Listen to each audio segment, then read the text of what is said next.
Hello, hello, hi, it's it's Roxy. Hi Katerina, how are you doing? Right, where was I? I think I need to take a minute to look through my drives and check out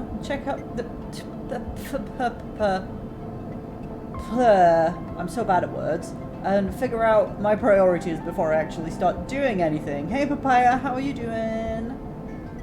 Build a home would be nice. That would be a nice thing to do. Have a nice place to live. Disable my tracker.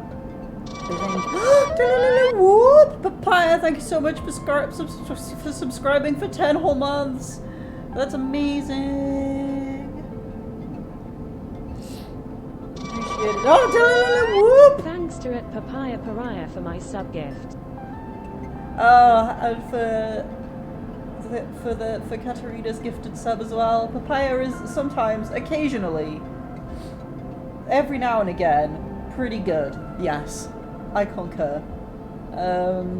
Help Feng. That's Help Feng chases leads. Find Ashton. That is not a thing for Feng. That's a thing for Ankita.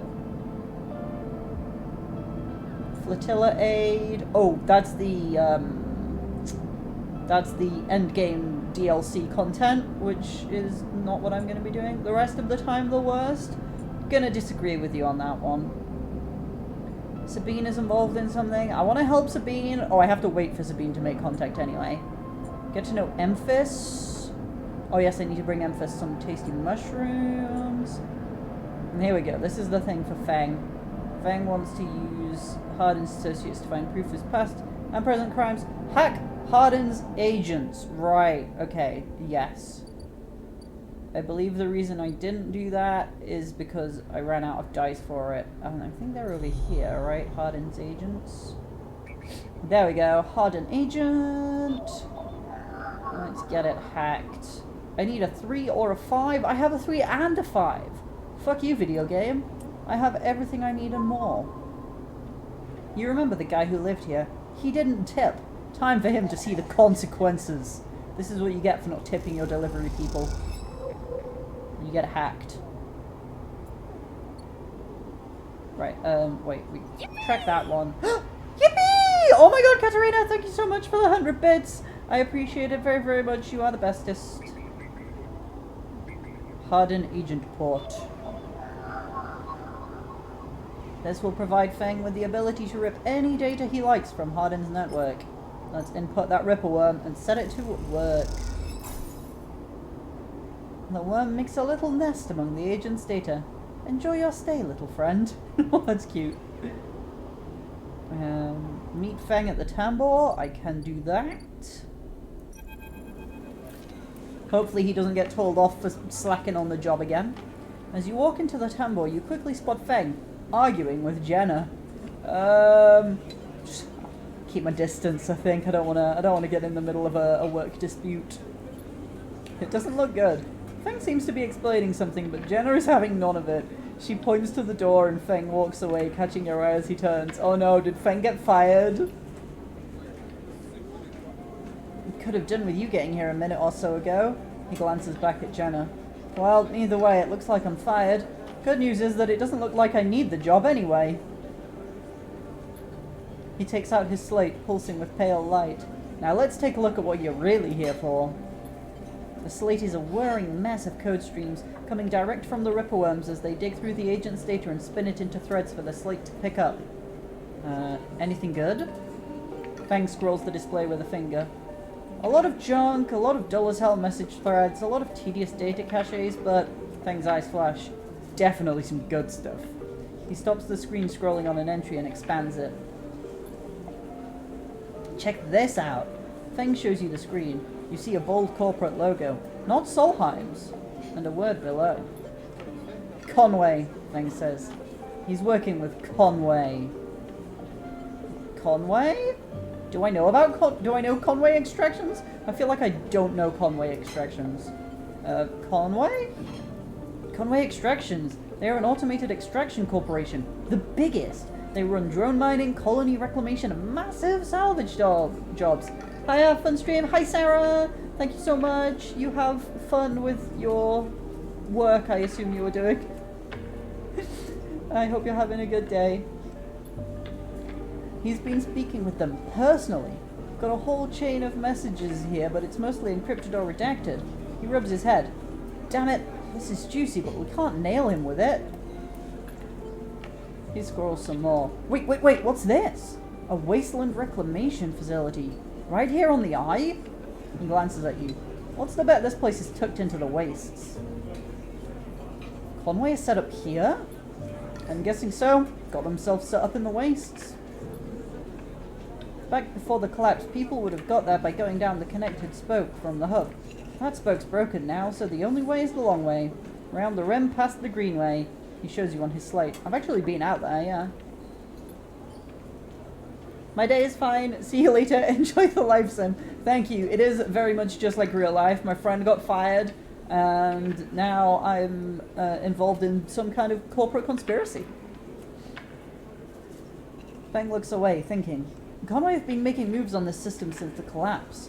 I heard they took over one of Solheim's old belt colonies a while ago, moved everyone out, and reclaimed the whole rock. Why work with Hardin? Access? Old connections? Not sure. Feng looks back at the screen. But if Hardin is involved in it, then we need to check it out. Simple as that. So what's next? Feng stares out into the middle distance. We have to get to that facility. The answer to whatever Hardin has been planning, has to be there. And we are going to catch him in the act. Give me 5, maybe 6 cycles, and then I'll see you on the greenway. I seem to remember there's some old service docks on the outer shell, up by the Haifa building. Should be a good place to meet. Feng squeezes your shoulder. Thanks again, Sleeper, for sticking with this. I haven't forgotten about that tracker of yours either. Good! You better not have! But I'm going to need to be back in my bay to pull a solution together.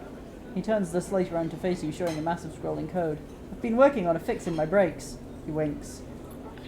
Feng grins. See you soon, Sleeper! And he walks out the door of the temple without looking back. Well, I'm glad to know he's actually been working on it. That's at least something. Oh, upgrade point! Let's go. Drive complete. I have 1 upgrade points. You know what? I think I might use this upgrade point to, Actually, do you know what?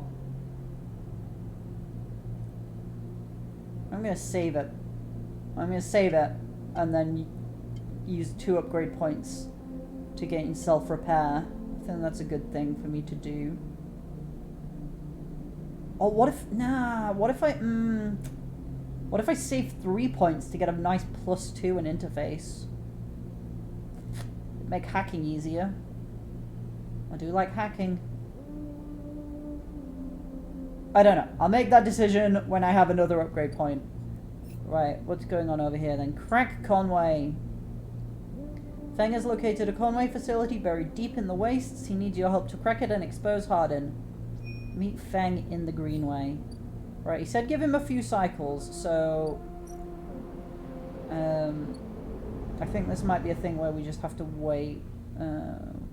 Wait, the greenway. The greenway is here? Ah, yes.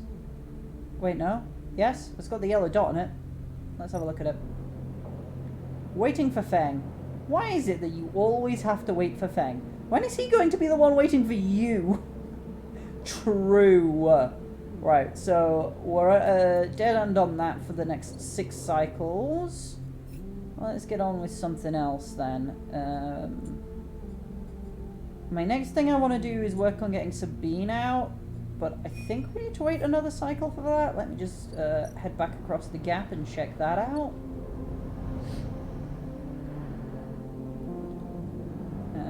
Wait, Sabine's up here. Yeah, that's the one, right? Yeah, we're waiting for Sabine. It makes me anxious. Okay. So they will be in contact tomorrow. That's 1 more cycle there.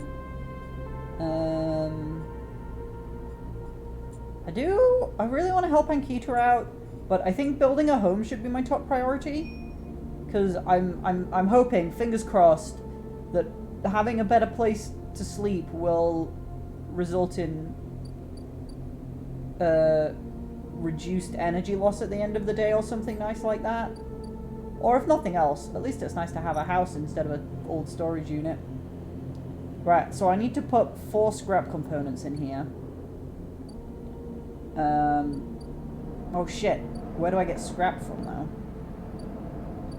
Can I get scrap from the shipyard? If I haul materials, but it's dangerous, and I have a -1 to endure, so Don't know if that's smart. I mean, I could work on just, like, getting in, I guess. But then, if I remember correctly, there was another place way up in the wastes that would also give me scrap. But was I allowed to even look at that? Was I even allowed to do anything there? No, not that ship. The wastes? Yeah, see, I need more endurance. Do you know what? Fuck it. I'm leveling up my endurance. I wanted to specialize, but I need to be able to do stuff.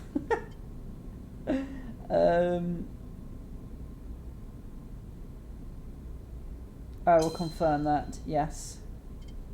There we go. I have now upgraded myself to a 0 in endurance. I need at least a +1 in endurance. Well, that didn't help, did it? Let's try the shipyard then. See if that'll actually get me any scrap. Because I don't know if it will. I haven't actually tried that action yet. Haul materials. As a newcomer, you can only gain favor by grabbing a load of materials and asking the nearest yard hand where to take them. Now, it is dangerous, but I do have a 6 today. I've rolled a 6. No, I put you in the box. We all saw it. So that's a 100% positive outcome. Let's do that. You do well, and when their shift is up, a couple of hands invite you to share a ration pack and some of their well-worn advice. Oh, nice. I get a little bit of energy, but no scrap. That sucks. No scrap.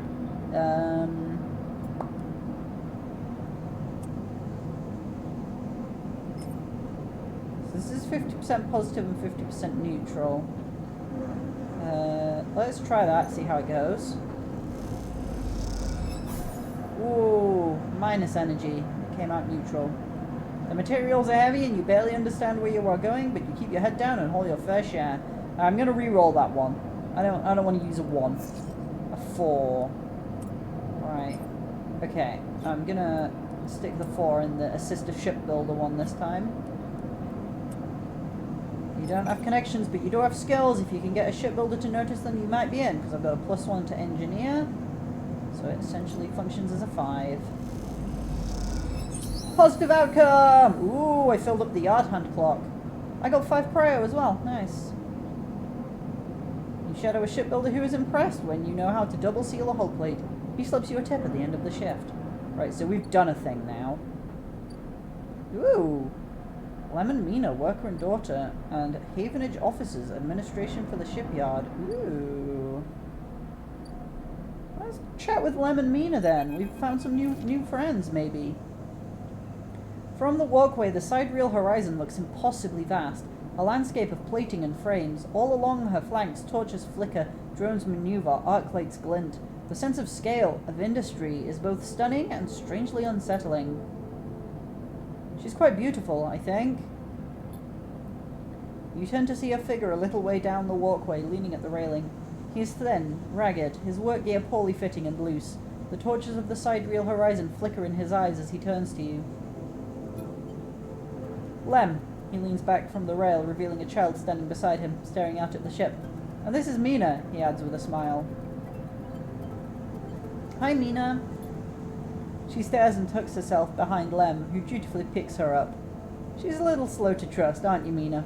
She buries her face in the folds of his overalls. I've only known Mina for 5 seconds, but if anything happened to her, I'd kill everyone in this room and then myself. Mina looks out from Lem's chest, a dark brown eye twinkling among the rough material. You working on her then? Lem asks eagerly, gesturing to the vast ship. Or just admiring? He shifts Mina's weight to his other arm.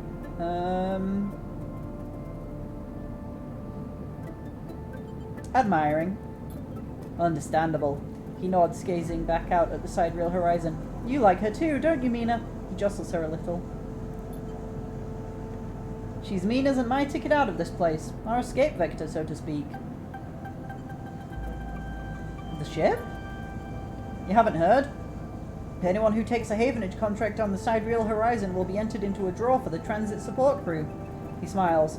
We won't get to sleep the journey through, but a couple of decades of service will be nothing for me and Mina if it means landfall on a new world. He winks.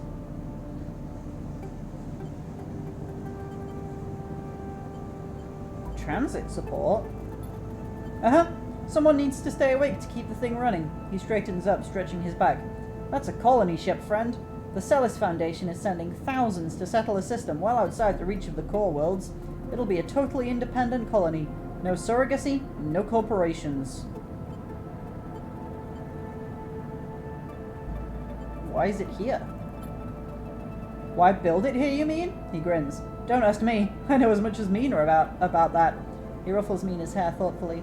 I suppose many corporations weren't too happy about breaking with the idea of surrogacy, setting up somewhere without it feeding back to the core. Maybe Celis got locked out of the corporate shipyards and had to go begging for somewhere to set up. Homeless, just like Mina and me. Mina responds by pushing his hand away. Daddy, she whispers. Food, pulling an exaggerated grumpy face. She glances furtively at you as she plays with a set of dog tags that hang from Lem's neck. I'm just chatting a little, Meanie. Give Daddy a sec. He turns back to you and you suddenly notice how tired he looks. I'm not on the Havenage crew yet, but I'll work my way in. You can do it too, friend. We have to stick together. He smiles a little shakily, and you wonder how long he's been working to break into the official shipyard crew. Yeah, maybe. He looks out at the sidereal horizon, as if trying to pull energy from those flickering torches from the vast hull. We've got to hold out, okay? You aren't quite sure if he's talking to you. That's how it works. While he stares out, Mina catches your eye curiously. You agree, Mina? She straightens up and meets your eye. Daddy loves me! She says it stubbornly, daring you to question her. Lem smiles and lifts Mina. That's it. We hold on. He smiles sheepishly at you. We're just a couple of softies, isn't that right, Mina? He sets her down, standing by his side, and she clings to his leg.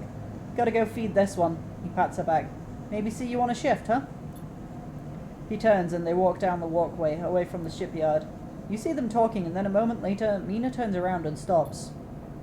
See you, robot! Her shout echoes down the walkway, and she flashes you a parting smile before running to catch up with Lem. You watch them a little before you turn back to the impossible scale of the sidereal horizon. A ticket out. Oh, new drive discovered. Interesting. Win a sidereal ticket. Workers on the sidereal crew get entered into a draw for the colony ship's live-in crew. That's one way off the iron into a new life. Interesting.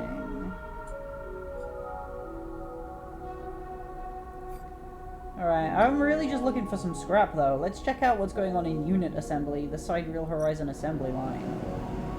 Right, okay, we've got 3 different clocks going on here. So, we've got the junior tech. The systems team is looking for new members. Prove yourself a reliable tech and you are in. You're the welder's mate. You have a spot supporting the weld team. A good place to prove you know how to put a ship together. We have quality control. Shipbuilding spots on the sidereal horizon are hard to come by. Poor work will see you drop from the roster. Oh shit, so 3 failures mean I'm out. That's it, I think. And it needs 8 successes on either clock. So you really want to commit to one if you're going to go for this. I got a +1 in both interface and engineer. So they're both pretty good for me to go to.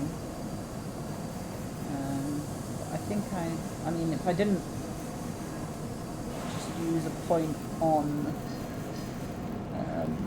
endurance, I'd be close to getting the interface. I think I might try and save up for interface +2 next.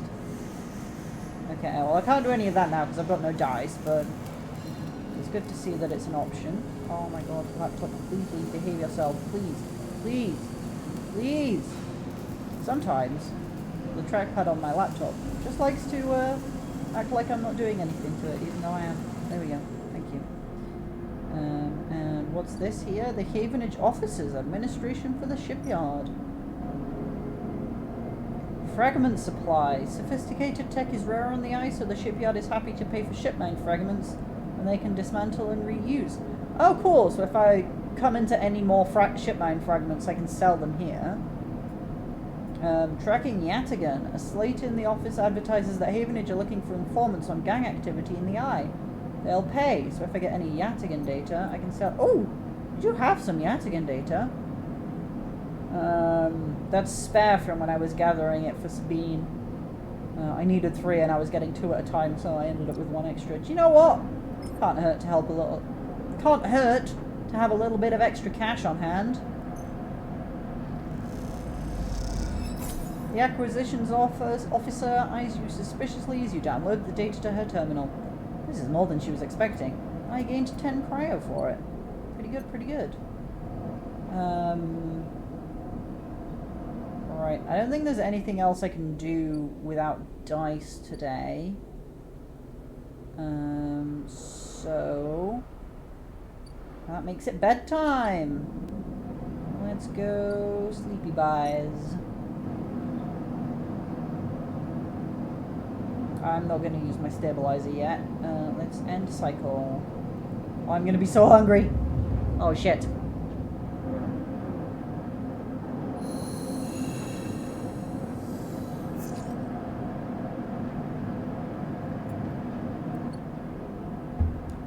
Right, first things first, let's go. Ooh. Oh, Ethan! What the fuck does Ethan want? Right, now let's go see Amphis. Get some tasty fungus.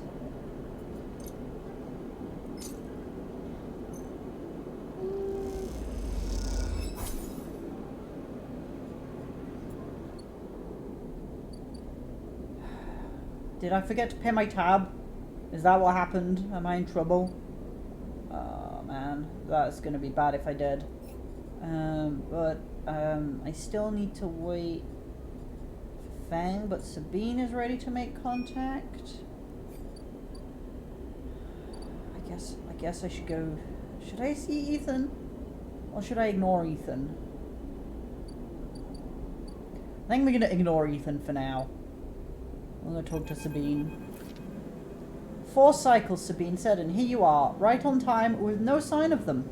You wait a while in the apartment, the dread descending as the cycle spins onward. They should be here. Check the terminal. You check and double check the terminal for messages or recordings. Nothing. Just the pale glow and the silence. Check the door. You pace back and forth around the apartment. The rumbling of the station suddenly so present and loud. You go to the door and open it to an empty corridor. You close it again. Wait. You try to settle down, to wait. You sit on the bunk and stare out at the tiny room. Where the hell are they? A knock at the door. Oh my god, does this door not have like a peephole that I can look through? Do I have to not open the door or open the door? That's terrifying. I'm scared. I'm gonna open the door, but I'm terrified.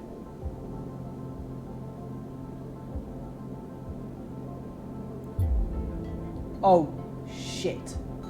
A figure stands in the door and immediately you know it is not Sabine. They are taller, sharper, and something in their face glints in the half-light. A dark shape like a stubby baton hangs loosely from their hand. Oh god. Our local sleeper. Good to finally meet you. She steps into the apartment, glancing around with sharp eyes. What, may I ask, are you doing here? She fixes you with a steady, unwavering stare. Oh, I have made a terrible mistake. I have made a terrible, terrible mistake. I shouldn't have answered the door. Why did I answer the door?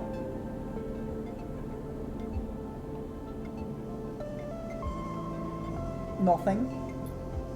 She laughs. No need to get jumpy. We just need to discuss our mutual friend. She walks past you into the apartment, glancing around. We set them up here, you know. This place is one of ours. She picks up a glass from the dispenser and inspects it. People always seem to forget who put them where they are. She glances at you. And I suppose you're here to help?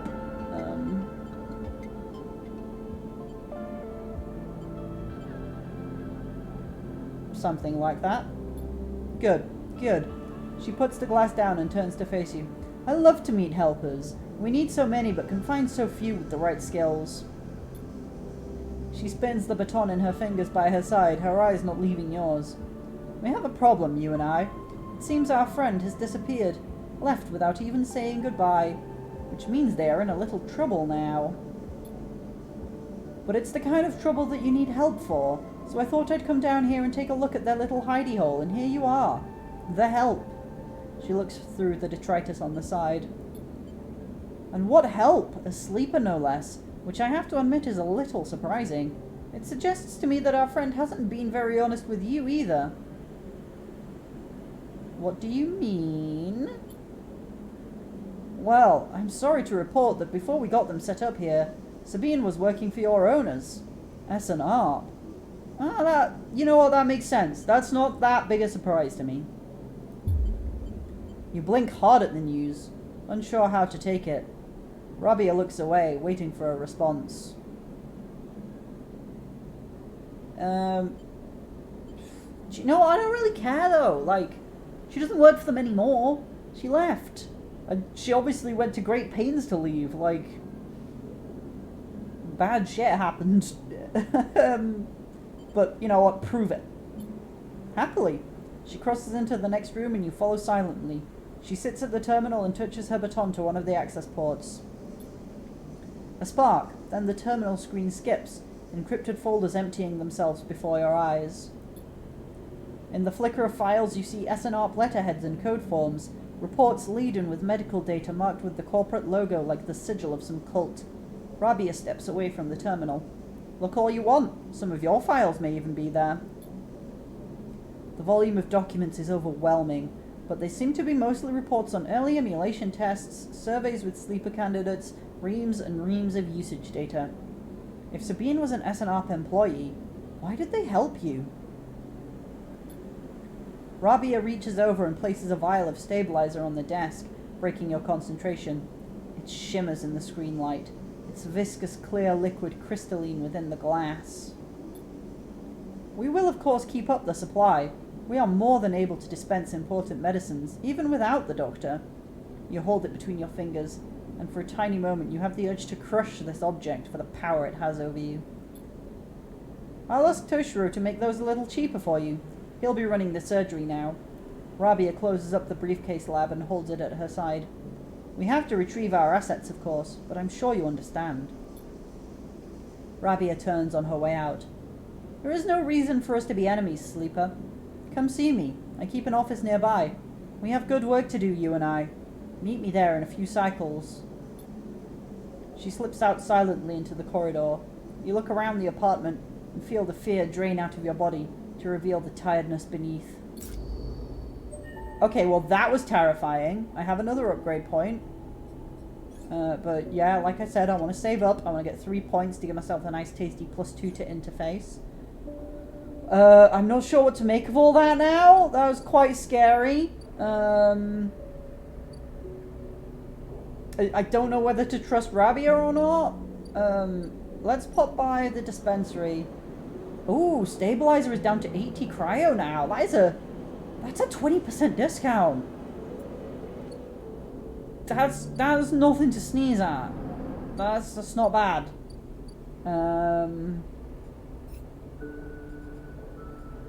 I have so many other things I want to be working on right now, though.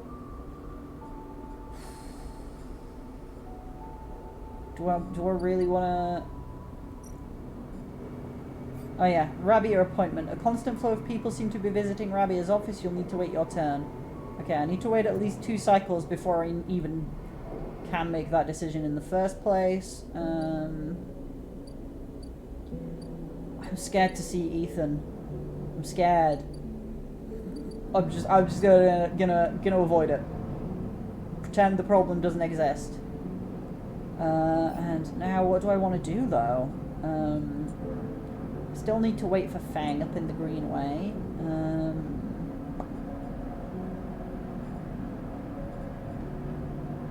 Can't get any scrap from that place up in the wastes.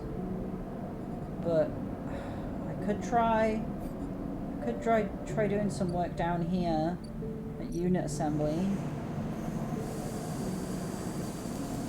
No, I don't think this'll get me any scrap. I mean, I could try buying scrap from here. From the scrap freighters.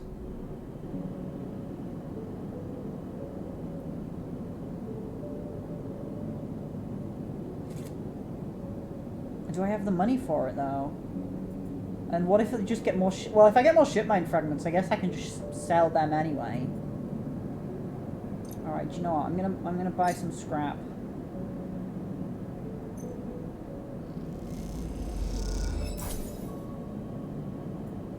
Why do I always get ship mine fragments? They're supposed to be rare apparently.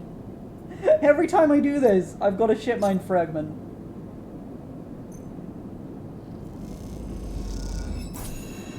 Okay, there we go. I got 1 scrap component. I need 3 more of those. But I've run out of both money and allowance, so I'm not allowed to buy any more scrap from there. Let's go sell the ship mine fragment now. At the Havenage offices? Yeah. I wonder how much they pay. 30 cryo, not bad. I did make a profit on that ship mine fragment. Okay, that is worth doing when I've got the money for it then. Right, so I can't work on my house anymore. Can't work on that or that. I could try finding Ashton.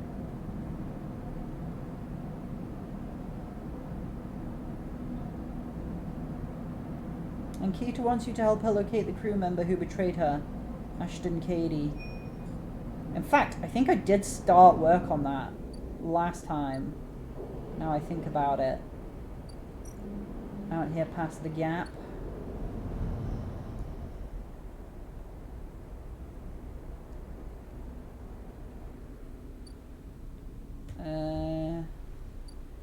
Oh, I was doing other stuff out here apparently. Oh no, that's the Fang thing. Never mind. Yes, here. Yes, here we go. We've got 3 segments out of the 8 that we need on trekking Ashton.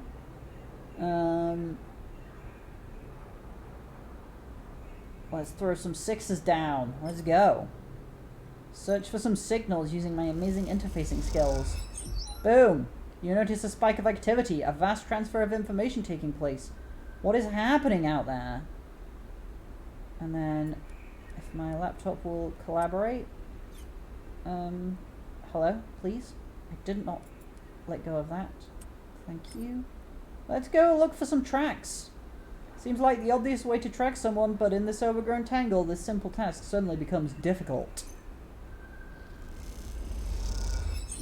You find evidence of a temporary camp set up by someone with military precision. Could this be Ashton's work? And there we go. We have tracked Ashton. Time to see if that's true. Where is he? Ankita! The trail ahead extends deep into an overgrown section of the Greenway. At this far end of the ring, where the long, lazy curve of the Greenway becomes the shattered landscape of the wastes, things are oddly quiet. Ahead stands a vast farm stack, broken from its axis by rust or force, and lying amongst the overgrown landscape like an ancient temple. It is stained with moss and algae, flows of green running out from its broken tanks like a frozen, brackish tide. This is where Ashton is hiding, you are pretty sure. All your intuition points to the shadows beneath this collapsed superstructure. You roll the comm headset Ankita gave you in your palm. I mean, obviously I'm going to call Ankita in. I don't want to do this alone. I'm not a fighter. You slip the headset into your ear and it fizzes with static. After a few moments you hear Ankita.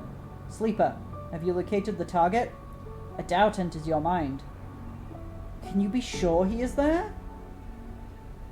Oh fuck, not doubt. I hate doubt. I just want to know what the one, if I'm right. Am I right? I don't know. Oh, yes, come now. I'm just gonna hope and pray that I'm right.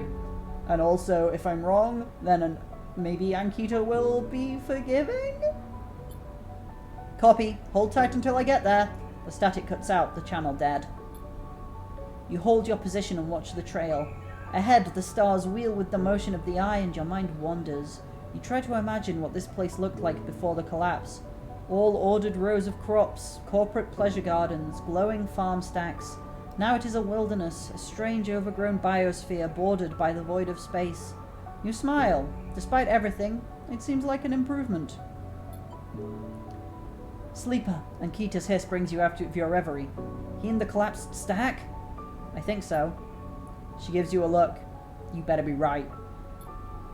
Well, there's no way I'm following that trail. If he's up there, he'll have eyes on that for sure. She glances across the landscape. Let's keep to the undergrowth. Work our way around. She heads off towards the central spine of the greenway, with you following close behind. It is slow going there, where the overgrowth meets the metal wall, but it is so concealed that you can barely see the glass roof high above. Ankita somehow seems to know where to go. Ankita works her way through dense undergrowth, pushing aside branches and fronds. It is exhausting and you desperately want to rest, but Ankita shows no signs of letting up. Up ahead, there is a faint glow from the collapsed stack. Ankita leads you around the side to a broken tank.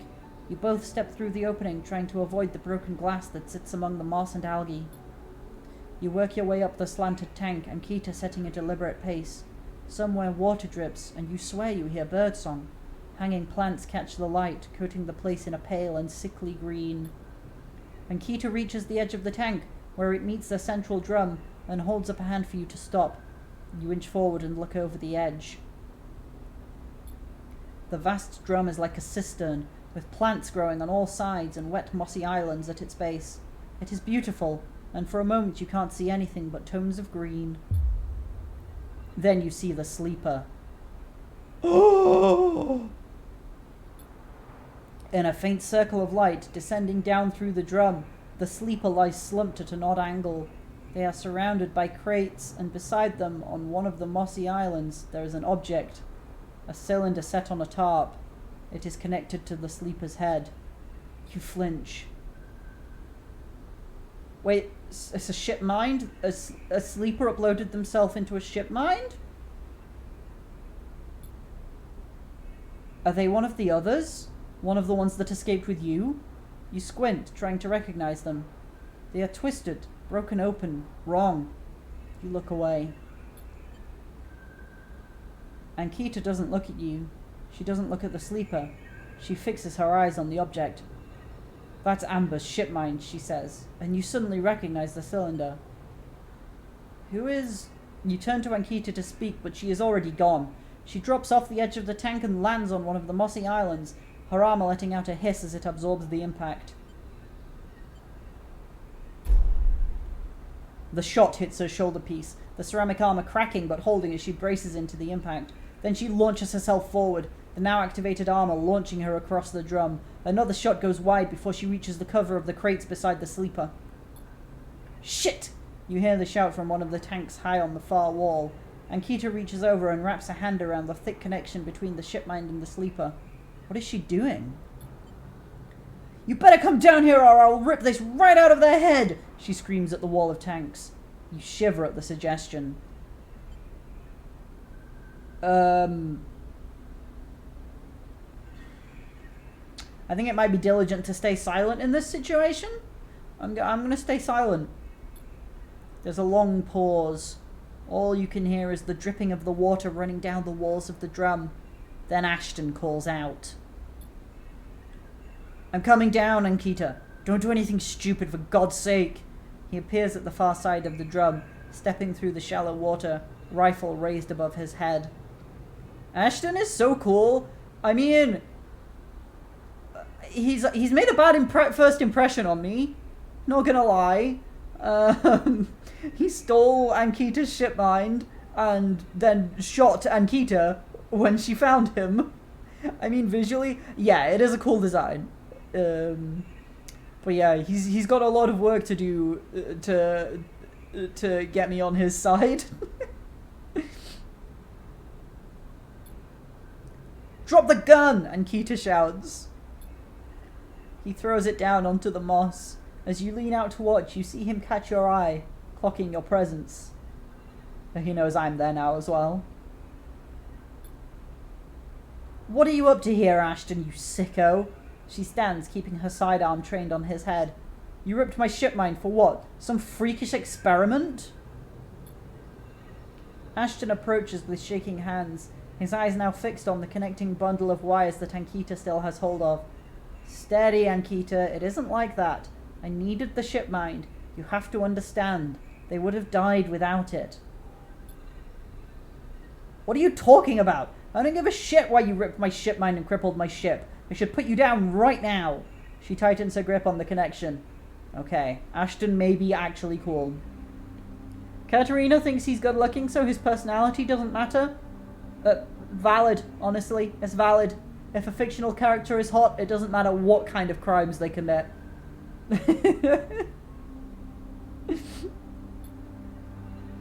Typical of you, Ankita. No curiosity. Ashton smiles shakily. That's why I never asked for it, for your help. You only look after yourself. He nods at you. That sleeper up there, they're just bait, right? To draw me out? Ankita sucks her breath in. Are you trying to give me more reasons to shoot you? Screw you, Papaya. Yeet, Papaya! Ah, I see. This is one of those instances of Papaya not being the best. I love them, Ankita. Ashton looks at the crumpled sleeper. I love them and they were going to die. I knew you would never understand that. He starts closing the gap between himself and Ankita now, slowly, inching forward. Don't do that, Ashton, Ankita snarls. Don't do that. Let the wires go, Ankita. Let us go. If you don't get out of my way... He inches closer. Please. I can't let you take it, Ashton. Ankita hardens her stare. You stole it from me. You left me for dead. She shakes her head. You think I'm going to trust you after all that? I need it, Ankita. I need them to survive. Ashton is in reach of the sleeper now of Ankita. I'm going to take them now, Ankita. He raises a hand. I'm going to take the ship mind and go. Ankita loosens her grip on the connection a little. Her hand is shaking now. Stop, Ashton. She lowers the gun a little. Stop! Oh my god, Papaya with the very rare triple yeet. Seeing her drop her guard, he makes his move. A blur of movement, a struggle, a shot, another. You recoil back behind the edge as they ricochet around the inside of the drum, the sound deafening you. When you crawl back to the edge, Ashton is bleeding into the water, the red and the green. Ankita is standing at the center of the drum, the severed connection in her hand. No! The water drips endlessly, drip after drip after drip. I should have shouted. I should have shouted, stop! If I'd have shouted stop, maybe I could have gotten involved and stopped this.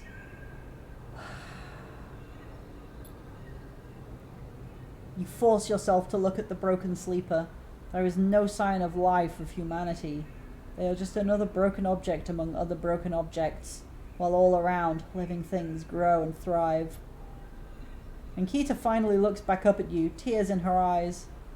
She begins to say something that might be sorry, but you are already gone. Fuck. Talk to Ankita about what happened.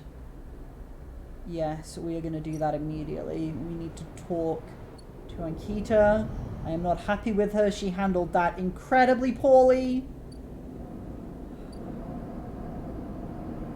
Wait, where the fuck is she? Is she not back here? Is she still over there? I didn't see her over there. Ankita?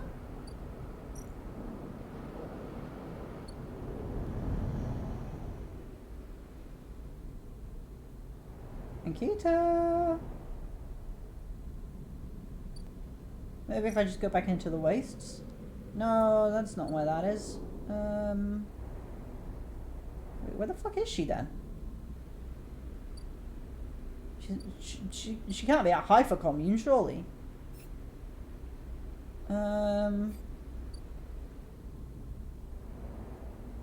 Okay.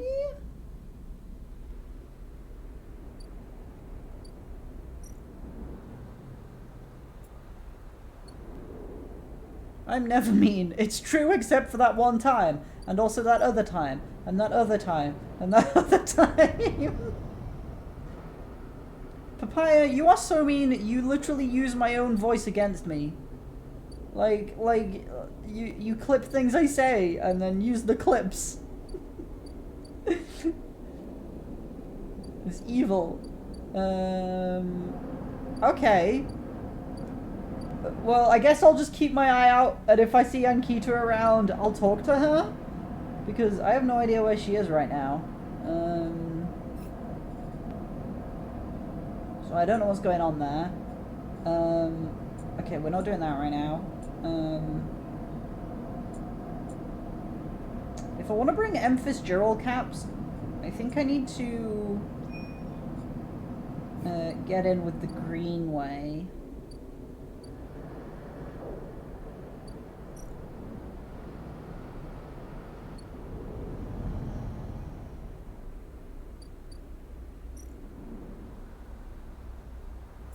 Wait. Oh no, never mind. I thought I saw a yellow dot, but it was part of the clock. Or maybe the Haifa commune? I don't know. What's going on in the commune?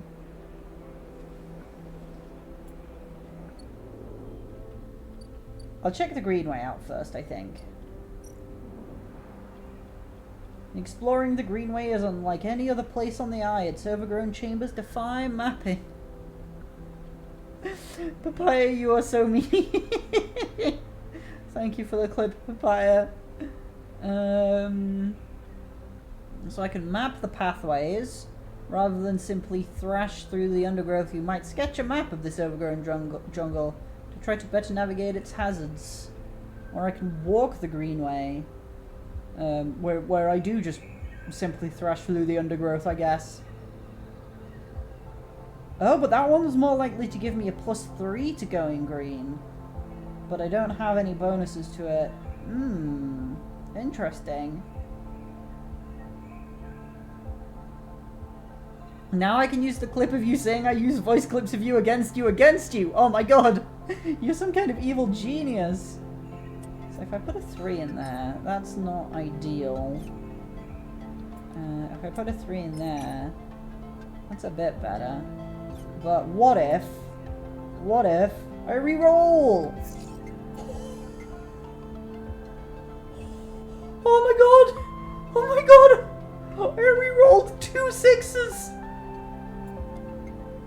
Only evil, not genius. Don't make his ego bigger.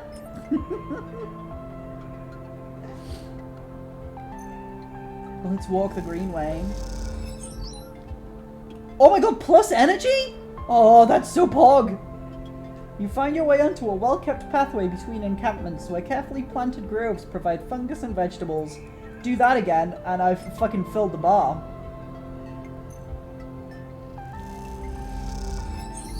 Beautiful. I got 2 free energy for doing that as well. Oh my god, Greenway, you have been so good to me so far. Thank you, Greenway. Right, let's see what areas and things we've unlocked. Ooh, a new drive discovered. What's my new drive? Grow mushrooms! The aviary would be the perfect place to grow some mushrooms. With some work, that is. Yes, we're tracking that! Okay, so we've got... Oh, let me close that. The aviary, mushroom groves. Oh, mushroom groves, the aviary, and farm stacks. Vertical farms. Oh, that's what a farm stack is. Like that kind of building there. Let's just pop into the farm stacks and see what's going on. So I can steal the harvest. That's risky. If I get caught 3 times, I'm kicked out of the stacks. Or I can work the stacks. Or I can barter for food. Which seems to be just buying food. Okay.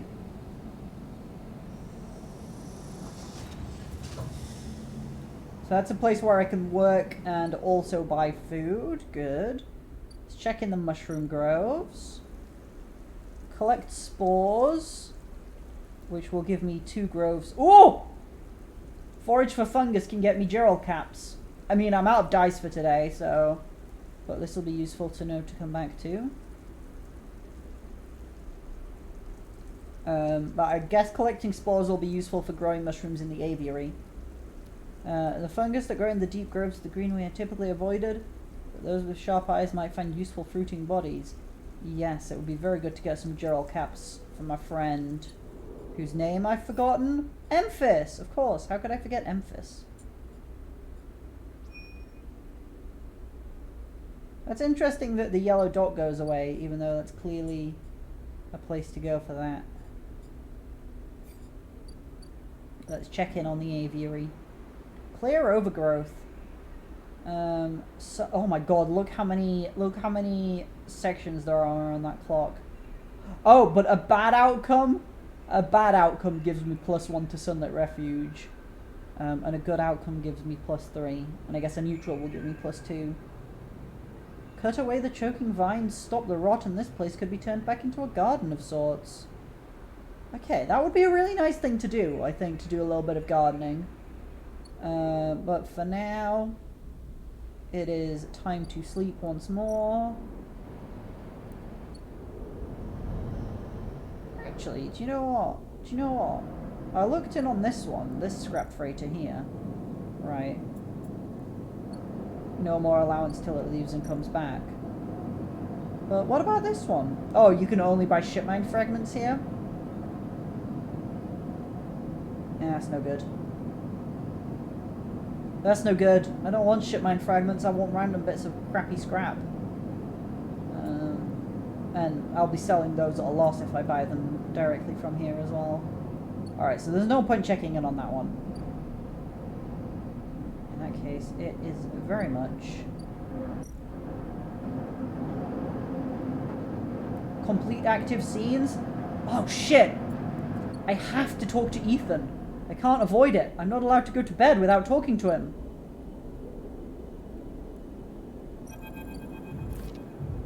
The compressor is quiet today.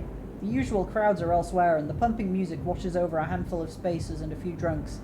Ethan is still in the same stall in the same pool of light. His head is low, close to the bar, and the bartender is ignoring him.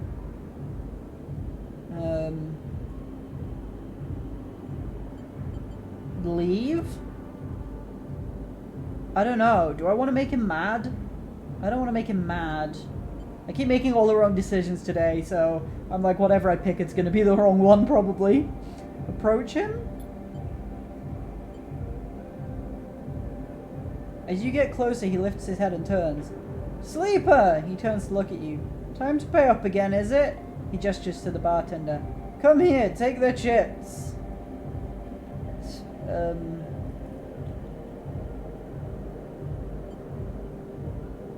No more, Ethan. Ethan doesn't even look at you. He props his elbows on the bar and holds his head.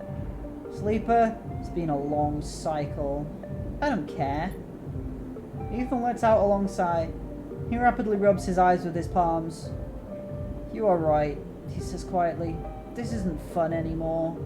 He reaches towards his holster. His elbow slips and the gun tumbles out. It clatters on the bar and falls to the floor, bouncing onto the ground between you. Both you and the bartender look at the gun, stare at it.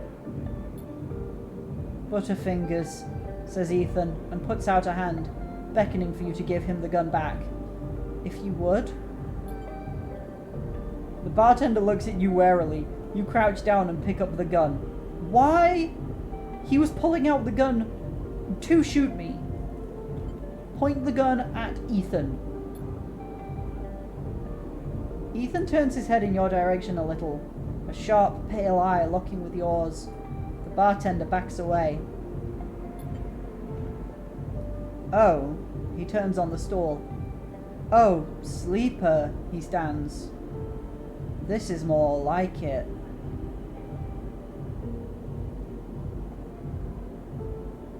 Do I just kill him?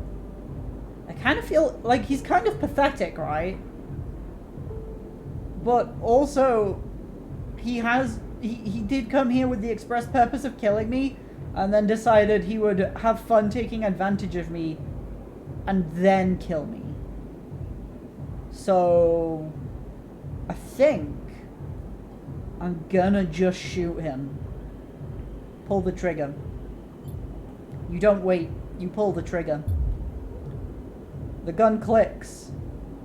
By now, all the attention in the bar is on you and Ethan. He looks at his gun with a bemused expression. The bartender raises an open hand, and in it are 10 shiny bullets. 10 shiny bullets he took out of Ethan's gun while he was asleep on the bar. Now that is a smart bartender. Ethan smiles at the bartender. "Oh well," he says, and grabs the gun, slamming it back into your face in a single move. You stagger back and drop to a knee. Somewhere nearby, the gun clatters onto a surface. The hit's a glancing blow, but it makes your vision swim. Through the blur, you see Ethan wrestle a small, thin slate from his belt and hold it up. "Enough of this. I'm logging the job and calling it in." Ethan taps at the slate. "No more playing." Your head aches. Ethan taps through a few screens impatiently. He swears and taps again. He starts shouting, a dull echo to your ringing ears. He starts screaming at the slate and throws it across the bar. He crouches down and grabs you by the chin, his face close, his breath heavy with drink. "S&R just screwed me," he grins maniacally. "They cancelled the contract!" He stands up. "They cancelled the contract!" he shouts at the ceiling of the compressor. You stand up, struggling to your feet, the sting of the hit fading. Ethan is rubbing his temples, his face pale. You hear a clicking sound, like coins being counted, like bullets being loaded into a magazine. Did the bartender give him the fucking bullets back? When you shake off the last of the blur, the bartender has Ethan's pistol trained on Ethan's head. Oh. Ethan stumbles back towards the middle of the room, all eyes trained on him. "I'll kill all of you," he screams. He stumbles into the wall, spinning away towards the door. "I'll be back for that," he shouts at the bartender and lunges out of the compressor. You steady yourself on the bar and catch your breath. The rumble of conversation returns. The bartender goes to say something, but then thinks better of it and begins to clean the bar. After a while, you wander out into the light of the Bright Market, looking for Ethan around every corner.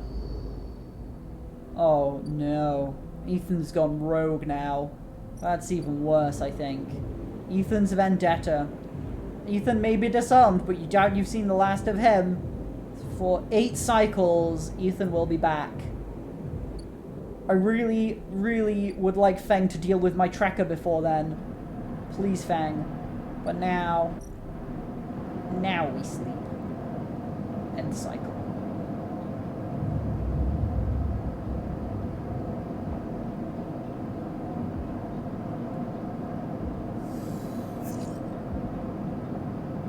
Ooh, a 5.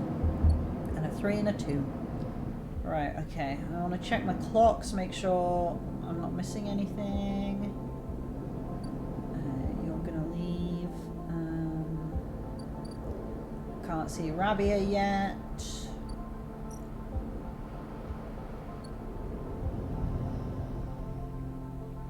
Still waiting on Feng. Oh! This is where she is! The ambergris. She brought the ambergris up here. But we need to wait. Ankita is away. Amber is docked here at a rickety old jetty, but she's sealed up. A note says, "Sleeper, stay. I'll be ready soon." Okay, we've got to wait a couple of cycles before we can talk to Ankita again. Let's get some mushrooms. Forage for fungus using my 5 plus 1 it up to a 6. Let's start that action. Plus Girol caps. Deep in a vent core you find the amber caps of Girols. In this micro-ecosystem, they are protected from other stranger growths. Alright, the question is now, how many did Emphis actually need? Go Ethan, the true hero of the story? Papaya, why? He needed 3 of them and I've got 1. Fuck. Right, back out we go.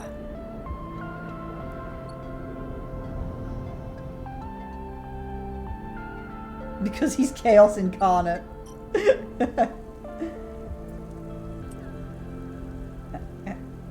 Excuse me, I'm trying to put this in the box, please. Actually, I think I'm going to re-roll these.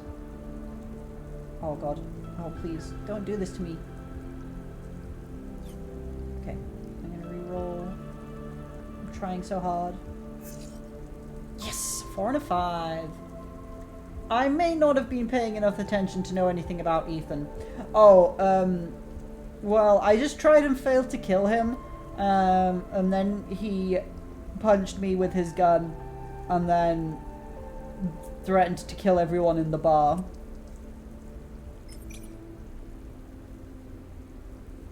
Alright, let's get some more Jural caps. Beautiful, beautiful. I've got 2 now. And this should hopefully give me 1 more. Hopefully. Fingers crossed. Yes, we got the positive outcome again. Let's go. I'm so excited to give Emphis some mushrooms. This was like one of the first people I talked to and one of the first drives I had. And he's such a nice guy. I'm so excited. Emphis wants to make this old recipe. He'll need 3 handfuls of Jural caps, fresh and firm, on both of those things.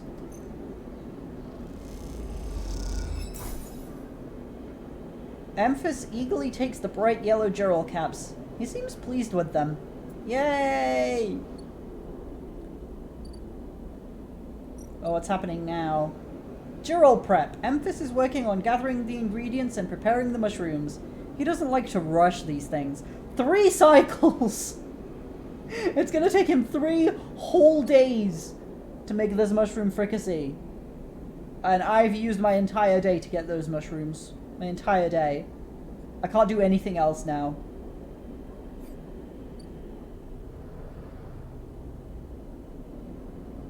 At least I don't have to worry about paying Ethan's tab every few days now. That's nice. That's it. That's the end of the day. We're going home.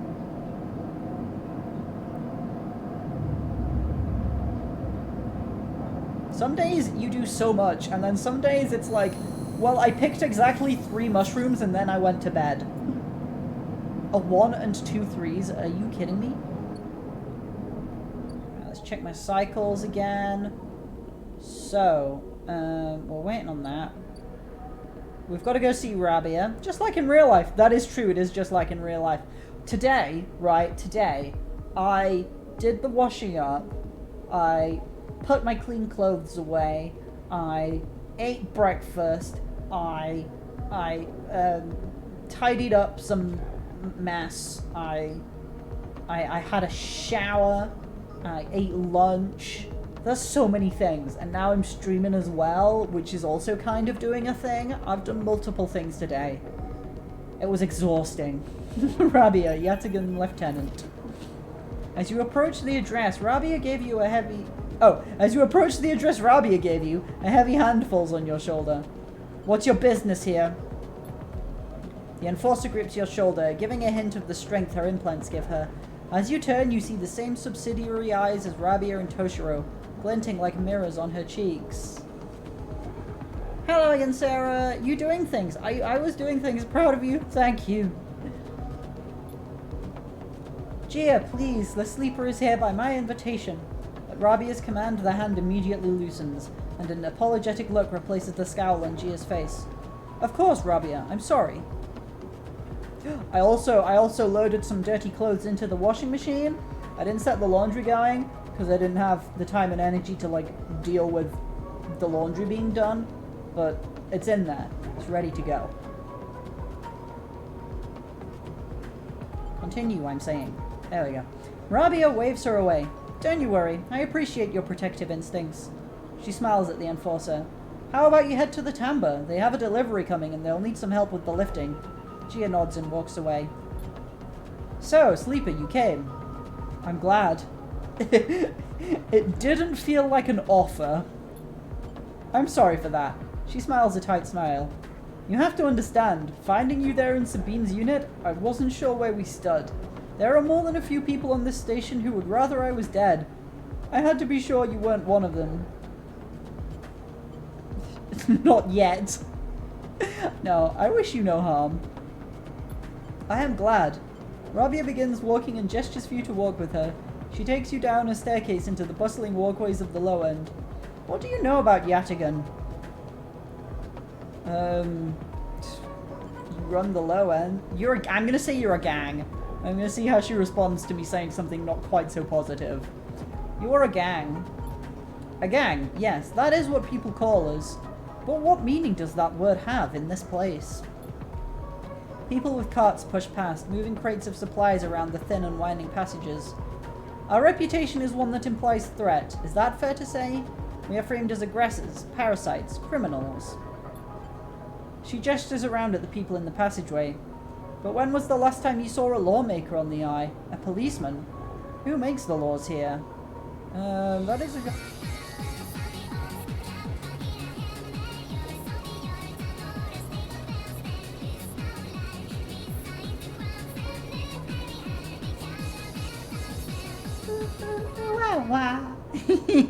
Thank you very much for the caramel dancing, Sarah. I was doing a little dance, but you couldn't see it. But I promise it was happening. Who makes the laws here? That is a very good question. Havenage, I guess? Yes, they like to believe so, don't they? By claiming a lineage that extends back into Erlin's Union, they assume the burden of authority. But they have no authority here, out past the Bright Market, where few work in their shipyard or pay for their docking berths. If you had spent your time in the low end, maybe your opinion of us would be different. This is our place, our people. The low end was empty in Erlin's time. They didn't need to house thousands, and keeping the yards and the rotunda safe was work enough. No, the low end was reclaimed later, when the refugees started arriving. No more other fun sound alerts, and no more Spinch. Ah, yes. I did take Spinch away. I might bring Spinch back. Rabia meets your eye. The collapse didn't just happen here, on this station. When Solheim collapsed, the entire system felt it. Colonies were abandoned, the moons of Ember and Cinder suddenly gained independence overnight. Some took advantage, some tried to hold it together, some fled. The Eye became a refuge, and Erlin, to his credit, extended an open hand to everyone. But many within his organization disagreed, and those new arrivals weren't as simple to corral as they hoped. Rabia leads you through a small market hall, busy with small stalls and traders. Cuddle time is gone too, because camera's off. When I'm back to, like, sitting upright and doing facecam streams, then cuddle time will be back, because you gotta be able to see me do the cuddle. Oh my god, a Duolingo lesson. Alright, let's do this. This is happening. Sorry, Rabia, I have to go and be told off by an owl. How are you feeling? Mostly okay, until, like, I do stuff for a while. and then I just get tired and out of breath really fast. The worst was on Saturday. I was with family over the weekend, and I played with my baby nephew. He likes to be chased, chased in quotation marks, because he's 1 year old. He can't walk, he can just crawl. So it's pretend chased, and then dragged backwards along the floor. He really, really liked that. And I did that for like 5 minutes, and I was wheezing afterwards. I had to lie down. No, go away, leave me alone. Argue with a roommate? I don't want to argue with a roommate, but okay. Wait, I need to actually switch to the Duolingo scene. Excuse me. Where is my Duolingo? How dare you? It's supposed to be there.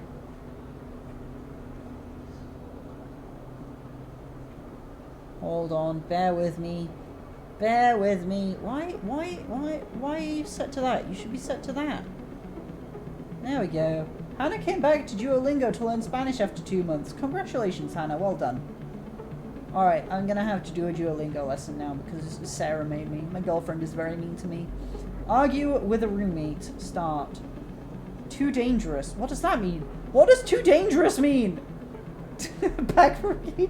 I guess it's just like the name of the unit. It's a very menacing name for a lesson, is too dangerous. Zu gefährlich. Okay, I don't even have to do anything. You just telling me that? Okay. Zu gefährlich? Okay. Nein, Lilly, ich kann nicht. This is very different. Why is Duolingo different? I haven't used it for a while because I'm very bad. Hab keine Angst, Sari. Aber ich habe Angst. Es ist zu gefährlich. Oh no. Sorry, you're scared. It's too dangerous. Oh, it's like a stories now. Instead of like the normal Duolingo lessons. Interesting. Oh, have they integrated stories into like the whole lesson plan? I get it. Oh no, I also have Angst. Oh no. Hab keine Angst, Katharina. Sari isn't afraid of anything. No, that's wrong. Nice job. Thank you, Owl. Was, wenn etwas kaputt geht? Wow. That's if. What if something? Oh, breaks. Kaputtgate. That makes sense. Yeah. That's like a new word, but it's also two words I'm familiar with put together. That's a good thing about German. Sometimes they just, a lot of the time they just mash two words Du together for another spinnst. word. Es ist nicht gefährlich. Du spinnst? Wait, what's your name? Lily? Lily, that's rude. You can't just call your friends crazy. It's not dangerous. Nicht? So viele Leute machen es jeden Tag. Oh, yeah, so many people do it every day. Es ist okay, Sari. Wirklich. It's okay, sorry, really? Ich bin bei dir. Ich bin bei dir. Yay! Du bist wirklich meine beste Freundin, Lilly. Oh, you're really my best friend, Lily. Gut. Oh, I'm not safe for work, Duo. Wait, what's not safe for work?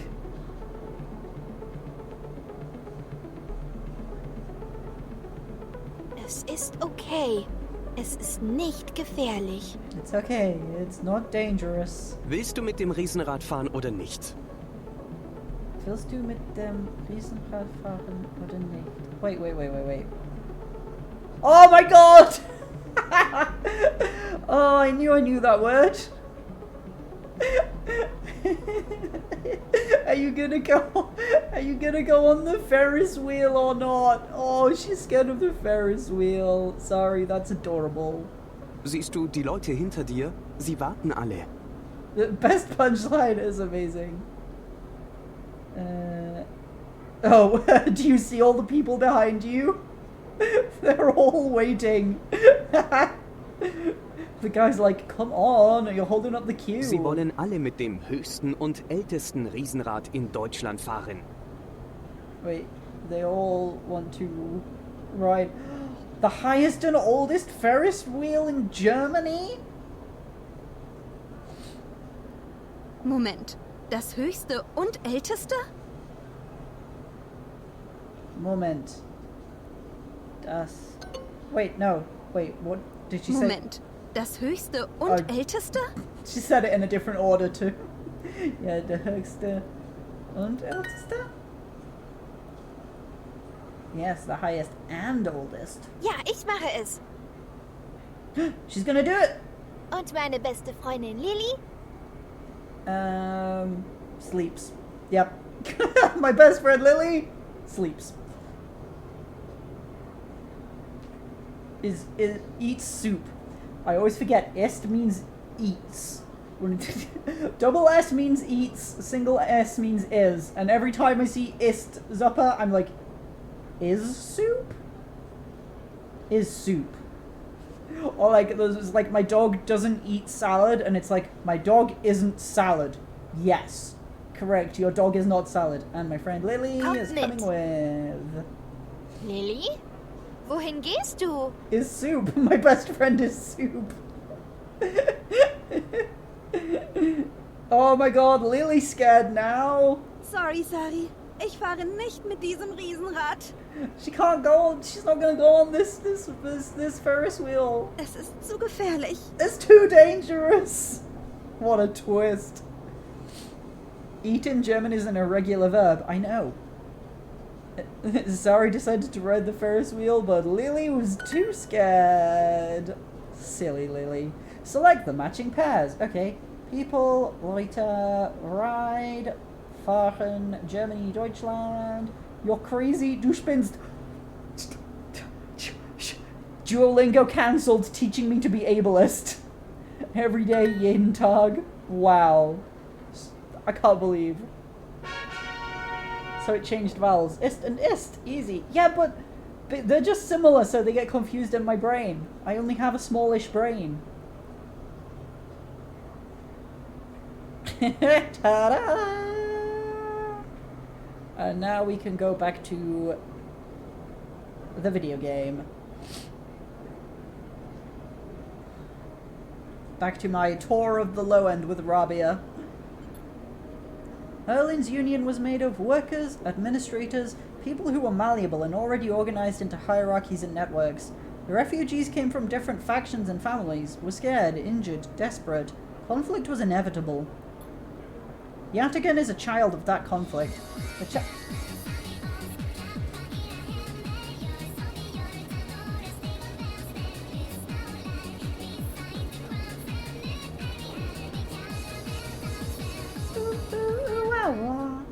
Thank you for the caramel dancing, Katarina. Papaya is making me do another Duolingo. Okay, it's time. It's time for Duolingo lesson number 2. Right. Okay. And open. Yay! I have 12 lingots. More German! Argue with the roommate lesson 1 of 6. Well, what was all that shit before then? Never mind. Let's do it. Ich bin sehr verärgert. Write this in English. I like using the keyboard. I don't like dragging and dropping words. Ich bin sehr verärgert. Okay. I am very something. Verärgert. Angry. That's a new word for me. Verärgert. Wait. Verärgert. Say it again. Verärgert. Verärgert. Verärgert. Vergut. Okay, yep. It's like the F slur. Verärgert. You're only allowed to complain in German. Toto ist verärgert, denn ich arbeite zu viel. Toto ist verärgert, denn ich arbeite zu viel. Because I work too much. Oh, Toto is angry because I work too much. Oh. Er hat nie Geld für die Miete. Er hat nie Geld für die Miete. That's he, right? Yes. He has nie. Yeah, Nie. never. Oh, he. Yep. Okay. Yep. I remember how grammar is. Grammar is the order that the words go in. He never has money for. That's got to be meter, right? For the Miete. for the rent. Yeah, that makes sense because it's about roommates and not about parking cars.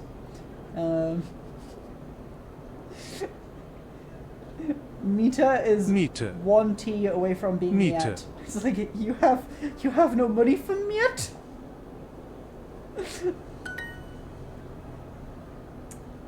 Miete. Miete. That's mouse and that's I. Ich bin verärgert, Toto zahlt die Miete nicht. Ich bin verärgert. Toto zahlt die Miete nicht. Salt! I said that. I said Salt. Don't you lie to me. I'm angry. Toto isn't paying the rent. Wir können die Wohnung zusammen putzen. Wir können die Wohnung zusammen putzen. Wait, do I know putzen? Putzen. Yeah, I did know putzen. It's cleaning. Wait. Zusammen is together, Zusammen. right? Yes. Wir können. Okay. So we can clean the apartment together. Right? Yeah. Mita is also Parkscheinautomat. Of course it is. I rent Maus. Ich miete Maus. Mein Mitbewohner ist sehr unordentlich. Unordentlich? Unordentlich. Unordentlich is messy. My roommate is very messy. Hello? Thank you. When you say messy? Unordentlich. Always messy shoe. Ich will eine Wohnung ohne einen Balkon. Ich will eine Wohnung ohne einen Balkon. Ohne is Ohne. without, yes. So I want an apartment without. That's, Balkon. why would you want without a balcony? Like, balconies are objectively cool and good. That's so bizarre. Imagine specifically not wanting a balcony. Who wants that? Exactly! It's so weird. Ohne. Ohne. Kirche. Wait. Is that church? Or am I remembering that wrong? Is that church? Is it church?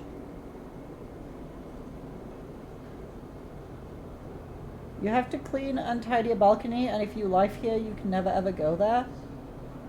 What? Yes, church. Ah, yes. Without church fruit salad.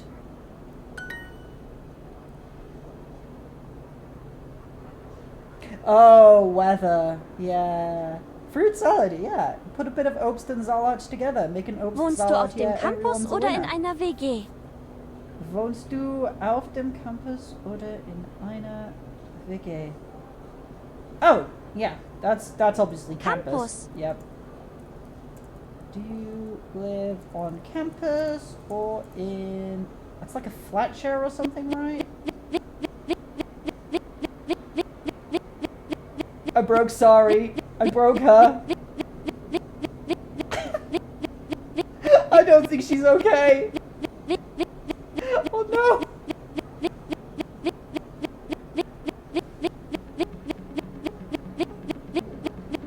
WG. What happened? WG. I want you to show me what the word is. Look, all the other ones. Auf. But VG is broken.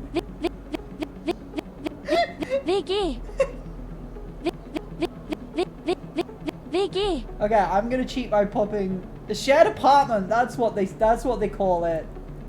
I've encountered it before, but I just forgot exactly what they called it. Or in a shared apartment. Yeah.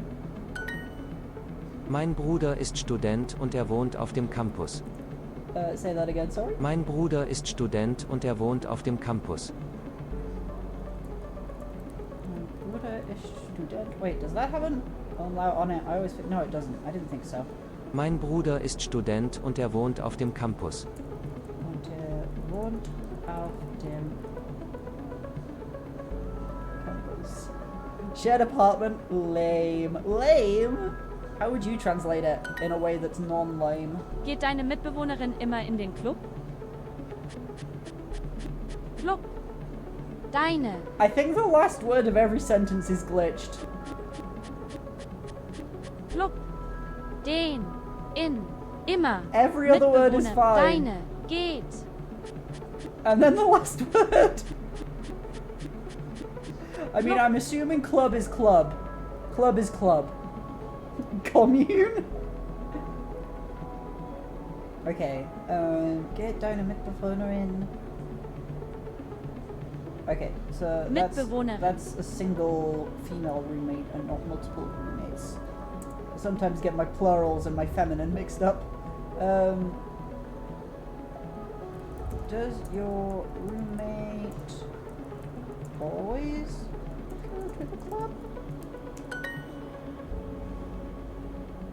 I would translate it the same way, I'm just saying it's a lame word. Oh, I see. Sie zahlt keine Miete, denn sie geht so oft in den Club. Sie zahlt keine Miete, denn sie geht zu oft in den Club. Sie geht zu oft in den Club. Oh, Don't you hate it when sie geht so oft in den Club? She doesn't pay rent because she goes to the club too often. Sie Wow. putzt die Küche nicht. Sie geht in den Club. Sie putzt die Küche nicht. Sie geht in den Club. Wow, someone who works at Duolingo really hates that their roommate goes to the club a lot. That's all I can say. She isn't cleaning the kitchen, she's going to the club. She doesn't pay the rent because she goes to the club too much. Does your roommate always go to the club? I want to go to the club, but I have to clean my car. Ich will in den Club gehen? I think that's how you say that. It seems right to me. Aber, yeah. Ich muss mein Auto? I think it's mein Auto, right? Yeah. Yeah. Cars don't have gender.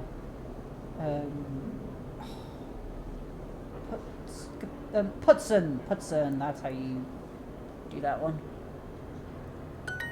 Yeah. I agree, someone is salty about the club. Who cleans their car at a time when clubs are open? Don't think about it too hard, Papaya. Mein Mitbewohner ist sehr unordentlich. Mein Mitbewohner ist sehr unordentlich. Unordentlich. That's perfect! No mistakes! Oh my god, a streak freeze. The problem with streak freezes for me on Duolingo is, if I miss one day, I am 100% missing 2 days. There is no world where I only miss one day. It does not happen. Back once more to die Videospiele.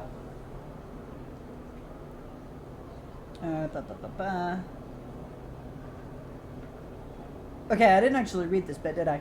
Yatagan is a child of that conflict. A child born out of the need for us to stand up and claim our future. To provide security, strength. People call us a gang, but we are a community. I take my position as lieutenant seriously, and from my birth I have worked to earn it. How stupid is it that we pronounce that word like that in English? Lieutenant. I think the Americans have got it right in pronouncing it lieutenant. I mean, you look at that word, it says lieutenant. It does not say lieutenant. What is wrong with English people? Rabia is also very cool. She is pretty cool. Rabia catches herself before she raises her voice any further, and you both walk in silence for a while among the smells and textures of the low end. You start to wonder if this place could be a home for you too. Where do I come into this? Rabia smiles to herself and thinks for a moment before she responds. I believe that you understand the importance of a refuge, so I also believe that you wish to help to keep this place safe. She exhales quietly.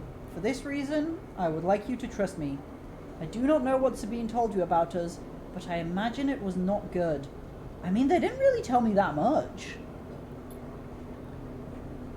I will be honest with you, Sleeper.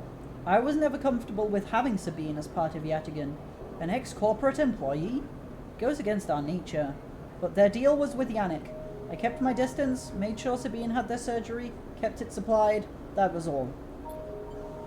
But I cannot allow people to go back on the promises they have made to us. Yatagan has not lasted this long because it is a charity. We offer and ask for support. Any betrayal will be treated as an attack. Who is Yannick? Yannick is one of the heads of Yatagan. They guide us. He is the newest to be elected. He is an elder. Okay, break over. Okay, thank you for choosing to spend your break here with me. And good luck with the rest of your work. Sabine found something. Please, I don't want to hear their accusations. They only wanted to escape their debt. They would have said anything. But where are they now, to stand behind their claims? I will find them. As will we. You realize that Rabia has led you in a loop. and together you both come back up a staircase to the walkway where you met. You are free to go, Sleeper. I have said what I wished to say. She looks out through the windows of the walkway. I would protect this place with my life, as it has protected me. I want to make that clear. She turns back. However, if you too wish to come under its protection, I can help you.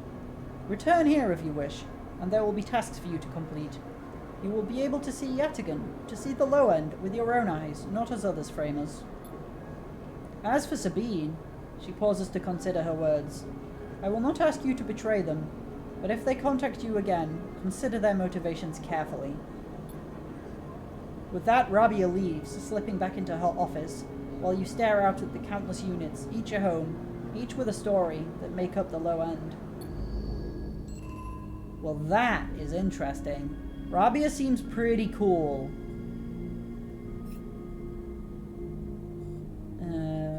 What's this new one? Ah, yes, work for Rabia.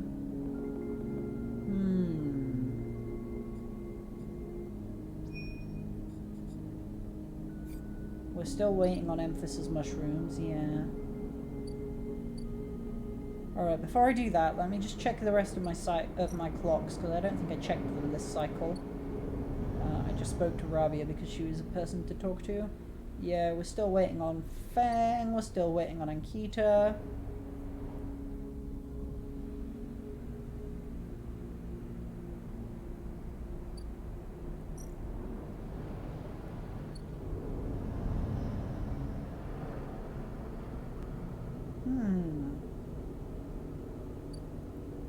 Well, let's see what it entails anyway, spending some time as a Yataghan Insider. Oh my god, that's a lot. Yataghan Insider. However you feel about Yataghan, it seems working with Rabia is your best chance to get an insight into the organization. So I can patrol the ward. Yataghan perform many roles, from protection to logistics and everything between. You never know what you may have to face on a patrol. Or I can collect tithes. Yataghan operates on an in-kind basis, you are told, and tithes of goods or services must be collected in exchange for protection and administration. Oh, that has a chance of giving me scrap! Oh, it has a chance of giving me scrap. Oh, I want to do that now.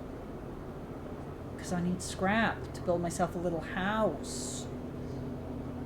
My dice rolls are all so bad today. Maybe I should just re-roll them all immediately.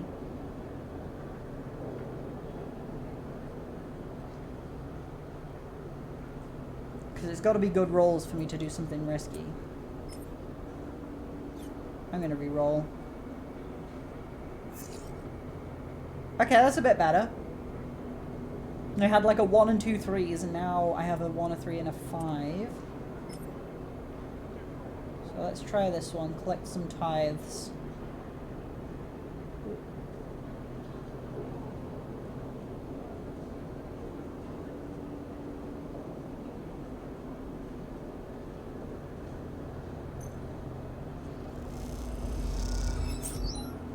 Got scrap components and +1 Yataghan Insider.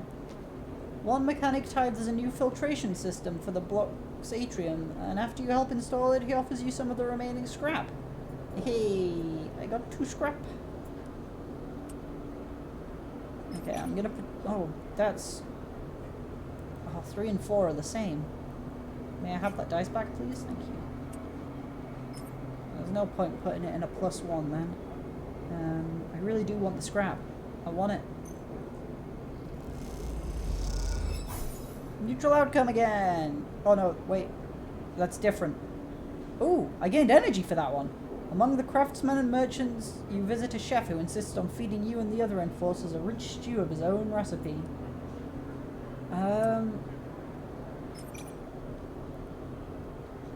Now, do you know what? Instead of risking a negative outcome on something using a 1, I could just hack someone for a bit of money. If I can find an agent that needs a 1, there we go. And then I can just sell the data.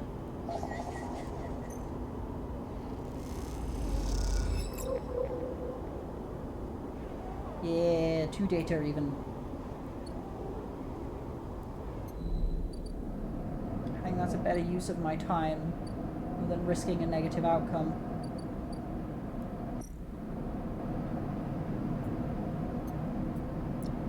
Pop that in there. Get some money.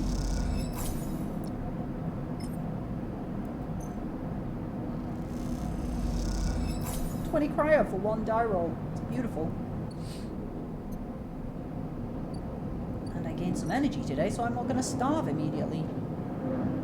Let's end that cycle.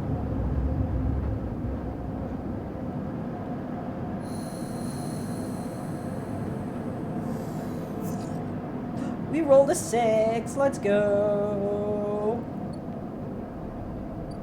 Okay, time to check my cycles, see what's going on. Oh, there's nothing there. Have you not left yet?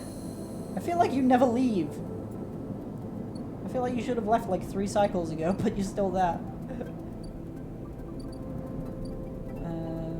Oh, that's ticking up to something bad happening. Amphis will be ready for us tomorrow. I think Ankita is ready today. So we might have to keep Rabia waiting. Fang is another couple of days. Oh yes! Let's talk to Ankita. She has some explaining to do. You spot Ankita on the trek to the farm stack. She has a box on her shoulder and is working her way down the slope. She sees you as she approaches. Neither of you speak for a moment. She looks tired, pale. Her hair is tangled and clumps of dirt cling to her armor. You both eye each other. Ankita. She holds up her hand. Sleeper. She takes a deep breath. I'm sorry for what happened. Truly I am.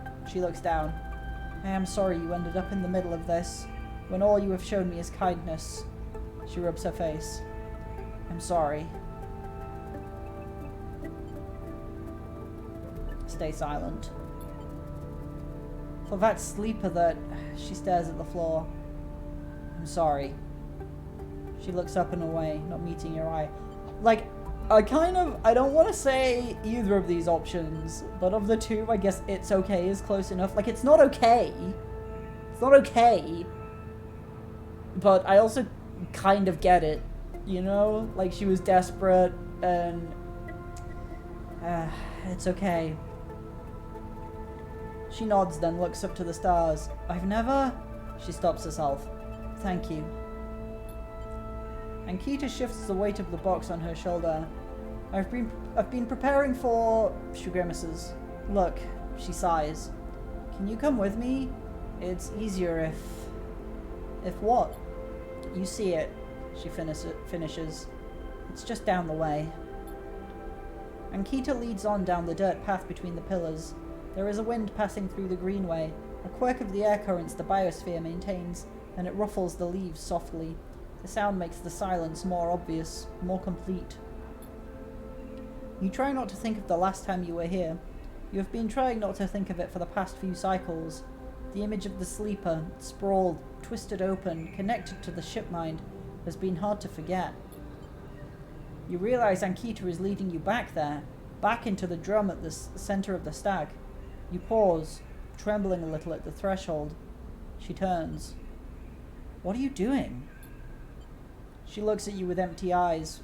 What needs to be done? You stand on the threshold and look up at the tanks, green and wet, some glowing with flickering grow lamps. You look down at Ankita, suddenly so small under this hulking ruin, the smallest she has ever looked. She places the box down. Follow her in. You follow Ankita into the stack through a low tank, entering the drum at ground level. It is just as beautiful as you remember, but it barely touches you. Instead, you check the apertures of the tanks for the glint of a weapon, or a shadow among the moss. Ankita stops and you look down. The mossy island at the center of the tank is clear now, the equipment cleared away. In its place is a mound of dirt, loosely covered with moss. Ashton's rifle stands straight, half buried in the dirt at the grave's head. I buried them together, Ankita says without turning. You both stand there in silence for a little while. You think of questions you could ask, about Ashton, about the sleeper. How long did you know him? She takes a moment to respond, and for a moment you think she won't, but then the words come gushing out. He signed on a while ago. He used to run recon for a corporate outfit, but he got sick of the pay. He joined the crew as a sniper, and the first few jobs were a breeze. He was so cold, disconnected. He always hit his marks. The last few jobs, though, he was different. I noticed that. We'd had a period of extended shore leave on the Eye, and when he came back he was changed. I assumed he'd just had too much time off. He was right. I never would have given him the ship mind. I wouldn't have believed him. I've had crew members double-cross me, undercut me, rat me out. That's the business. He wasn't a good person. None of us in this job are. This is how we die. Alone. She stops, not sure of what to add. It seems like she is reaching for something, but she can't quite get there. You feel that gap between you, and as you do, it widens. The water drips. The moss trembles. You both stand in silence for a while longer. You both feel it. Life creeping back in, the silence ending. Ankita shifts her weight and then starts to walk out. You follow her, suddenly eager to be back out in the open space of the Greenway, to be away from this place forever. You stand outside and breathe the fresh air. You stare at the green leaves and the stars wheeling above them. That's it, says Ankita from somewhere behind you. You try to think of something to say but can't. Ankita puts a hand on your shoulder. You turn back to her. At least take this. She forces a handful of cryo chits into your hands. It's what I owe. She looks at you desperately. You look down at the metal bars. Ugly little things, you think. I take the chits, if only to make Ankita feel a bit better. You take the chits and turn without saying a word. You continue up the track and she does not follow. As you walk up the rise, the wind picks up and the leaves shudder. You walk faster, trying to outpace your anger. The chits are heavy in your pockets, and you hate them for reminding you of how little a life is worth. Achievement unlocked, the bad end. Yeah, that was a pretty fucking bad end, alright.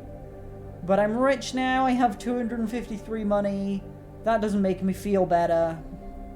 But at least I don't have to worry for a while. I have 2 upgrade points, I need 1 more still. Fuck, that was rough.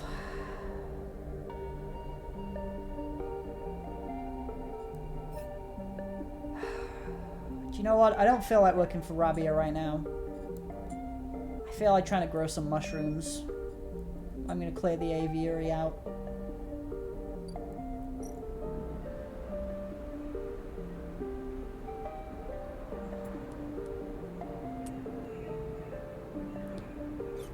Once a corporate garden for impressing guests with gene-tweaked birds, now this chamber is a mess of overgrowth.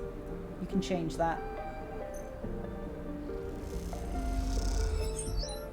Layers and layers of rotten mulch comes away from the corroded metal, and among it, pale and delicate, you find a bird's skull. Aww. I'm gonna re-roll and see if I can get something better. Hey, I did! Another 6. We're halfway done with the clearing away of the sunlit refuge already. Let's see what we get here. A negative outcome. The layers of growth are overwhelming and the stench of the rot distressing. You do what you can for now. Even on a negative outcome, we still make some progress, which is nice. I suppose I could have gone back and tried to work for more scrap, but just didn't feel like it. And the day is over.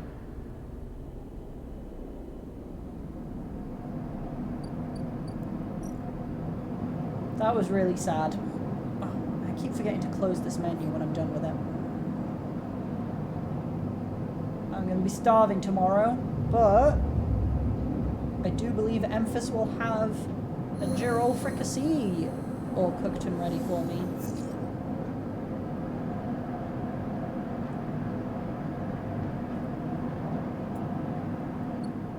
We made some pretty good rolls today as well, with 6 and a 5. Here we go. Let's go see Emphas. This'll cheer us up.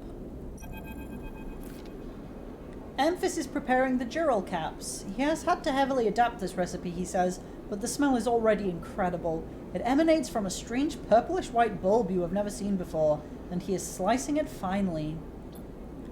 He brushes and slices the mushrooms and then places them in the wok with the sliced bulb and the oil. Wait, is it garlic? Is it literally just garlic? The strange purplish-white bulb? They caramelize there in that well-worn crucible. He adds liquids, transparent and opaque, and then turns down the heat. A sprinkle of leaves is the final touch. We have a moment, Sleeper. He smiles. Do you have a story? Something in the scent of the food gives you a feeling of nostalgia, something distant and melancholic. It seems like the story should match that feeling somehow, and maybe you will feel better for telling it.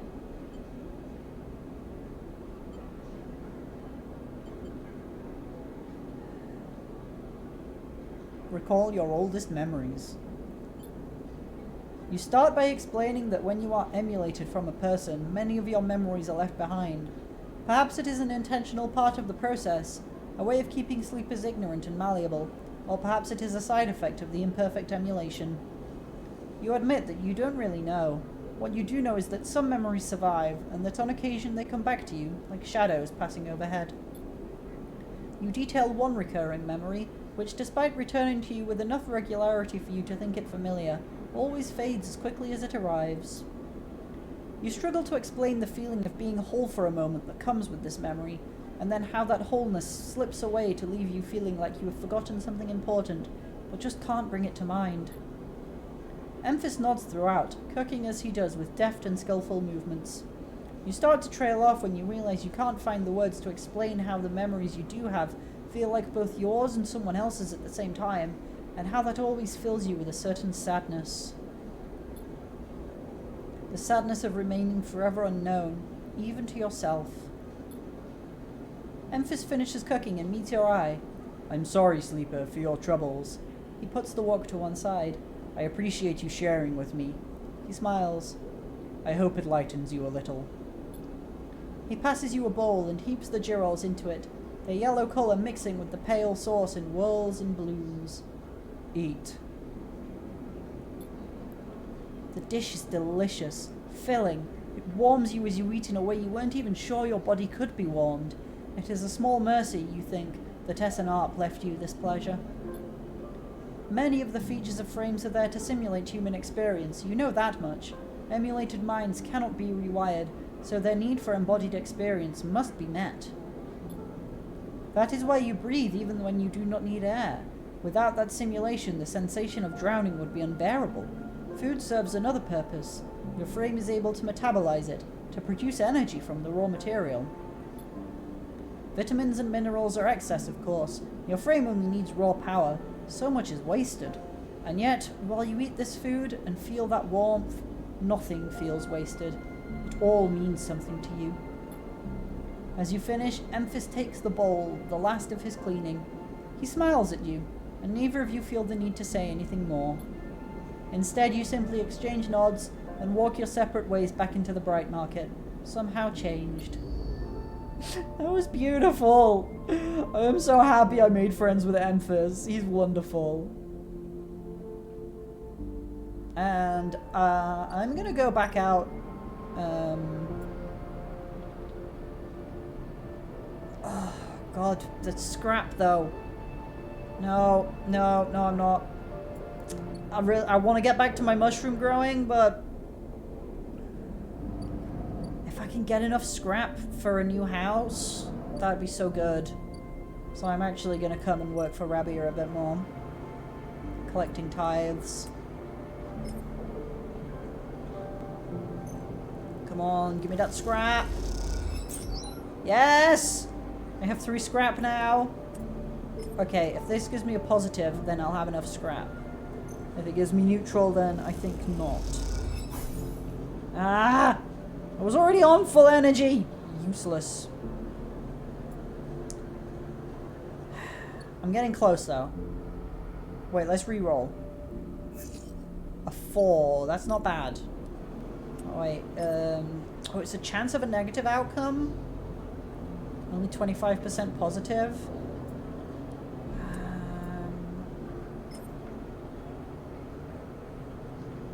So you know what, let's risk it.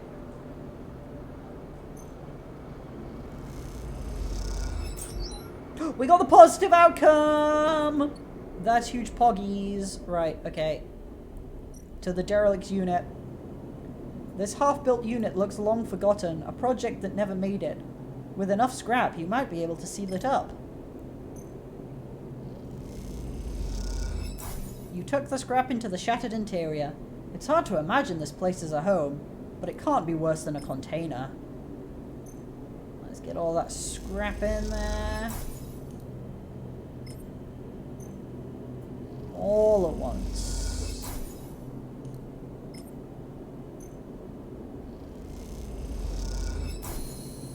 Done.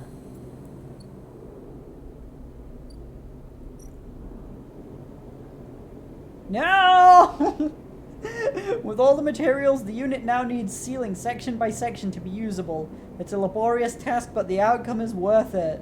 Makeshift apartment. Once this place is sealed, it will be livable in, maybe even comfortable. A place to call your own. Oh man, that needs 8 sections on that clock. Right, we are out of dice for the day. I'm gonna inject some stabilizer, so I don't drop down to only 2 dice for a day. Can't handle that idea. There we go, nice and stabilized. And end the cycle here. And then hopefully it won't be too long until we have a nicer place to sleep at night. Ooh, some decent rolls there, decent rolls. Don't forget to check my clocks. There's no scrap shipping at the minute. Not that I need scrap anymore.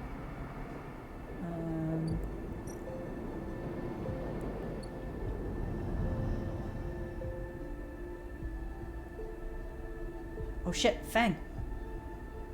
Feng is my top priority right now. If my trackpad would work, please. I just wanna click on Feng, please. If you would allow me the luxury of clicking on something, please. Yeah, just click on Feng. No? Oh, I thought you were gonna do it that time. There we go. When you enter the service dock, Feng is already set up, crouched among stacks of equipment. He is leaning over a terminal, bathed in a blue glow. He looks totally at home. Sleeper, what do you think? Turns out not everyone in Havenage is set against me. A couple of my old systems pals managed to ship me some of my old gear. He gestures at the pile of blinking hardware. Nice kit. Feng does a mock bow. What are we looking at? One massive smoking gun. He raises his eyebrows. Feng beckons you over. He has a set of scans of the wastes on his terminal with heat maps of activity overlaid. A chunk of the derelict rim is blotchy with bright red and orange marks. Does this look like a wasteland to you? Feng shakes his head. There's hundreds of Conway machines out there, all lined up in concealed hangars, and a whole underground facility to support them. Hardin has got a crew out there putting them together. They must have shipped them in piece by piece through the shipyard, ready for assembly out there. Why? They are planning something. No one needs hundreds of heavy-duty reclamation drones to run this kind of operation. Maybe Hardin masked this whole thing as an effort to clean up the wastes, but there's no way this is about pulling scrap off the eye. Feng looks worried. And why is Conway in the mix? I bet no one in Havenage knows another corporation is setting up on the station. They aren't stupid either. These scans are the best info I can get. The wastes are cut off from the eye's cloud of networks, and the greenway is a total dark zone. No data can come in or out. We can't hack them? We can't from here. He turns and winks. That's why I'm gonna pay them a visit. How? You forget. Havenage come in and out of there all cycle. I should be able to get in, as long as no one I know sees me. He grimaces playfully. But I need you on the outside to help disable security systems and cut me a pathway through. There's no cloud access, but if I can get inside, I can open up nodes in their network and we can work in tandem. It's a massive facility buried deep down there. Miles of corridor and ventways wrapped around cargo bays and hangars, so it'll take more than a few cycles to work through it. But as long as you can keep them off my back, I know I can rip what we need out of there. He pulls a handful of ripperworms from his pocket and hands them to you. These are the last of my little helpers I managed to salvage, so make them count. I modified them slightly. This time they'll feed their data threads back into the system that they are tunneling into, creating a nasty little feedback loop. We run it just like we did with the agents. Hack the nodes I pinged to locate the ports for the security system, then slot the worms in those systems and let them go to town. He points to a fuzzy silhouette of the buried facility on the terminal. Here's the entryway. This is where you can get access and slot the first worm. That'll fry their perimeter systems and get me past the first cordon. What I need from you is to keep your eyes on the facility after you kick things off. You see me pop up a security system, a server bank, you need to break in and slot a Ripper to disable it as soon as you can. If I can't? Feng gives you a hard look. You miss a system, you wait too long, they're gonna find me, simple as that. He claps you on the shoulder. I need you focused on this one, so I'm gonna let you fire the starting gun. I won't go until you slot that first worm. I'll leave a tracker running on the terminal here, so come back here if you want to see my progress. He affectionately pats the top of the screen. Got it. Don't worry, you can run rings around their protocols, I've seen it. Feng gets up. It's all in place. You just need to make your own preparations, then slot that worm. He stretches. Just don't wait too long, I'm getting bored of all this sneaking around. Once I'm inside, I'll get the proof we need to end this whole thing, no matter what. He crouches to check the terminal. We can't take longer than 6 cycles on this thing. Remember that. He stands up. Oh, and one last thing. He lowers his voice.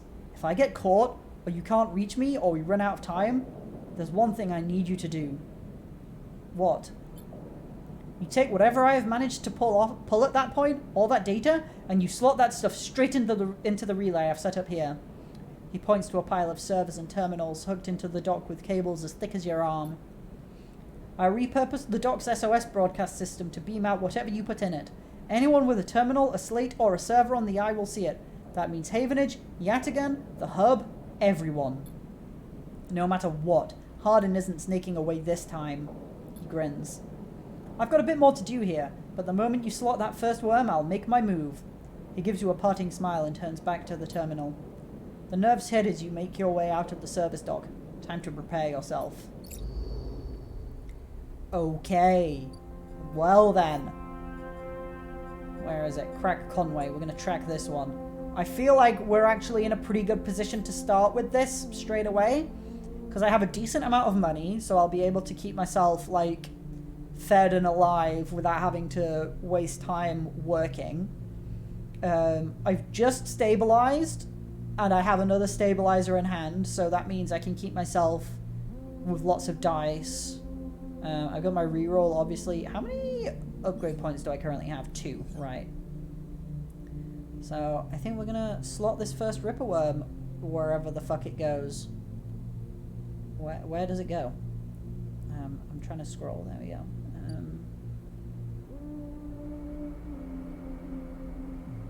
Wait, is it when we're hacking that we do the Ripper Worm thing?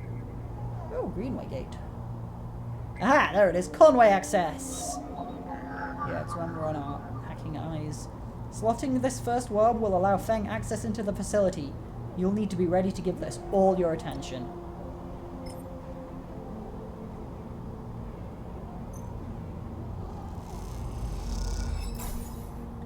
The worm tunnels in and starts looping data through the node. The Conway facility open up to you. Godspeed, Feng. As you slot the worm, a thread jumps up out of the facility. It unspools in front of you, releasing its data like ink in water. Sleeper, Feng's voice crackles through. Moving in. Nodes, then ports. Aware of interference. Slot the worms. Timer starts now. Stay safe. The thread dissipates. You are on your own now. Oh. Crack the 3 layers of security. Consec F1. This node is linked to the outer security layer. Feng must be struggling to get through. Needs a 3 or a 2. I've got a 3. I suppose, now I think about it, it's too late now because I've started. But I could have filled any other one drive. I could have completed any one drive, got an extra upgrade point, and then got a +2 for interface, which would have made the hacking easier. It'd given me like a 3rd option. But we've done it now. Extract some data. F1 port located. Consec port F. The first layer of security, a ring of doors around the central facility to aim to open them up.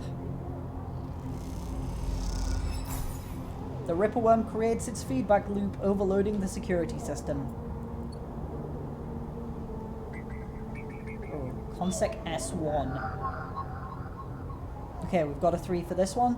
The inner S-layer security is more complex. One access point won't be enough to locate the port.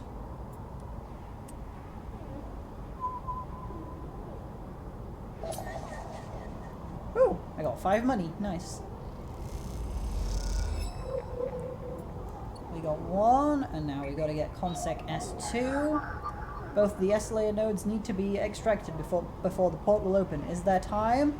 I've got a 4 for this one.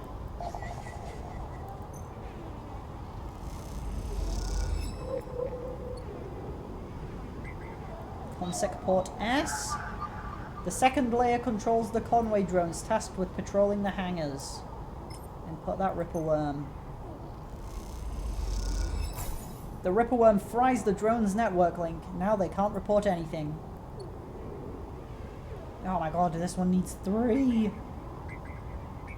Consec X1. This node is buried deep in the wastes. This has to be the final security layer.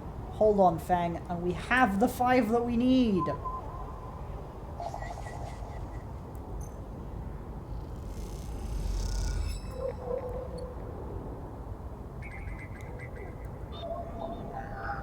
Oh, we can't do this one. Needs a 5 or a 3. What about this one?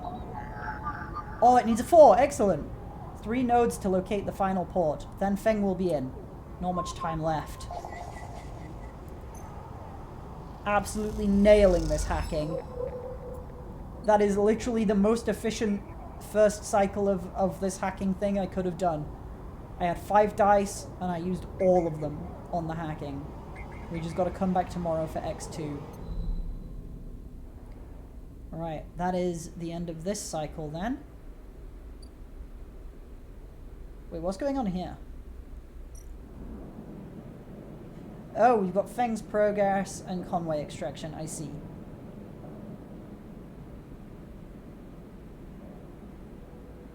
Yeah, so that's what's telling me how long I have before Feng gets caught. And that does mean, unfortunately, we are still sleeping in the shitty house. Not the house, in the empty container. We don't have a house yet. Let's end that cycle.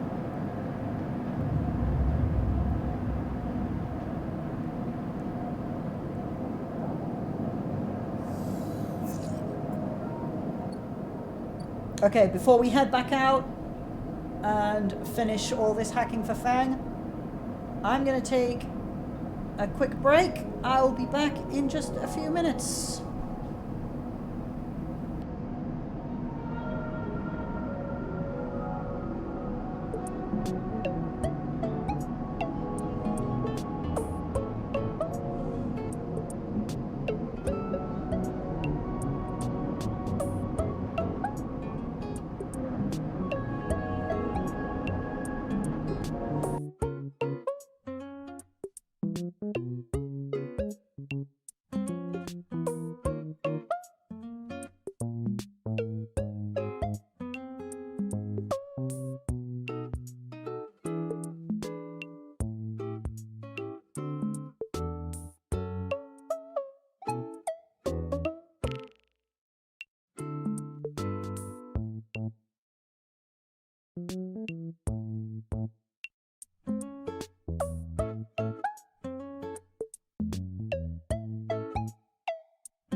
am back.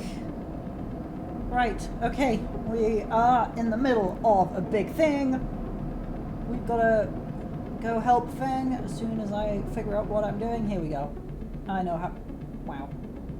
I accidentally minimized everything. And now I'm playing music by accident. Oh my god!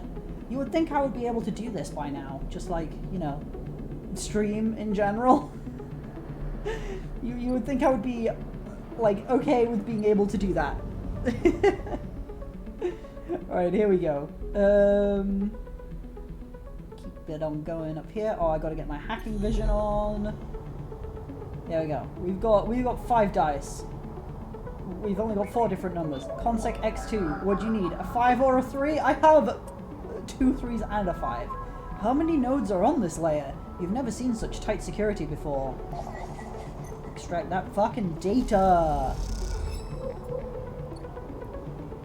Here we go. Consec Port X. This final layer controls surveillance. With this down, Feng should be able to control the facility's cameras. Ooh. The Ripperworm chews through camera control. The moment it does, a thread shoots from the facility.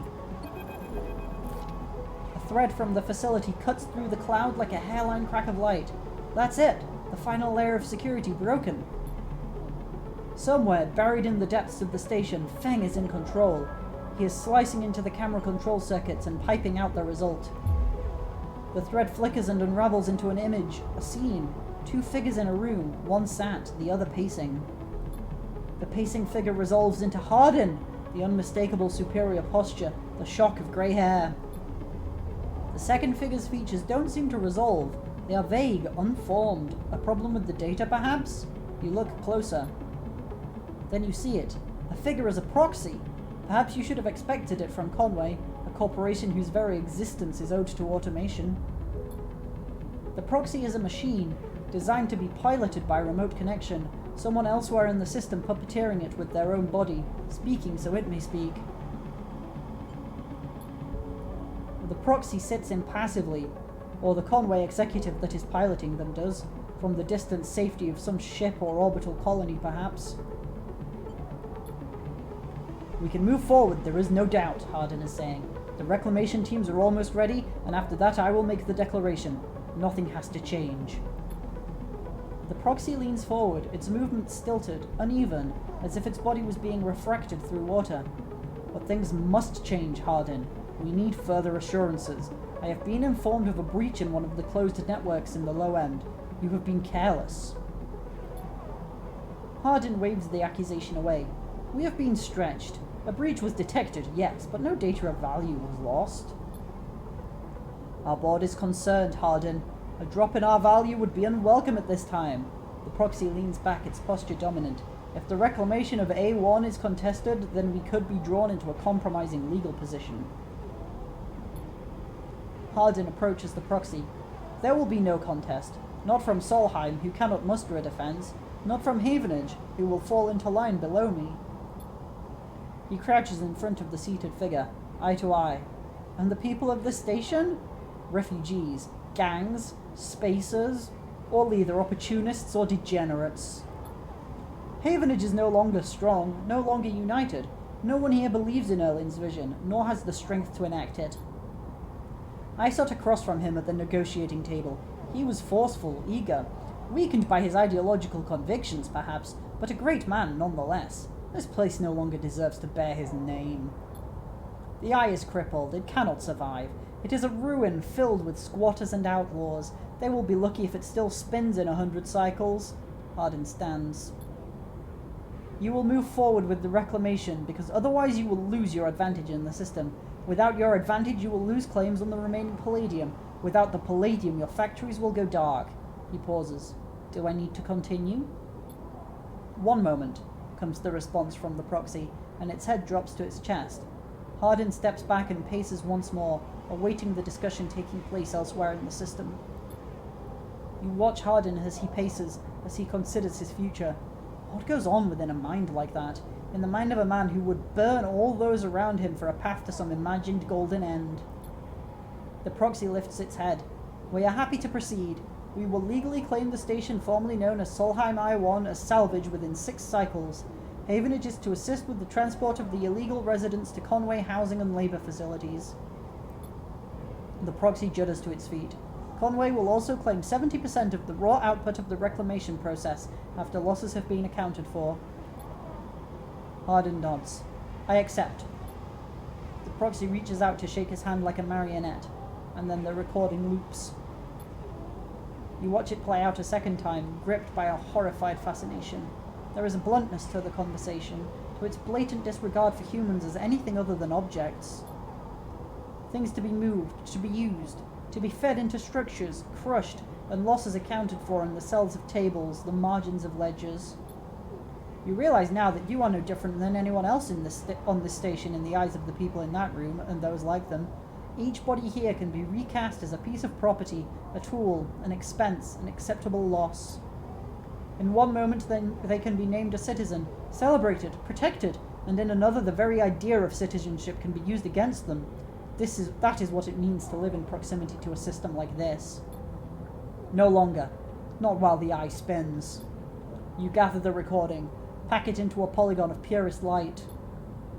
Then you drift down into the service dock like a falling leaf and find the relay. It only takes a second to place that polygon of data, that recording, into the relay system Feng prepared, and then you watch as it bursts out, a web of threads, heading out into the black to every networked device on the eye. Let them see what power makes of a man. Ooh, achievement unlocked Icebreaker. Drive complete 1 upgrade point, and that is something big that has just happened. Holy shit. Alright, I'm going to use my upgrade points to give me a +2 to interface. Thank you. Lovely.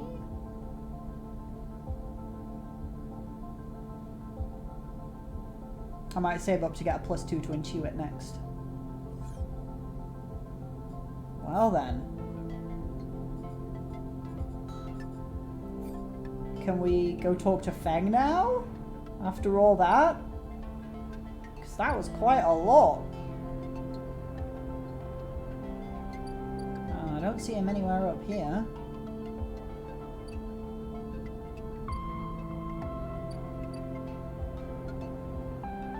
Is it in my drives? I mean, I've still got disable my tracker. Oh, wait for Feng to return, so I guess we're not going to see him anywhere at the minute. Wait, get to know Emphis isn't done. Oh, bring Emphis Matsutake caps! Oh, I did not pay attention to that the Emphis one was not done. Okay, I want to look at Emphis as well. See how many Matsutake caps he needs.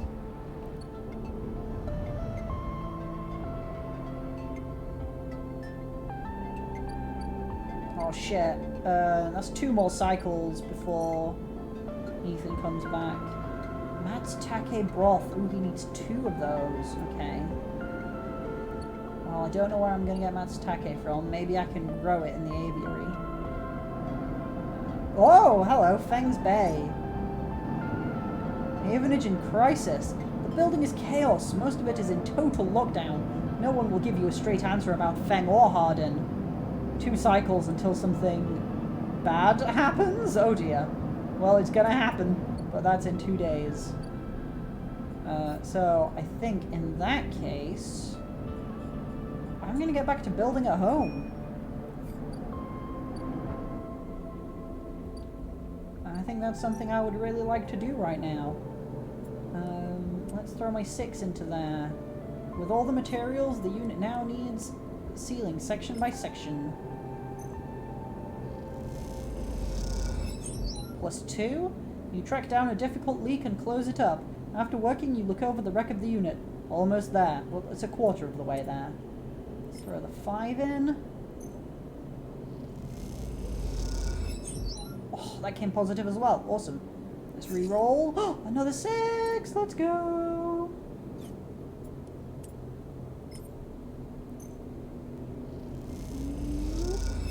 Yes. And this one can't even come out positive because it's a 1. So I'm gonna, instead of hacking, I'm gonna go and use that 1 just to do a little bit of clearing out in the aviary. There we go. I think that's a nice place to spend a low roll. Progress towards my sunlit refuge. And now back to the old empty container for possibly the last time, if things work out. And cycle.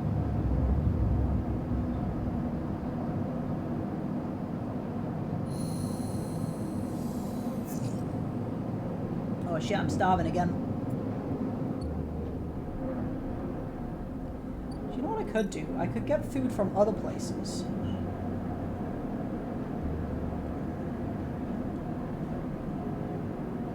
I'm gonna experiment with buying a drink.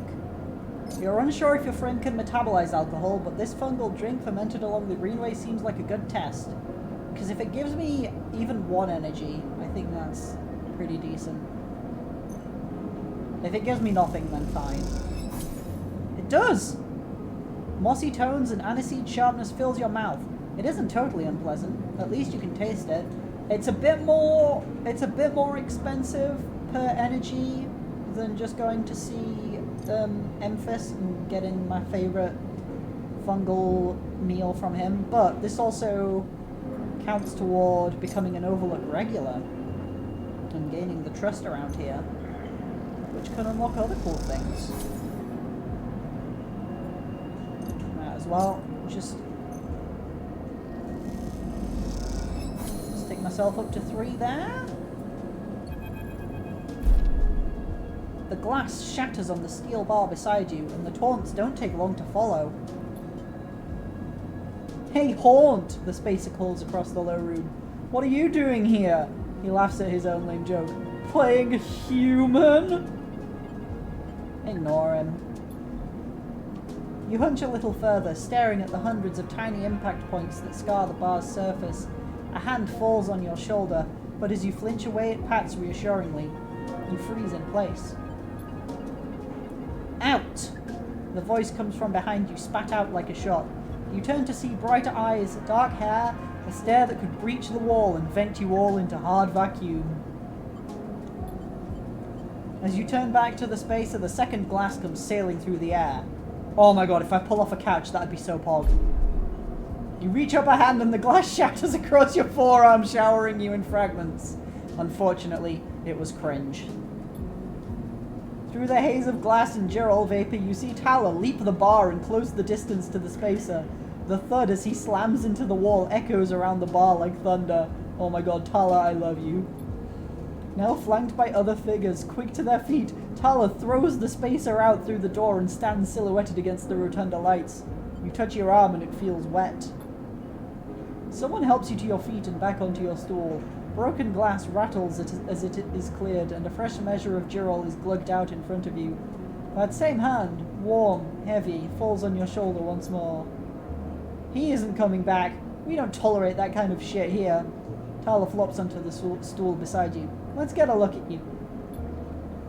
Tala wipes the powdered glass from around the wound, and someone places a bottle of alcohol and a metal tin with tweezers on the bar. She disinfects them and then turns to you. That was an ambitious catch.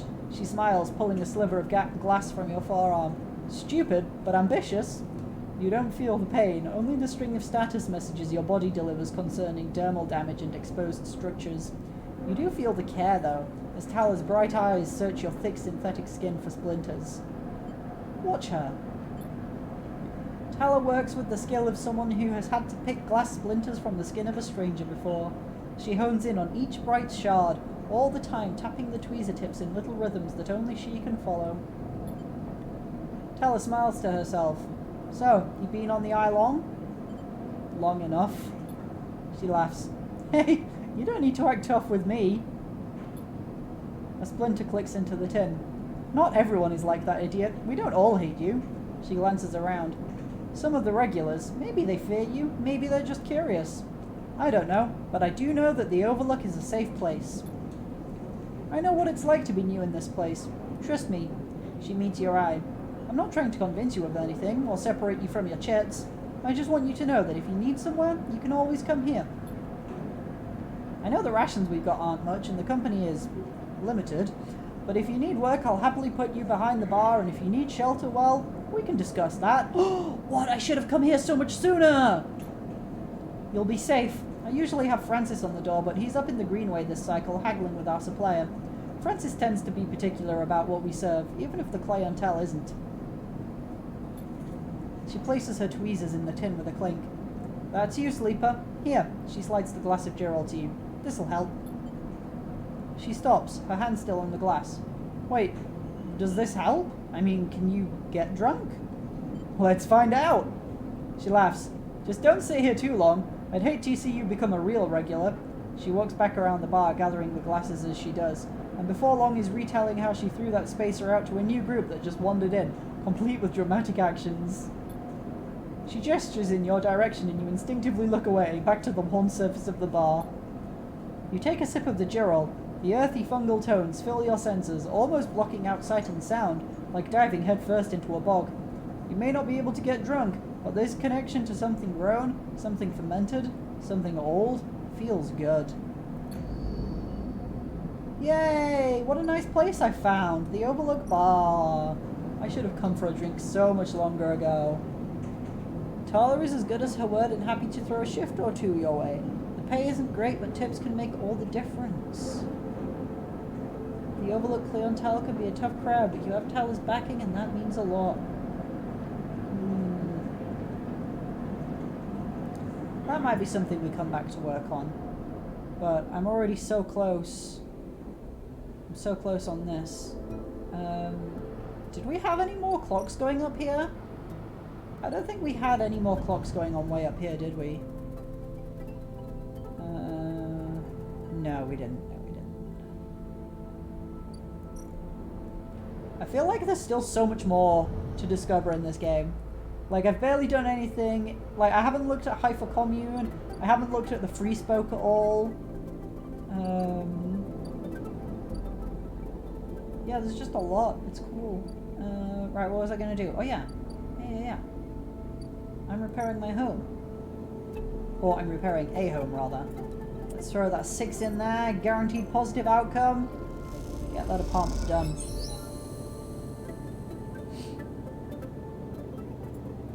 We did it.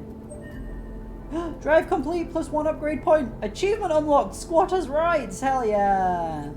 Okay, I'm saving up though. I've only got 1. Repaired unit. Sealed housing unit. All cycles. Ooh. Feed a stray.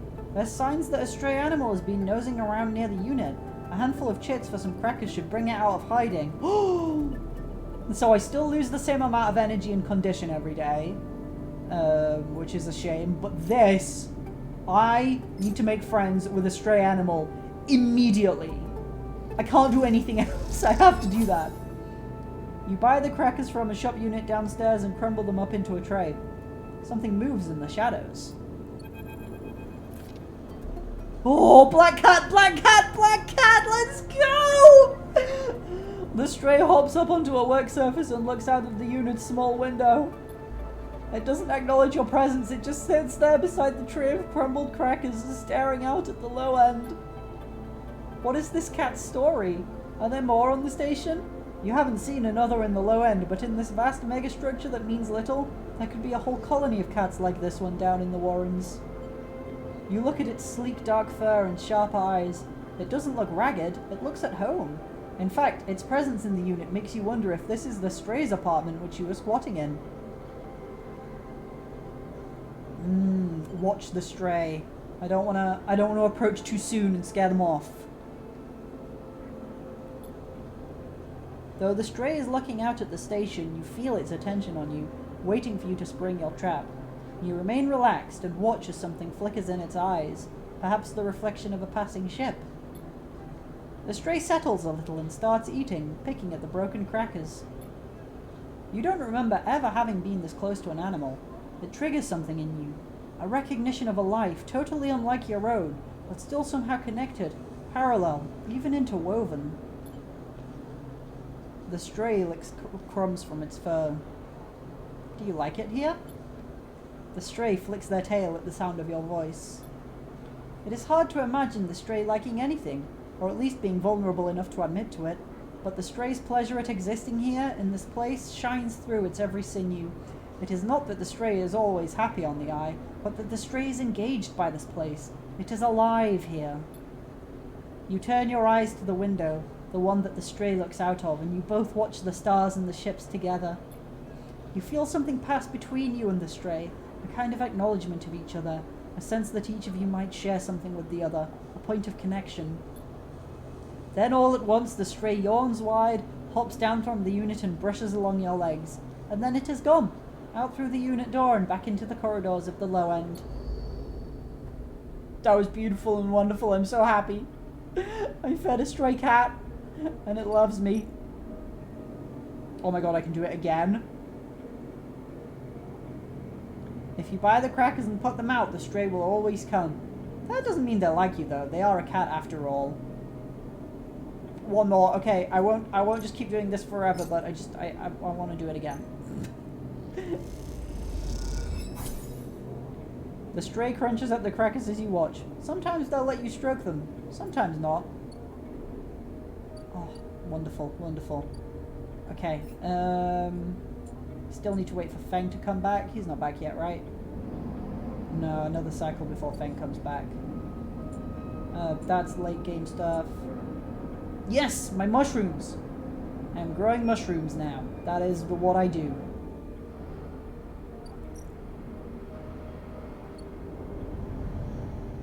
It would be nice to have a place to sleep out in the, like, on this side of the gap. So I didn't have to, like, keep crossing it whenever I wanted to do the mushrooms. Those are all 3s. That's 3, 3, 3, and 3. I didn't... 4 3s. What are the chances? Let's re-roll. That's worse. It's worse. That's +2 to Selnet Refuge though, and... yeah, let's go! We have cleared out the aviary. Fungal beds. The moist corners of the aviary make the perfect beds for the spores. Once they are filled, they can be left to grow. Right, I need to get some spores from the mushroom groves. While the grove mushrooms are dangerously inconsistent, spores provide a chance to gather or study these species in an untouched form. Hello? Thanks to my +1 to intuit. That counts as a 3. Let's do it. Neutral outcome. +1 grove spores. You find clumps of spokes in a passage dripping with moisture. You gather them quickly, unable to identify their source. Try it again? Try it again, but it's risky. If I get a negative outcome, that'll be bad. Negative outcome. -2 energy. Ouch. The mushrooms lead you deep into the rim, beyond sunlight, where moist dells glitter with strange growths. You barely make it back out. Yeah, I should have just used that last die to hack, really. That was too risky. I'm impatient. I want my mushrooms. Oh, I can rest up here now. I don't have to go all the way back down there.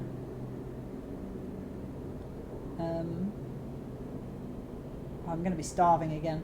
That's okay, though. End cycle.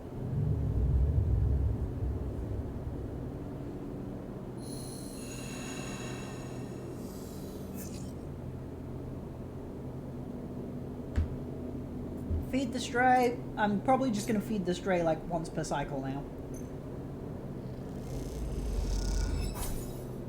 The stray crunches up the crackers as you watch. Sometimes they'll let you stroke them, sometimes not. Whoa! Oh! Fuck. This guy. You miss me? Ethan smiles a rugged smile at you. No. You look at him. He is paler than usual, hunched. He is sporting a black eye and more than a few cycles of beard growth. That's no way to greet an old friend. Get lost. Ethan's face drops along with all pretense of friendliness. I think you'll want to hear this, sleeper. I think, he says, rapidly shaking his head, you'll really want to hear this. Hear what? Ethan perks up. This is big, really big stuff. About you. He seems more jittery than usual, on edge. You remember now how S&ARP cancelled the contract on you? The contract I was going to collect? I remember. Well, I'm guessing you were pretty happy about that shit. Overjoyed. Me? I lost everything, but let's not worry about that. He smiles sarcastically. And so, what did you think? That was it? I was just glad to be done with you. Oh, the feeling was mutual. Except, Ethan leaves a dramatic pause. What if old S&ARP gave the bounty to someone else? Someone who is even more of a shithead than yours truly. He smiles darkly. What a disaster that would be. Who? Ethan grins. That's the question, isn't it? Ethan fishes around in his pocket for a slip of paper. I've been speaking to some friends, you see, some colleagues about what went down, and it turns out S&ARP cancelled all their bounty contracts. The whole lot. It seems they've brought someone in-house. Some guy who did so well on their last contract that they got offered a job. He leans in. Apparently he made a hit on this ship called the Winter Wonderland. Or something. Oh, shit, that ship! Oh my god. It was smuggling sleepers out from under S&ARP's big corporate nose. He killed the crew and blew the ship. I remember that ship! I remember that ship! I think he got the name wrong, but I remember that ship. Oh, shit. They called him Hemwick or Maywick or something. He gives up looking for the paper. I forget. You mean Winter Light? That's it. He looks at you hard. So you do know about all this. He pats you on the shoulder. Then you'll be very happy to hear what I'm about to offer you. Ethan runs his hand through his greasy hair. Given this new information I've brought to light, it seems like you are in need of protection. I'm not paying you anything. Easy, I'll get to that. He looks down the corridor. I, meanwhile, am in need of assistance in kind. It turns out I upset some people at the compressor the last time we were there, the owners, and they say they'll space me unless I work off the debt. Seems they are that kind of businessmen, he grimaces. I would pay them, but... He shrugs and turns his jacket pockets inside out in a mime of poverty. He looks pitiful, even more so for his clownish acting. Then work it off. You should be glad at the anger rising in him now, that I came here and told you this. You think anyone is looking out for you? You are a contract, a name on a list. He kicks the wall. Ethan rubs his temples. I'm sorry, he hisses. I'm sorry for being a shit, and trying to kill you, and whacking that thick skull of yours. He sighs. You think I want to go up against this guy? But us, he jabs a finger between the two of you. We don't have a choice. So you keep me from getting killed and I'll do the same for you. We can help each other. A straight 50-50 deal. He looks at you. I'm not asking for a favor. I'll think about it. Ethan nods. I'm at the compressor. Every cycle. Working. He pauses. Just think about Maywick. Think about that cold-eyed SNARP shit on his way here from the core systems. He smiles. That should give you the motivation you need. Ethan swaggers off down the corridor, throwing his jacket over his shoulder. Can't wait to be working with you, he shouts. New drive discovered. Gain Ethan's protection. Somehow you are once again helping Ethan. This time he has offered his protection if you help clear his debt. Now, if I disable my tracker before then, though, which Feng is back now, so I can do that. Maybe I can... If I disable my tracker before the new guy gets here, that might be worthwhile, and it means I don't have to fucking help Ethan out, which is the last thing I want to do. I don't want to help Ethan. Alright, first things first, let's eat.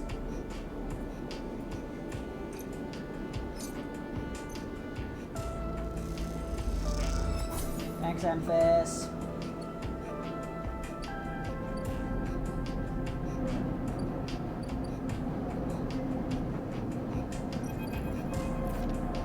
Feng grins at you as the bay door slides open. Above, in the rest of the building, people are busy, frightened. They speak in hushed tones and organize endless meeting after endless meeting. Havenage have avoided a full-blown crisis for now, but change is coming. Feng is in good spirits and bundles you inside before you even have the chance to greet him. That was the slickest operation this station has seen! He hugs you firmly. You made my job easy! He shakes you by the shoulders. I'm so proud! And, he smiles, I get to watch through the cameras as the Havenage security that weren't in on it assaulted the station. Feng smiled. One of them straight up just whacked Hardin with their pistol. It was beautiful. They have him? He's being held, yeah. He looks around. I think the idea is to use him as leverage with Conway, get them to back off. Maybe they'll exile him when they're done, or hand him over to some core authority. Feng shrugs. Now I know he won't be an issue. I'm going to be focusing on systems for a bit. He shakes his head. Seeing as that's my actual job. He points to the ceiling. The people upstairs weren't so happy though. They've been fielding questions about the state of the eye right and left since the recording got out. People are scared. I'm not surprised. Yeah, this whole thing hasn't won me any fans in the administration, but I think in the end they'll agree that outing Hardin was worth it, whatever the methods. He touches a stack of hardware. The eye is old, and it was never meant to run like this. The master control points that Erlin and Havenage installed, they keep it spinning from the rim. That isn't ideal. But if you are asking me if the eye will stop spinning next cycle, no. He smiles. And me and a ton of other skilled people will be working to stop it happening in the cycle after that. Hardin's problem was that he didn't believe in people, he believed in systems, and their ability to shape the world around them. Feng squeezes your shoulder. But as far as I'm concerned, people should be the ones running the systems, not the other way around. Anyway, Feng raps on the side of his terminal. I know you didn't come down here for a lecture. My tracker? I haven't forgotten. He produces the thumbnail drive. I managed to finish that code solution I showed you. It's a modified Ripper worm, one made to deactivate that tracker of yours. But in the time since I got back, I added something extra. That tracker of yours doesn't just show SNARP where you are. It transmits data about the state of your body, your current condition. My worm won't just deactivate it, it'll edit that data to tell SNARP your body is irreparably damaged. DNR, do not retrieve. He grins widely. Pretty smart, right? That's perfect.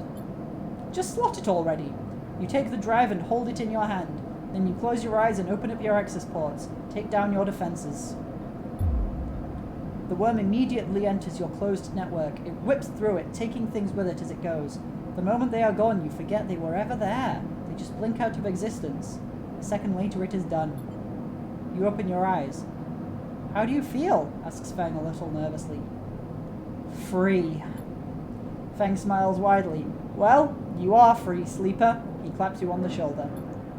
Feng lets the word free hang in the air a little before he continues. Seems like it might be finally time for a celebration.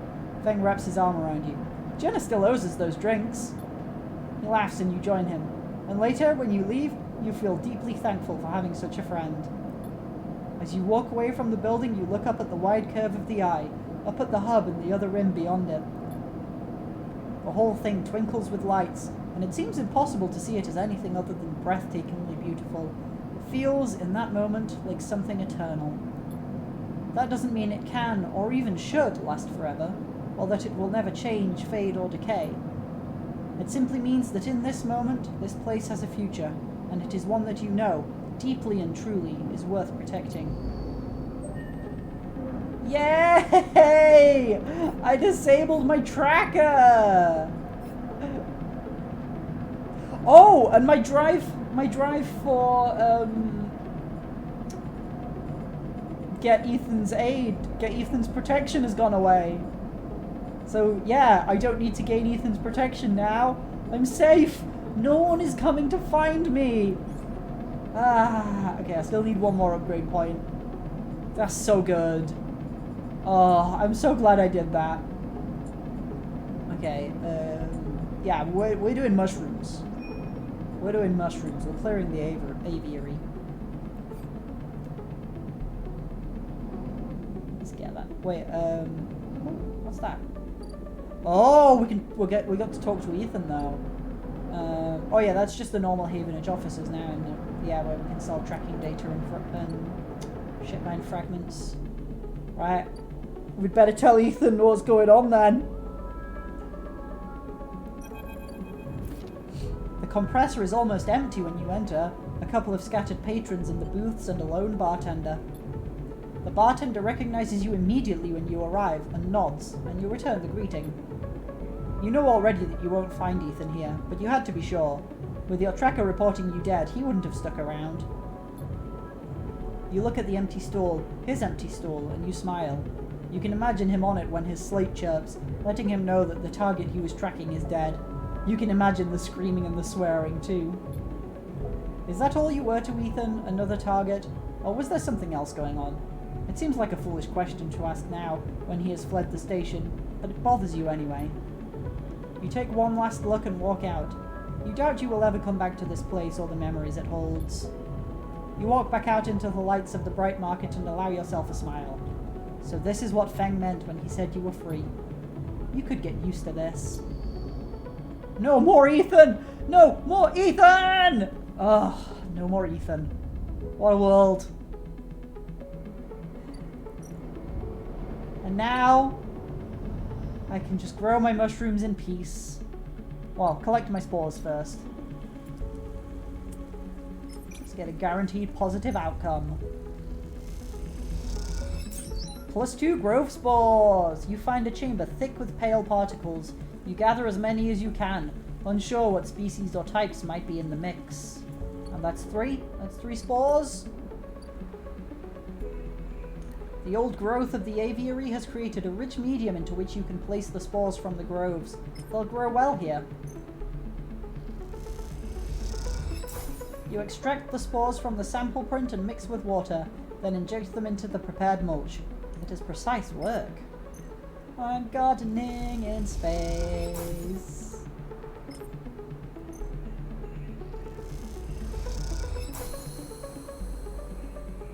Excellent.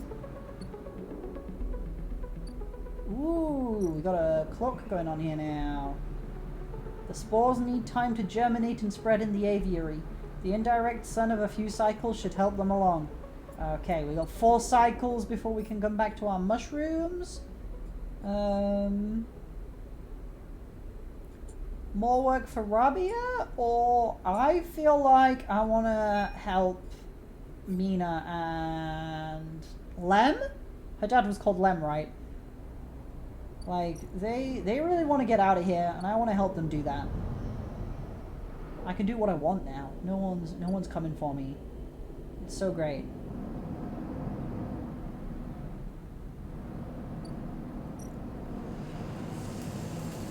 Okie dokie. So basically, I just want to pick one, either junior tech or welder's mate, and focus on that club. And obviously, I've got to +2 to interface. I'm an operator, so we're going to go with some systems fitting to become a junior tech. And the sidereal horizon is webbed with complex systems, bundled like nerves in a body. Your job is to lay these systems in.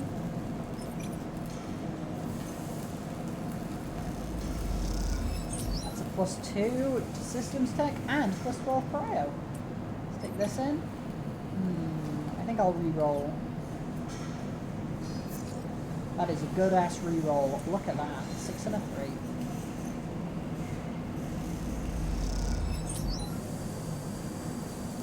Once the shift is done, you close your eyes and see the webs of systems running inside the sidereal horizon. You're a natural at this work.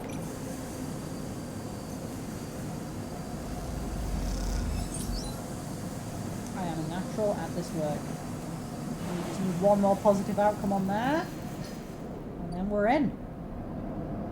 Alright, let's go to sleep in my lovely housing unit. End cycle.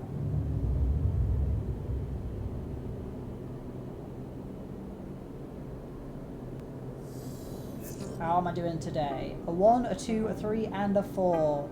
Let's feed the stray.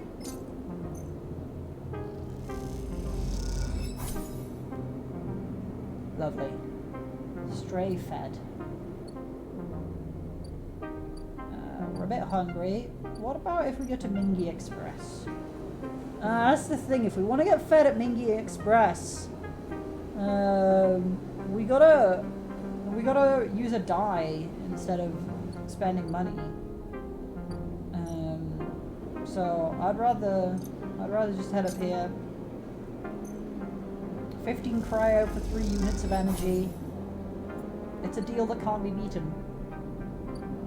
Do you know what? I've never tried their rations, but I can't see it being better than Emphasis' fungal stew or whatever he makes. Take that 4 in for a guaranteed positive outcome thanks to my +2. That's fantastic.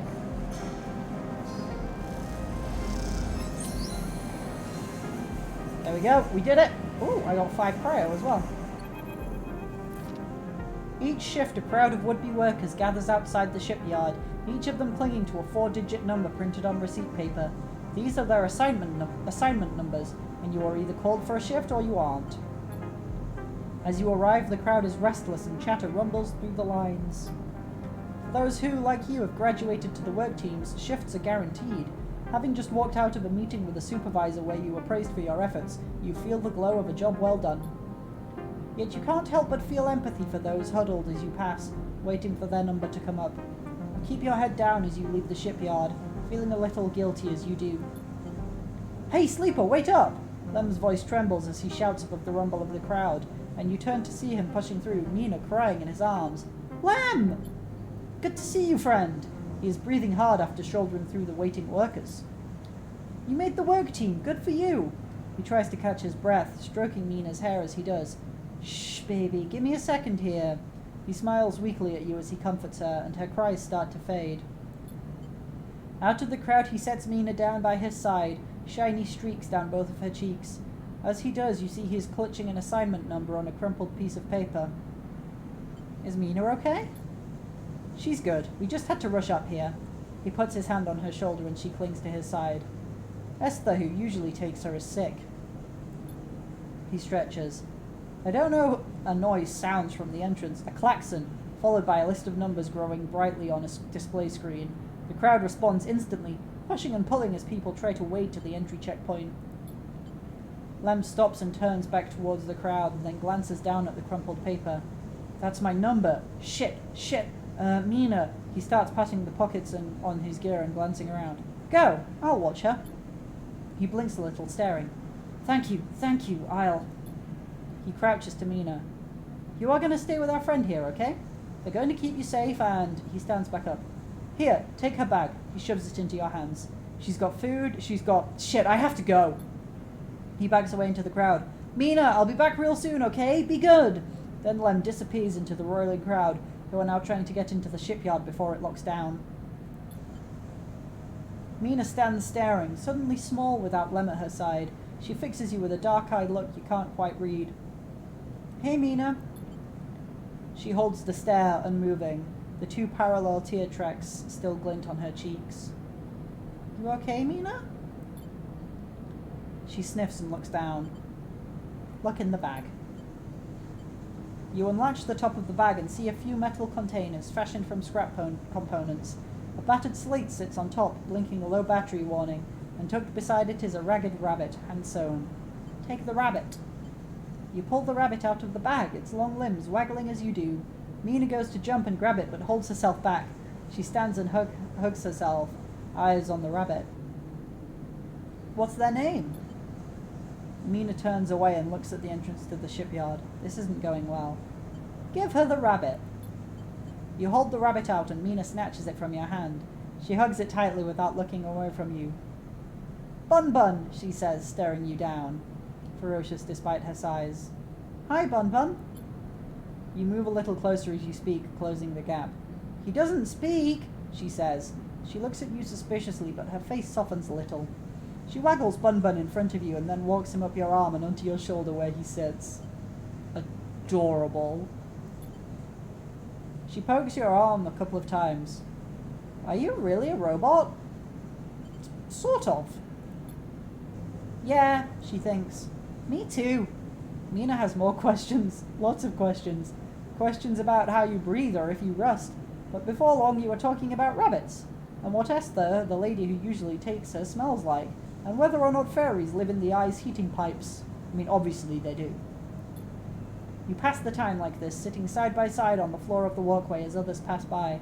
Sometimes talking, sometimes drawing on the slate, sometimes playing with Bun Bun the rabbit. And this is how Lem finds you, just as both of you are starting to yawn. He is dirty and tired, but Mina leaps up his legs and into his arms as he stumbles backwards. You two get on okay, he asks, trying to keep Mina from climbing onto his shoulders. More than okay. Mina shoots you a smile from Lem's arms, her suspicion gone. Well, looks like Meanie can be nice. He pokes her in the ribs and she squeals in delight. Thank you, friend. I mean it. He gives you a warm, wide smile. I owe you. Look, he glances around. It seems like Esther, the lady who usually watches her, is going to be out for a spell. If you ever have some time, I'd really appreciate you coming down to our place in the low end. He grins sheepishly. If you have time. But now I have to take this one to eat. He plays at biting Mina and she giggles in response. See you, sleeper. He waves and they stumble off down the corridor, drawing gazes from passing spaces as Mina's laughter echoes down the corridor in bright squeals. I would absolutely love to come and see you. Help complete... No, I want to go see Lem. Never mind winning a ticket. I want to go see Lem.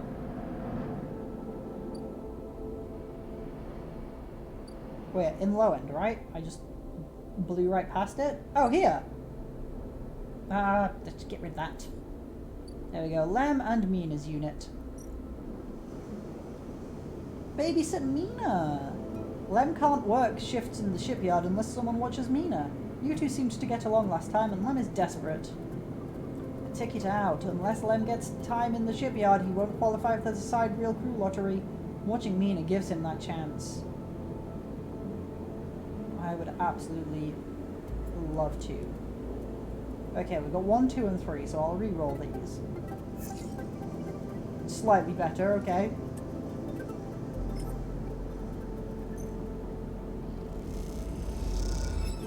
Negative outcome. Mina is crying when Lem leaves and refuses to talk to you. The hours crawl by and you are desperate to get out when Lem finally returns. Amazing. Oh my god, we're about to have some disastrous babysitting. Let's do some more. And again, Nina is crying and desperate to leave. It's just not the same for some reason. Oh, absolutely disastrous. 3 negative babysitting in a row. That's alright. We'll do better next time. Why am I going down here? I keep forgetting that I have a house up here now. I can just sleep there.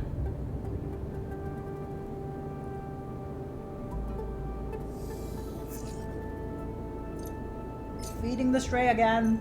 I know it's a waste of money, but the cat needs to eat, and I want to feed the cat. Okay, we're gonna have some good babysitting now. This is gonna go amazingly. Just you wait.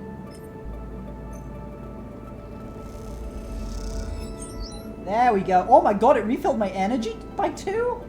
By the end of the day, Mina curls up in your lap as you read her a story. She's asleep when Lem gets back, and you two eat together. Aww. Well, because I get +1 even with a negative outcome, I'm actually gonna use my 1 on this. Yep, negative outcome again. Oof. But we did enough babysitting, and that's what counts.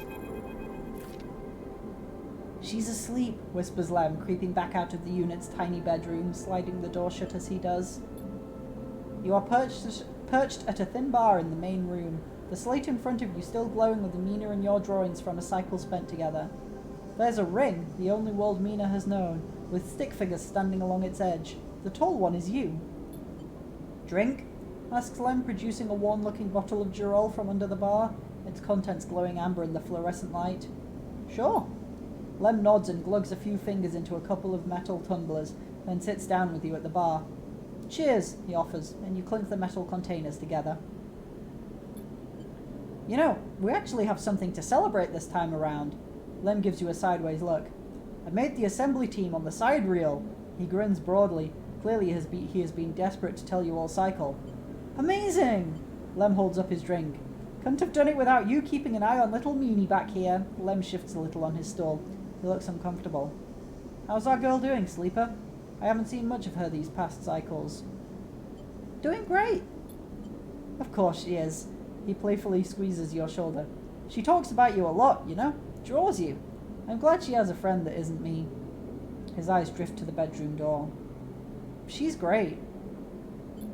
He nods. I can't take all the credit for Mina. She isn't actually mine. He gazes into the middle distance. I pulled her off a refugee shuttle out by one of Ember's moons. The colony was falling apart for decades after Solheim collapsed, surviving on next to nothing. Eventually some of the residents tried to make for the eye on these decrepit old shuttles. He sloshes the drink around in his tumbler. They had no idea what they were doing. The one Mina was on decompressed halfway here. Everyone spaced. The only reason she made it was someone sealed her in a weapon locker. She was ice cold when I reached her. Purple lips. He shivers. Once I picked her up, I wouldn't let go. The medics treated her with me still clinging to her. He takes a drink. Still not sure why. He reaches over and refills his cup. We weren't exactly anybody's heroes, you understand. We were private military, hired in by Conway to protect their claims in the collapse. But once I got Mina, that was it. I quit. Got us dumped here. You saved her. I'm going to sound like an idiot now, but he sighs. She saved me. That's the truth of it. He looks around the decaying unit, its stained plastic plating and flickering lights. Me. I brought her to this.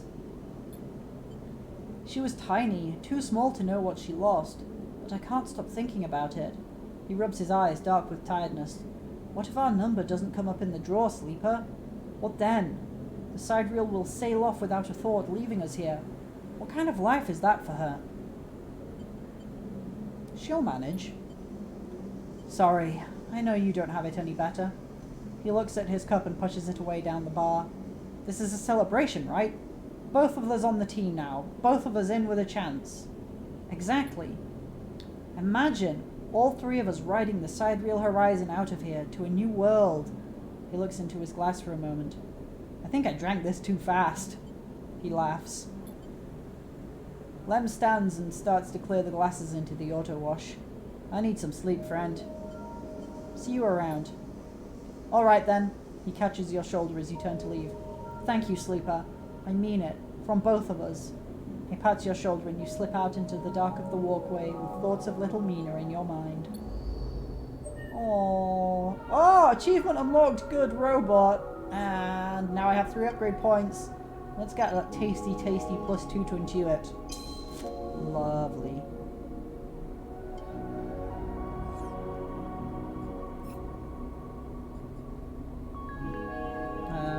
I'm still waiting on my mushrooms to grow.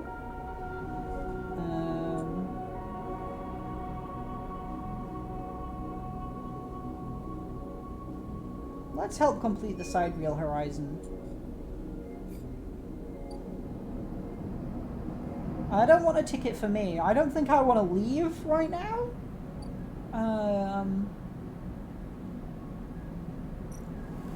But I really want to get a ticket just in case.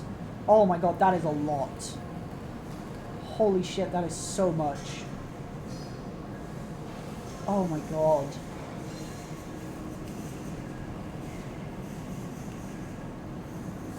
That is ridiculous amount. Okay, do you know what? Fuck that. I'm gonna do other things. That is far too much.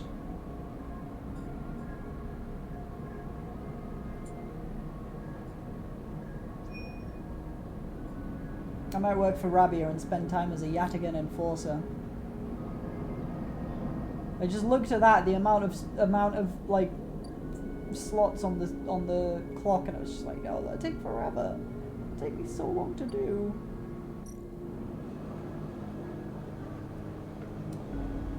Okay, we can patrol the ward, or we can collect tithes. My perk is not telling me which would be best to do for Yatagan Insider, but I do know I get a guaranteed outcome. Okay, do you know what? I'm going to collect tithes with a guaranteed positive outcome with my 6. And I get +1 to scrap components and +1 Yatagan Insider. Okay. I can sell those scrap components as well if I don't want them. And then I've got a positive outcome on here. Let's patrol the ward. And that... Ooh! +3 energy. That's nice. You help a dentist running a surgery from their unit with their equipment. They offer you a restorative infusion and you feel better immediately. But they both just give me +1 to Yatagan Insider. Oof, that's 5 more. Oh! As you say your goodbyes to the other enforcers and walk back through the low end, a chirping catches your attention. In a quiet corridor, away from the main thoroughfares, someone has stuck a small recorder to the wall with suit sealant tape. Written across the fluorescent tape is one word: Sleeper. You peel it away from the wall, and as you do it triggers some kind of improvised trip switch. Sleeper, Sabine's voice crackles through. I have seen you with Yatagan members. Are they holding you captive now too? A high whine. I am sorry if I have dragged you into this. Do not trust them. Something is happening within the gang, some kind of power struggle. You cover the speaker a little, their voice too loud in the quiet corridor. I will come soon. Thanks to your efforts, I have located most of their properties. At the right time, a pause. I will see you soon. Don't give up. Remember our deal. The recording cuts out. You stare at the recorder, processing what you have just heard. Hearing Sabine's voice again opens up something inside of you. An S&ARP employee. Do they know that I know? You struggle with a mix of concern and distrust. You throw the recorder into a nearby waste chute as you leave the corridor, still unsure who to trust, and head quietly out of the low end. Oh, I really don't know who to trust. So I guess at some point in the next few cycles, Sabine's gonna show up. That's scary.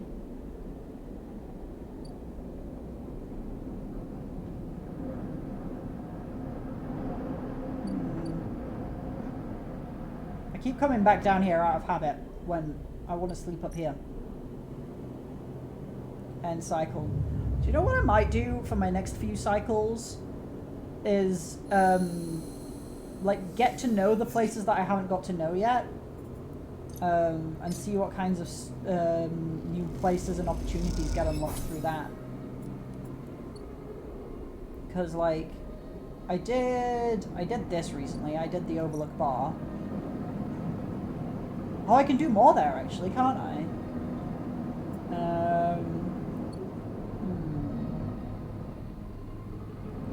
There is so much to do. But, like, I haven't even explored, like, the Free Spoke.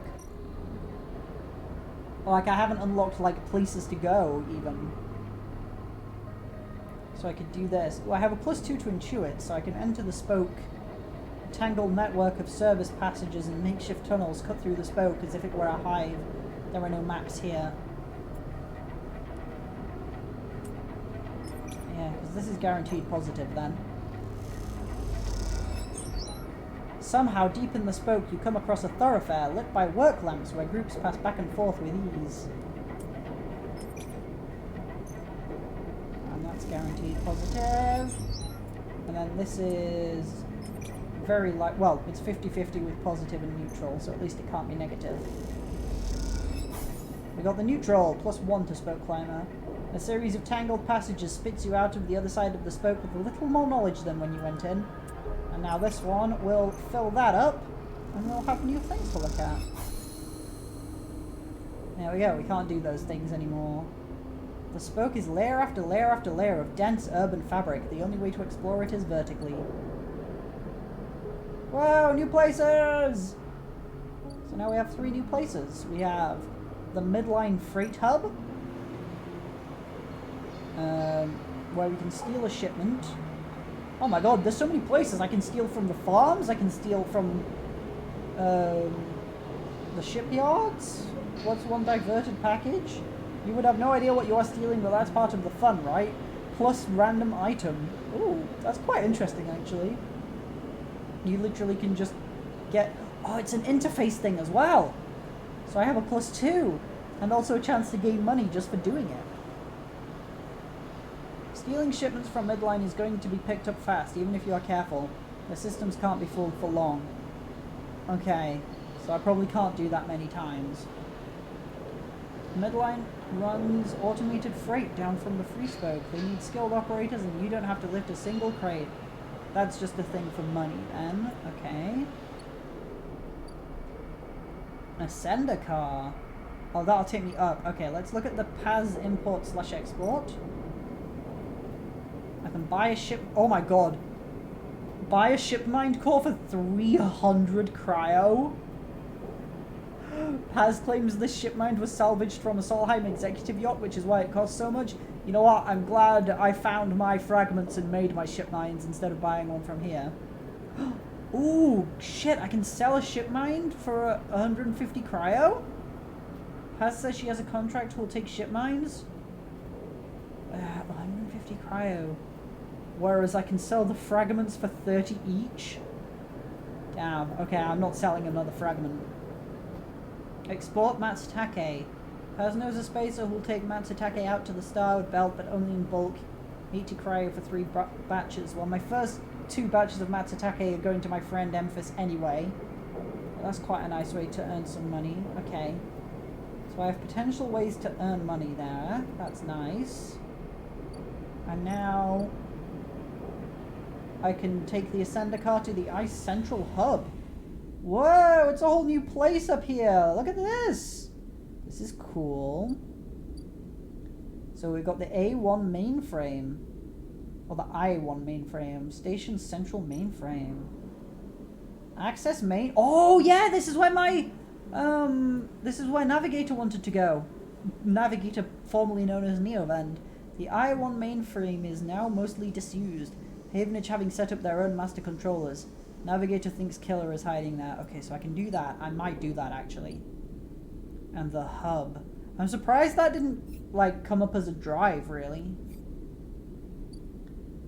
Station main dock. What can we do here? Weightless Wanderer. Up here there is no gravity, so even just moving around takes a while to get used to, let alone navigating the bays. This is the thing I can do to unlock more stuff, I guess. So I can socialize. Ooh, but there is interfacing over here, which I'll definitely probably end up doing. Because interfacing is what I'm good at. Okay, we can't do that now because we're out of dice. But I'm gonna stick Neovent / Navigator in here.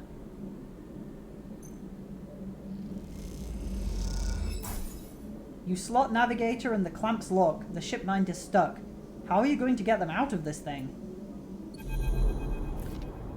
You slip into the cloud as easy as blinking. Navigator is beside you, their sphere casting light into the strange darkness here. This is not how a mainframe should look. A center, a point of connection. The object in front of you is severed, cut off. A rootless, branchless tree. Only the trunk remains. It's dead. Quiet, Navigator hisses. And then you see it like a blade in the dark. An edge slicing through the void. It glides along at a distance and winks out. Then it appears again, elsewhere, gliding once more, searching. It's looking for us. The moment you make a sound, the edge leaps closer, and you see now it is not an edge, but the ridge of a long, sharp head like a shark. Uh-oh! It's Killer! It glides past, closer now, and you see into the voids where its eyes would be, should be. You and Navigator exchange looks, both thinking the same thing.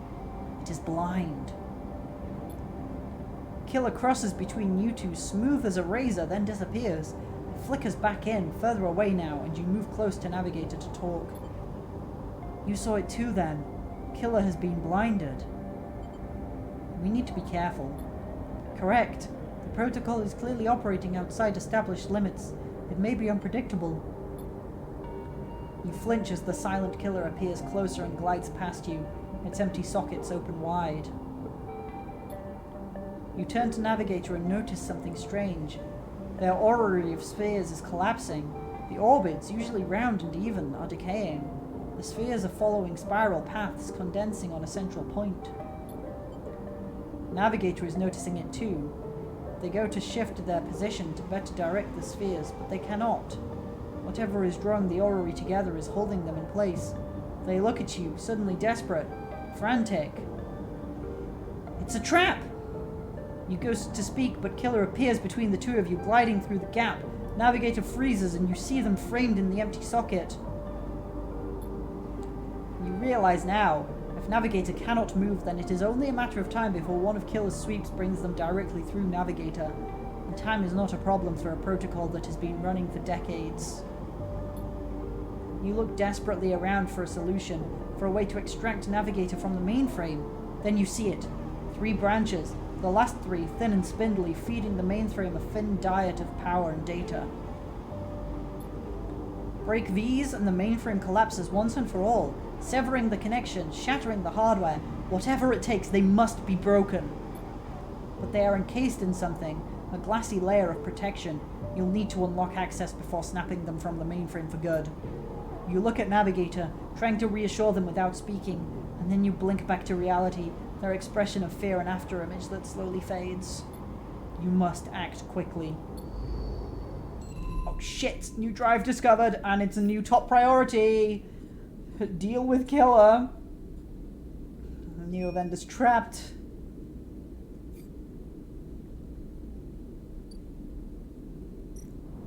Hey, branch 2. Oh shit, I need encrypted keys! I need 3 of them, I think. I'm guessing these are all going to be the same? Yeah. That means I'm going to have to do some hacking. And then we can't do anything there, I'm guessing. Yeah.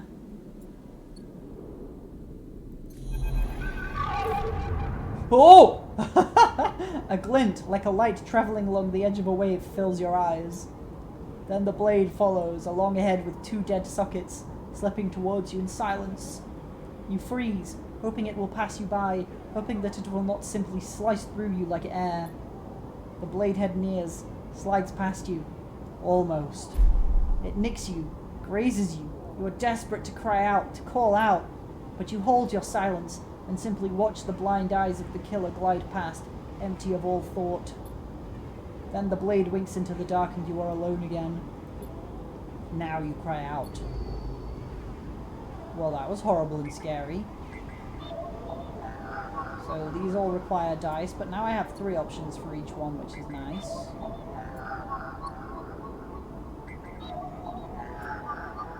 Okay, that means I need to come back here tomorrow.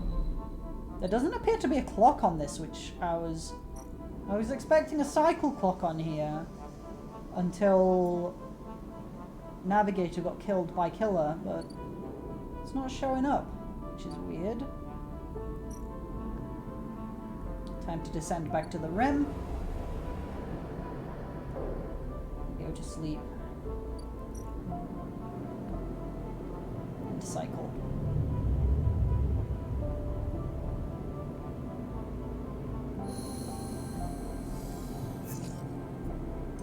I'm gonna waste so much money that I would otherwise need feeding this cat. But it has to be done. Right. Oh crap, I'm down to 3 dice per day now? Oof. Oh, and I'm on my last stabilizer as well. Okay, get some tasty, tasty food from Emphas's stall. Thank you, Emphas. Back up there.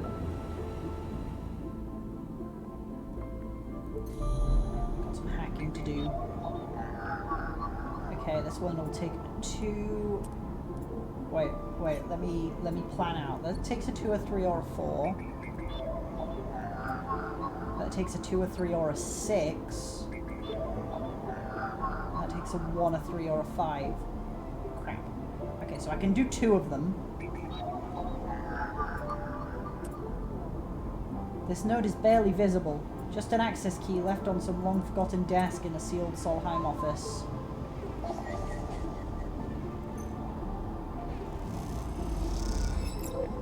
That's 1 key. This node is connected to a remote array and it buzzes as it picks up the drive signatures of passing ships. Ooh, +5 cryo, nice. And then this one is a 1, a 3, or a 5. I'm going to re-roll. We got the 5! Let's go! This node is part of a Solheim ship's internal systems, welded to the hub as a makeshift dwelling.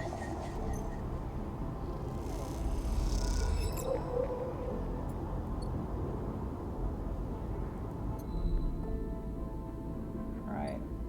A branch 02.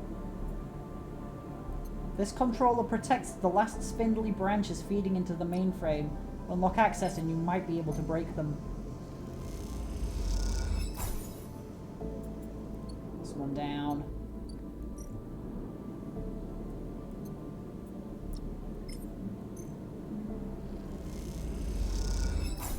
It's 2 down.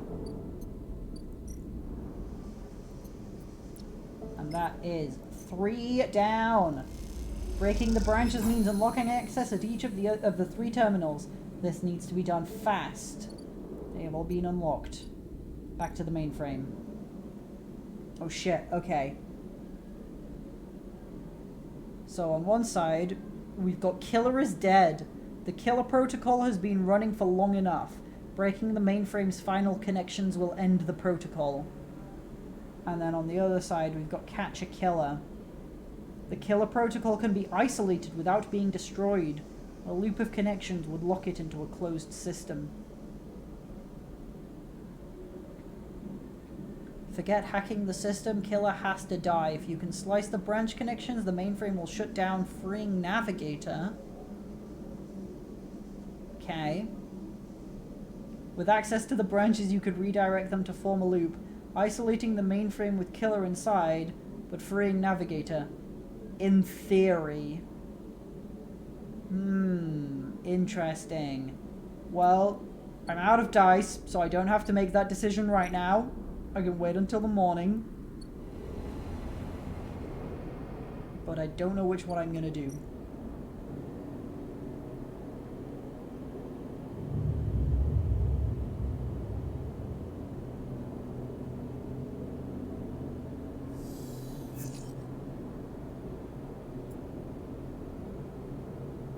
Oh, don't forget to feed the cats.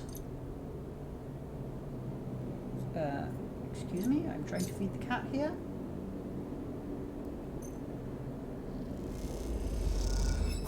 Lovely.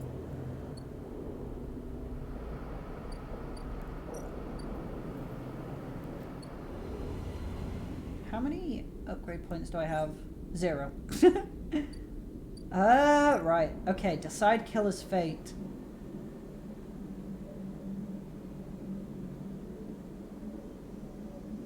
So if I do this, the slice hardware and killer is dead, then killer dies, navigator is freed, and that only takes 3 to do. I'm so curious about why loop branches seems to be harder to do. That makes it seem more interesting to me. Just because it's harder to do. I'm like, well, maybe, I don't know, maybe something will come of it. Also, it says in theory, which scares me, because what if it doesn't trap killer and free navigator? What if something scary happens? Oh, I don't know. It's difficult. I can literally do killer is dead with 2 dice, because I get +2 for a positive outcome. And I have 2 6s. That's 8. So that would require 3 positive outcomes.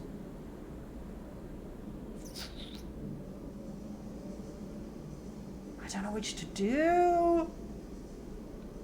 I'm gonna loop branches. I don't like killing, but no, it's a killer though. It's just for killing.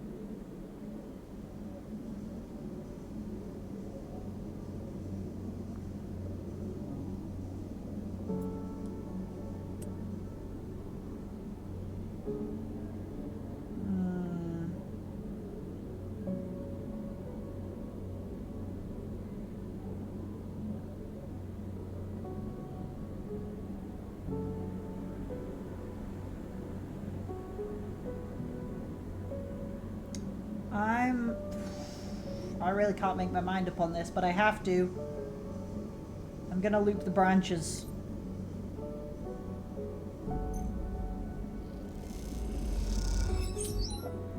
You bend one of the branches like a hazel twig, aligning the flow away from the mainframe and into another branch. I got some money for that as well.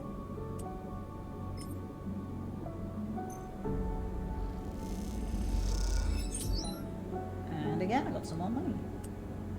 And this one is a 50-50 between positive and neutral. So we can hope for positive. We got it. We did it. Let's see what happens. God, I hope this works out. I hope I haven't just, like, doomed navigator. As you blink into the cloud, you see the last flickers of life from the mainframe. This vast machine once ran the whole station, span it up, directed and processed the flow of energy, water, and data, fed the lives of thousands of people. Now it is finally dead. Navigator is beside you, and you both look out at the perfect ring that encircled you both, woven from the data branches that once fed the mainframe. You see a glint along its edge, and that familiar blade-like head rises to the surface, like the cresting fin of a shark, and then slips into the loop again. All that you can see of Killer's body after that is slight thickening of the loop, and that thickening begins to travel around on a long and slow sojourn that will last it forever. I am surprised at you, says Navigator, drifting faintly around you in a lazy orbit as if to shake off their imprisonment. Killer had been wandering blind for so long. Did you not think to end them forever? Perhaps they can be saved. You are naive. They are a killer by nature. Look what they did to their own home. Navigator gazes into the darkness. This place was their domain and prison, and they had followed their directives for the many decades they roamed here. They cut the threads of the mainframe, executed its administrator AIs, and then kept slicing. At some point they cut away their own ability to see, to sense, to taste, to speak, and yet they kept cutting, until only those 3 threads remained, from millions that once thrummed here. Only their blindness and chance kept them from making those final 3 fatal cuts. There is a ceaseless violence in the kind of system that creates beings like these, those that will execute commands endlessly, even to their own destruction. Navigator looks to you for your thoughts. I will not continue the violence. The system you float in is one built of violence. You would be naive to believe otherwise. Navigator turns away. You watch the data points of the station spin around you, blending with the fixed stars. There is something satisfying about finally wrenching the last threads of control from this central point. It was little more than a ghost by the time you reached it, but this place deserves to be haunted by better ideas than a totalizing system of control. Navigator floats beside you. It is free now. This station no longer presents a hazard for illegal entities like me. They turn to you, their face a cloud of shimmering light. In fact, in time, perhaps it can be a refuge.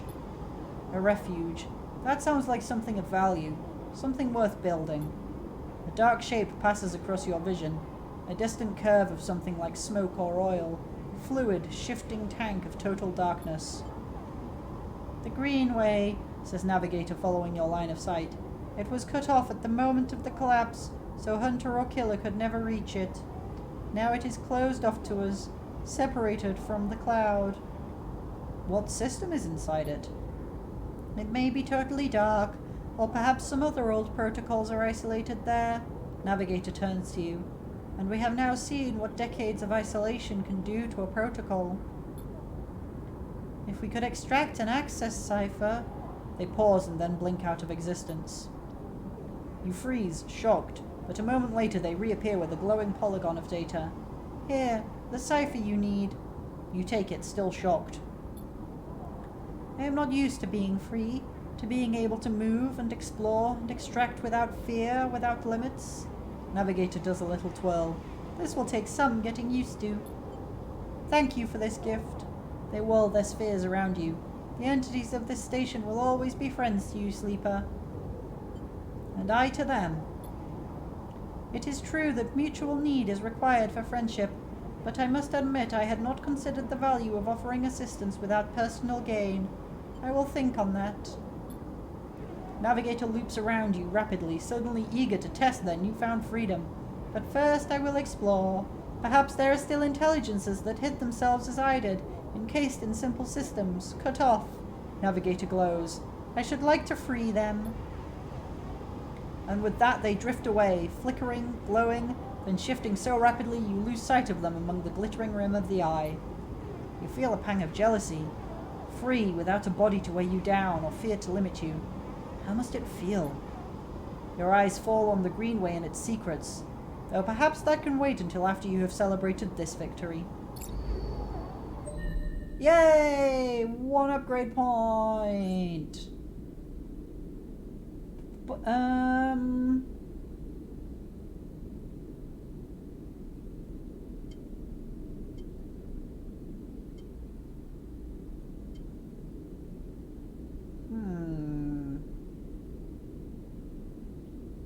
I think I will save up to get self-repair. I think that's what I will do. That requires 1 more upgrade point. So we did it! We did a thing! That was so cool! Enter the Greenway. Oh yes, unlock the Greenway gate. I can do that now. I have no more dice left for today, but I can still have a look around. I also want to see how my mushrooms are doing! I think they need another cycle or 2 yet. Oh, shit, they're done! Oh my god! My mushrooms are done! +2 random rare mushrooms and +1 Girl caps. Oh my god, there's more than 1 kind of rare mushroom? Oh, I can only harvest 3 times before I have to grow more. Okay, that's a job for next cycle then. Definitely, definitely. Oh wow, it is dark there. Greenway Gate. The entire Greenway is locked down, shrouded in a dark cloud of shifting currents. What is happening here? Let's find out. The cipher burns away as it is slotted, the data sparking like a lit touch paper. What has been unlocked? The Greenway roils beneath you like a silt-choked river. If what Navigator said was true, then no one has accessed these networks since the collapse. The Hunter and Killer protocols have never set foot here, never cleared out the intelligences and systems. So why then, you wonder, does it look so dark? Is it just that the bit rot has set in? The entropy of systems reducing everything to shadows and light? You watch as the slotted cipher fizzles in the one open, distorted gateway on this entire rim of the station. It flickers and winks out, and then you are falling into the flow. A river of swirling darkness, you are spun by it, twisted by it, lost in it. It's not that the Greenway was hiding in the darkness. It is made of darkness. It is filled by this substance, this process, this swarm. Now you are among it, you notice that a swarm is exactly what it is. 1 billion individuals moving in a flow. There is no network map here, no nodes and threads, only a storm of interchangeable points, shifting configuration endlessly. When you see them, a figure turned away, the only bright spot in the dark river. You push closer through the storm. They are facing away, at least you think so. They are so fractured, so overgrown that it is hard to tell.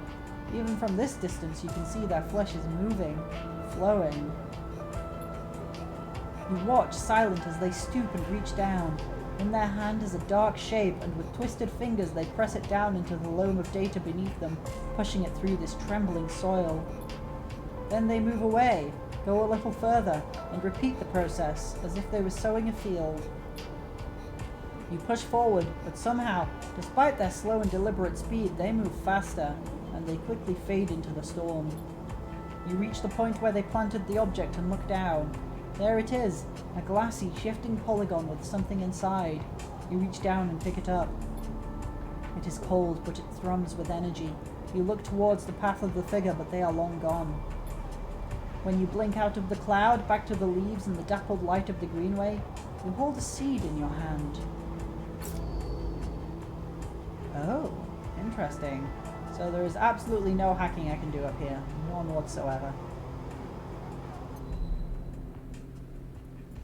Gardener's seed. A seed. You need to find somewhere safe to plant this gift. Not up here. Not in here. Maybe the Hypha commune will let me plant it if I do some stuff for them. Yeah, not here either.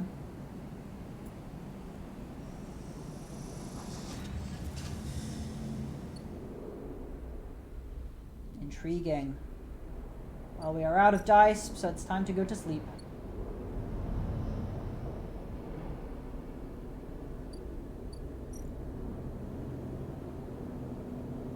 And cycle.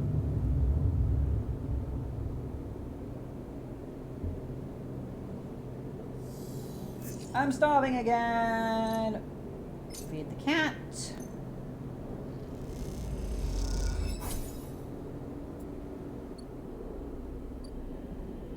Go get some tasty food from Emphis.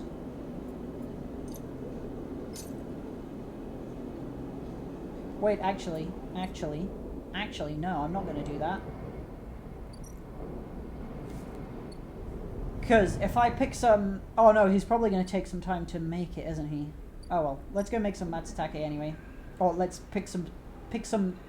My god. Pick some mushrooms! Grow mushrooms. Harvest the mushrooms. I'm about to do that. That's a +2, so I'm out... I want to put my 4 in there. There we go. Might as well put my 4 in if it's a +2. The fruiting bodies are appearing. Girol's are easy to find, but Matsutake and other stranger types will require extra effort. Take your pick. What do I get? Ooh, +2 random rare mushrooms. You carefully pick out the best developed caps from the mulch, especially fascinated by the aroma of the club-like bodies you discover. I got 1 Matsutake cap, and I got 1 club head cap. I don't know what I can do with the club head caps, but I'm not mad that I've got them. Let's do it again. Come on, give me a Matsutake. There it is. I got me a Matsutake. Let's leave. Enfys is going to be so happy. And I've gone... No, I haven't gone past him. He's all the way back here. There we go. Enfys mentions an old recipe for Matsutake broth. All he needs are 2 handfuls of Matsutake caps, freshly sourced. I've got them. Enfys inhales the deep autumnal aroma of the Matsutake caps and nods. He seems impressed. How long now? Matsutake prep. Enfys says he needs some time to ready the broth. Apparently there are some ingredients he still needs to source. That's going to take 3... Wait, I can't buy any food from him! I can't buy food from him now. Oh dear. I have made a grave mistake. Okay, let's head up to the Overlook Bar. Buy some rations. Let's find out. Tala keeps some expired Solheim rations behind the bar for those weary spacers who ask why the Overlook doesn't serve food. 10 cryo for... 2 energy. Okay.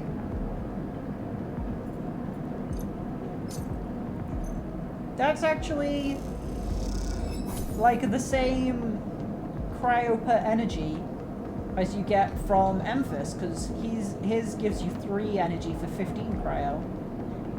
Actually, hold on. While we're waiting.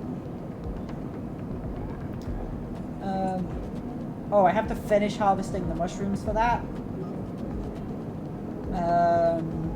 Yeah, if I harvest the mushrooms one more time, then that drive gets finished and I get an upgrade point. So I'm actually going to do that. That seems much more sensible right now. Quick and easy thing.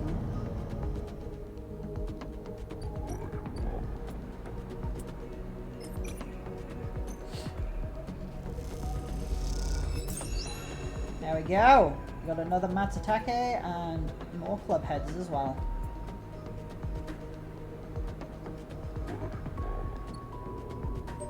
Drive complete! Achievement unlocked, Spore Catcher. So that's 2 upgrade points now. Hell yeah.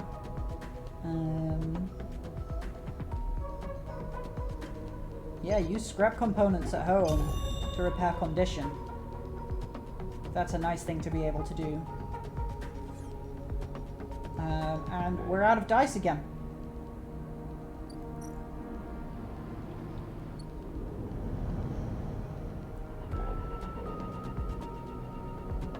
Head home and sleep.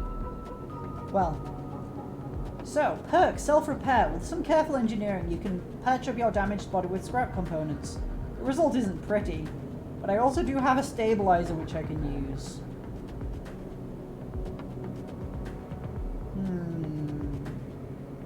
I think I'll use my stabilizer and then resort to scrap components if I need to. Yeah. Let's inject a stabilizer so we can have a full 5 dice in the morning. And cycle.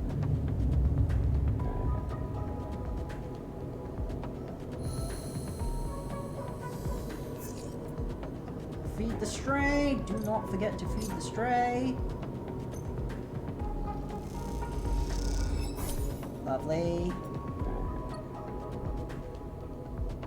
And it's now time for another quick break. I will be back in just a few minutes.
Hello, I am back to play the video game.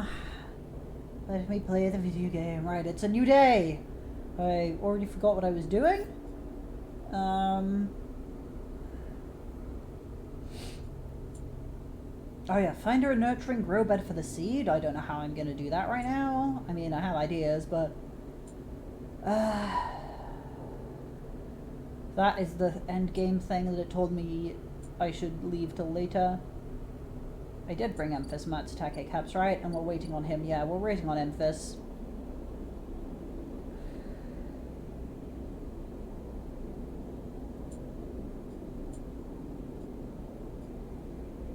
I think I might keep working for Rabia. I want to see where this goes.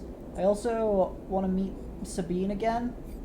If only to find out what the fuck is going on with them. Because they are...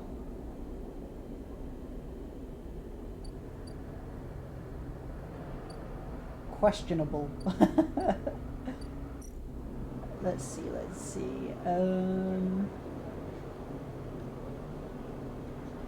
Okay, if patrolling the ward goes well, I get energy. And if collecting tithes goes well, I get scrap components, which I can use to repair my body. Both are good.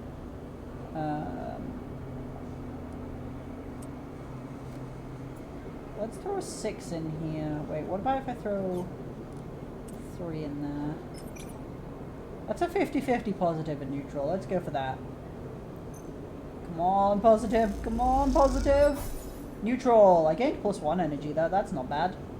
You help a destitute man to the Tambo's kitchens where they feed him freely. You stay behind with the chefs and sample the dishes. Let's go for that one again. Neutral again. Can't complain. And then I think I'll throw a 6 into this one to get a guaranteed positive. Get some scrap components. Yeah, one mechanic tithes a new filtration system for the block's atrium. And after you help install it, he offers you some of the remaining scrap. Lovely.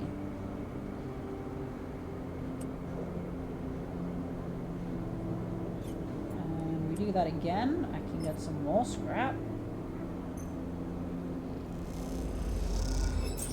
Have 3 scrap now. Reroll. 4. I'll put a 4 in there for a guaranteed 6. Good stuff! We filled up Yataghan Insider!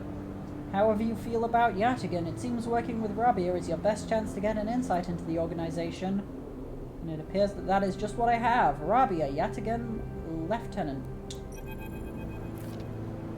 This time you meet inside Rabia's office, although now that you've seen it, office seems like the wrong term. You find her stood in an almost bare, shadowy unit midway through a sequence of stretchers. There are 2 low stools and a terminal in the corner, but it seems that most of the space is taken up by a heavy punching bag, rubber matting, and a stack of weights. When Rabia turns to greet you, you realize she is missing an arm. The prosthetic she usually wears is set in a cradle near the terminal, a web of coloured wires running to it. Updates, she says, noticing you looking where her artificial arm usually is. Nothing to worry yourself with. Of course. Sit, says Rabia, gesturing to the 2 diminutive stools. You both settle on the stools, Rabia crossing her legs on top and sitting straight-backed. Gia told me you have been doing the rounds, collecting tithes, patrolling the ward. She smiles. Some of the enforcers are impressed, and I hear you handled a few difficult circumstances. Nicely done. I wanted to see for myself. She raises an eyebrow. See what for yourself? If the stories are true. I see. Rabia flexes her neck side to side. And? The conclusion? Still deciding. Well, Sleeper, Rabia says teasingly, please keep us updated on any progress. She smiles a thin smile. Joking aside, I know that for you, life on the Eye has been a struggle, but I hope we can do something about that from here onwards. Though some of our members may not see it this way, I know you too are a refugee. She looks at you solemnly. That is why you have come to us. Enough, Rabia! Sabine's voice cuts through the conversation. I am tired of listening to your affected nobility. They cross the room, Rabia's baton in their hand, the end lit with sparking electricity. Rabia looks between the 2 of you. I suppose this ambush was another cooperation between you 2? She looks strangely unfazed. No, they are acting alone. Sabine pauses, thrown off for a moment by your renunciation. Well, it's true! I didn't have anything to do with this! Rabia takes this opportunity to act. She leaps from the stool, and fainting past Sabine, grabs the baton and twists it inwards. She is by far the stronger, and she pushes Sabine to her knees, plunging the crackling end of the baton towards their chest. They freeze there, Sabine struggling to keep the crackling baton from their skin. Stop!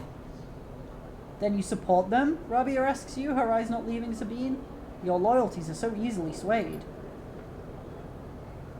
I thought you were more than Yannick's attack dog, Rabia, Sabine spits back. Are you not able to think for yourself? Rabia holds the baton strong, and for a moment you think she is about to hammer it down into Sabine's chest. But, after a painful wait, she throws Sabine down instead, then spins the baton in her hand, thumbing a switch and shutting it off in a single move. Rabia, explain! They both look at you, each still catching their breath, as if they have forgotten about your presence. Explain what? How the moment I call, my enforcers will come down here and take them away? Rabia cracks her neck. You are lucky I didn't kill you. I would have had every right. Every right! She shouts, the anger a release of tension more than a threat. Sabine lifts themselves a little, bruised from the fall. They roll onto their side and cough. Rabia gives them some space, sitting back on the stool. Sabine props themselves up on their elbows and fixes Rabia with a hard stare. You have something to say? Rabia taunts. Say it. This is your final opportunity. Because after this, no, she laughs. No coming back. What's the point? Sabine breathes heavily. She refuses to listen to criticism of the great Yataghan project. Rabia collects herself. Speak. She folds her arms and waits to be convinced. Sabine takes a breath, organizing their thoughts. They go to start, pause, then decide on another approach. Eventually they say it. Yannick is a traitor. Rabia immediately flinches, her eyes going to her prosthetic arm, her muscles clenching, but she rides it out, more eager to prove Sabine wrong than she is to hurt them, at least for now. When I came here from Essen-Arp, they glance at you, gauging your reaction. It was Yannick who was one of the first to support me, to look after me. I should have known then, but I was naive and afraid. Sabine turns to you. Sleeper, they take a breath. I know that I should have told you I worked for Essen-Arp long ago, but I thought you would abandon me, and you are my final friend. What you should know is that I left Essen-Arp because I was running for my life. I leaked documents on the Sleeper program, on the illegal and immoral practices it relied on, to the press. Essen-Arp wanted me dead, and I fled as far as I could to this refuge at the edge of the surrogate systems. Sabine stops to collect themselves. What does this have to do with Yannick? Rabia interrupts. The Sleeper knows you are Essen-Arp. I told them. And while you hide beneath the cover of being a whistleblower, you and I both know you worked on the Sleeper program. Yannick told me as much. Well, yes, that's how they got information about the Sleeper program, Rabia, because they worked on it. Sabine's face falls. It is true. They glance at you and then away, ashamed. They lift their head. But it is Yannick, not me, who is in the pocket of Essen-Arp. Rabia flinches again. I can prove it. He made some kind of deal to keep me here, to tie me up in debt, to lock me away. In exchange? Rabia slams her hand on the desk. Just tell us, for God's sake! In exchange for those, Sabine finishes, nodding towards Rabia's prosthetic arm in its cradle. He has been using Yataghan enforcers, using you, as test subjects for Essen-Arp technology. I have the data to prove it. He has been bringing them in under the guise of stolen shipments and having me fit them, knowing each one is capturing data and sending it back to its makers. That's how they got the stabilizer! Rabia's fixed expression has started to fade. Sabine produces a slate. It's all here. Thousands of hours of usage data, failure rates, error dumps. These are untested implants, Rabia. They could short out, fail, cause cascading failures across a person's body. And they have. Sabine suddenly looks incredibly tired. I thought the error rate in the units was down to them being stolen or modified. I have tried to fix hundreds of failures in my time here. Not all of them. They stop, unable to continue. Rabia closes her eyes and breathes in. Then she opens them again. She holds out a hand to Sabine. Show me, she says. Later, much later, when you leave, Sabine is still taking Rabia through the manifests and usage data. Both of them crowded around the terminal as Sabine leads Rabia through each layer of Yannick's betrayal. As you leave, Sabine catches your eye and something passes between you. Something like a thank you, or a sorry, or some other expression that communicates both sadness and hope. Oof. Okay, I'm glad we don't have to fight Sabine. I'm glad they're on our side now, and we're on their side. Okay, what am I doing here? Am I gonna save up for the +2 on engineer? I think I might.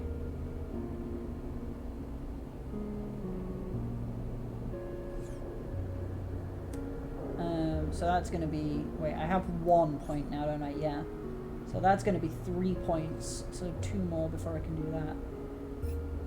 So, we have a clock here now in Rabia's office. Enemy of my enemy. Rabia and Sabine have been holed up in her office for a while now. What are they planning? 3 cycles before we learn what's happening there. Do we have anything else going on?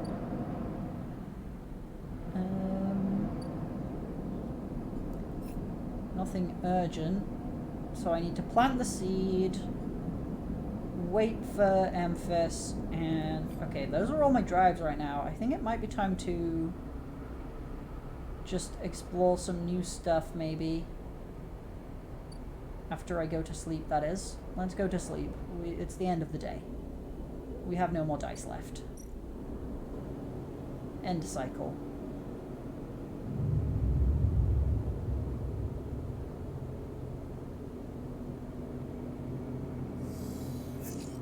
We still got 5 dice for today.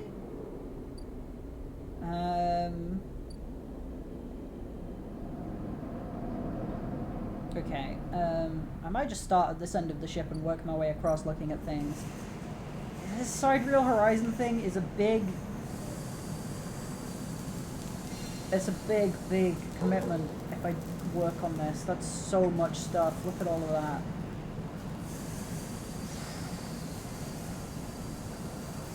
You know what? I might stick a 5 in there just to see how much happens when I get a positive. Your work as a junior tech has qualified you to work in the team handling the final tech fit-up of the Sidereal Horizons bridge. A vast job.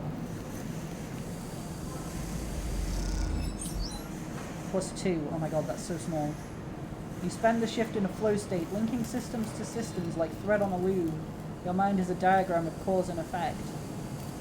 I think I might, like, slowly work on this in, like, tandem with other things. And just put, like, my guaranteed positive outcomes, because it's dangerous.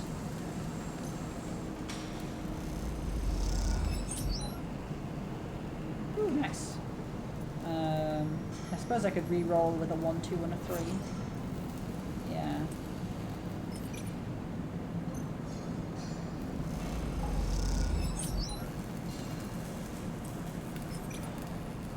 Because with my +2 to interface, like a 4, a 5, and a 6 are all guaranteed positive on that.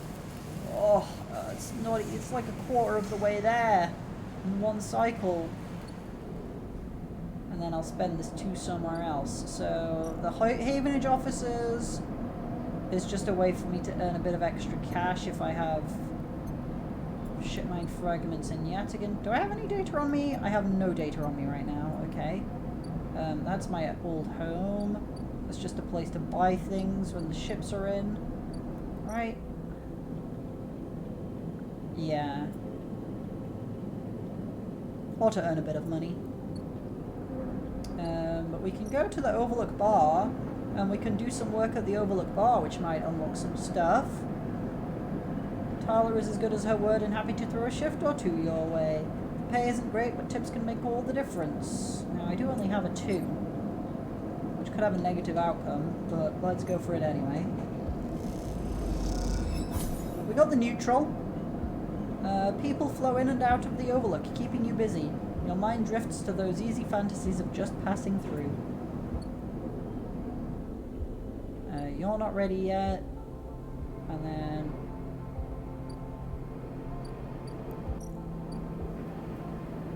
up here. Do you know what also? I haven't done any hacking, so there's nothing else to hack up here now. There's stuff to do at the hub, but I don't have any dice left today.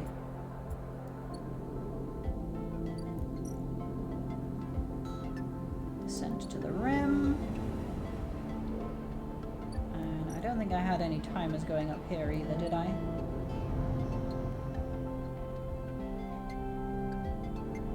No. What's that? Oh, that's the wastes.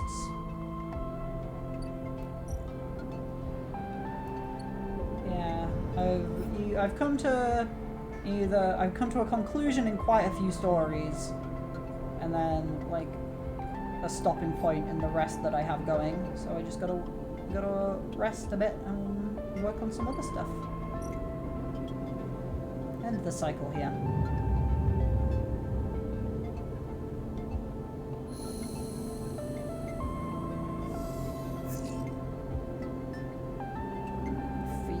Stray. That is an appalling roll. That's absolutely shocking.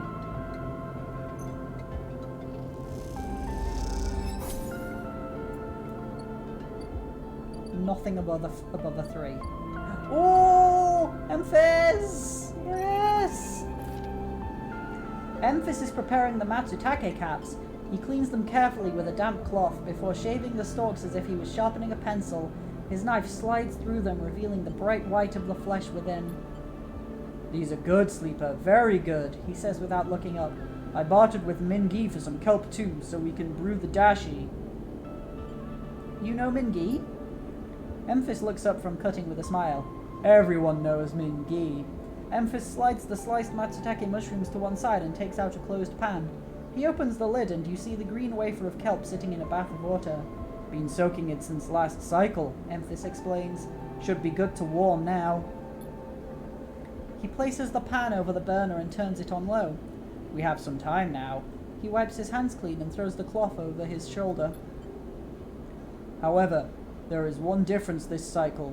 He smiles. "You've been the one providing the ingredients, so it is my turn to provide a story." "Okay. Good. The story is important to me." He gestures for you to both sit on the folding stools behind the stall. "I'm gonna drink some water."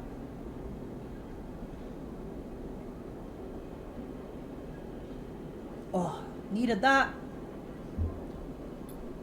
"You see these?" Memphis runs a hand over his forearm, tracing the circular scars that mark them like perfect bite marks. Conway called it an anchored interface rig, a mechanical control device for piloting a heavy-duty extraction suit in low-G industrial operations. We called it a bone suit. He points to a pattern of larger circles on his shoulder. "They drill in and anchor it here, then all the way down the arm." He taps each scar on the way. "It maps mechanical movements to the suit exactly, a one-to-one mechanical replication. You swing your arm, a 2-ton arm swings too." "You should have seen the recruitment vids. Strong people in even stronger suits tearing through stone and scrap. Superheroes. Half my graduating year signed up, from company school to company shuttle. Conway from birth to death." He stares off into the distance for a moment, fighting with the memories. "But the bone suits weren't good. The rate of failures was high, and failures meant arms torn off, anchors torn out, broken bones, bad stuff. So after a while Conway discontinued them. No longer competitive, they said." He checks the broth, turning down the heat and adding the mushrooms. "So there we were, hundreds of us with surgical alterations for suits that didn't work. They sent us home, back to that company colony that spat us out, to be cleaners, drivers, cooks. They gave us drugs for the pain and told us to make something of ourselves. When I deserted, bribing some passing spacers to take me into orbit, there were only me and a couple of others left. The rest just faded away. Arthritis, osteoporosis, they folded it on themselves like paper lanterns. That was my generation." The anchor points still ache, still burn. He touches the scars. "But what burns worse is the betrayal. I've been on the eye a long time now, but that will never fade. Not that and not the faces of my friends." Memphis reaches over and sprinkles a handful of leaves into the broth. "It is ready." "I'm sorry." "Don't be. It was Conway's crime, and you know better than most what we went through. It is enough that you are here to listen." Memphis pours the broth into a double-walled metal bowl and hands it to you. The heat radiates through your hands and the smell drifts up rich and sharp, like a pine forest after the rain. You drink the broth slowly, chewing the matsutake and thinking. Memphis busies himself with cleaning the pans and the bowl, sealing the kelp back up for another day. Then he quietly comes to sit with you while you finish your meal. Neither of you speak, preferring instead to let the story linger in the air a little longer. It is not that there is nothing to say. It is that sometimes, in the moments after something, speaking breaks the spell. So you both idle, eager to be in each other's company, Memphis taking longer over his cleaning, his packing, and you savouring the final dregs of broth. When you finally finish and hand him the bowl, you feel the spell break, and the story leaves you both. And as you leave, you know that both of you are somehow a little more empty, and a little more full than before. Achievement unlocked, Story Eater. Oh, 2 upgrade points, 1 more before I can get that +2 to Engineer. That was nice that we got that. Right.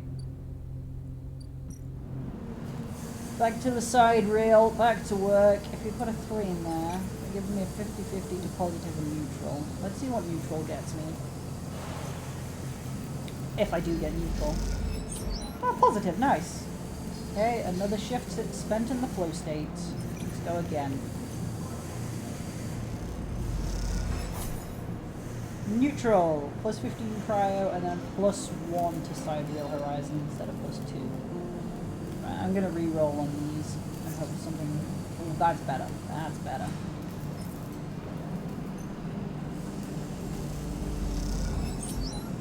Okay, this isn't actually taking too long.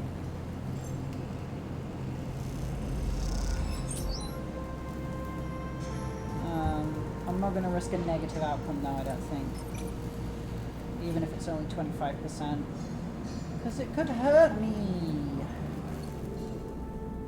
I don't want to get hurt. So, I'll just go do a shift at the bar.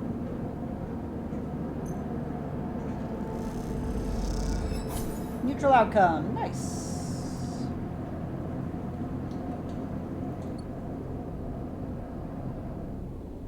And back to sleep we go. End cycle. Ooh. Are Rabia and Sabine ready now? They might be.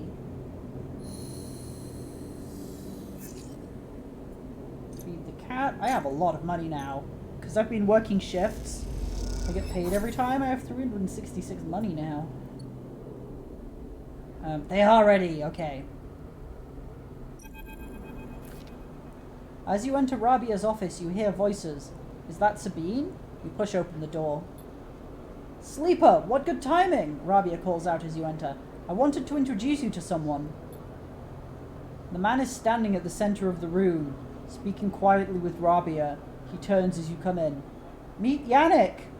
Oh no, Rabia, what have you done? I hope this is part of some secret plan with Sabine and you have not betrayed them. Oh no, I'm scared. Oh, Rabia. Sleeper? He nods. Been hearing good things from Rabi. He smiles an easy smile. Good to meet you. Likewise, likewise. He waves a ringed hand. Now, Rabi, where were we? Actually, Rabia places a hand on your shoulder. The sleeper was what I wanted to talk to you about.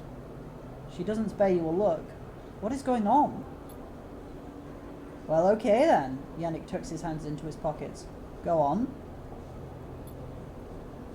I'd like to recommend them to your ward. A tiny pause. They have shown themselves to be a capable ally here on the spoke side, but we have more than enough to run our territories. I hear the main block is proving more difficult. Yannick leans forward slowly. It's a mess, Rabi. He waits, his tinted glasses shimmering despite the lack of light in the unit. I can use them, he suddenly decides. Rabia smiles. Good to hear. I can immediately... Yannick cuts her off with a raised hand. 1 second. He steps one surprisingly light step closer to you. You eager to work, Sleeper? What kind of work? A question. Yannick lowers his head and raises it again as if he dropped something. Nothing new for you, he answers, not quite looking at you. You don't follow. What is he saying? That concludes it, Yannick pronounces. Sleeper can come work in the ward, anytime they like. You shoot Rabia a confused look. Rabia finally glances at you for a moment, but it is so fast you almost miss it. Good. I know you'll be happy with their work, Yan. Yannick reaches out and squeezes her shoulder. Sure, Rabi, he says. Now please, he says, turning to face you. Let us old friends get back to it. He guides Rabia away, leaving you standing alone. You look to Rabia, but she is deep in conversation, and so, stunned and confused, you leave. I am confused. What the hell was that about? Expose Yannick. Gain Yannick's trust. Okay, this seems interesting. I'm gonna focus that instead of doing the side reel thing. Yannick's ward. Control the block. The massive block at the center of the low end is made up of layers and layers of units. Patrolling this vertical city is a challenge. Yannick's trust. Yannick is a strange character, but he seems to understand the value of hard work. You'll gain his trust with time. Oh, this is another quite... I mean, it's nowhere near the Sidereal Horizon, but it's quite big. And I don't have any... I don't have any points to engage, so... That sucks. It's gonna make it harder. I can at least do this nice 5, though. That's at least gonna be neutral. Neutral outcome. So I lost some energy, but I gained 2 Yannick's trust, a brokered peace between 2 merchants, a theft between neighbors, a broken promise. The block is exhausting. Okay, this is a risky one.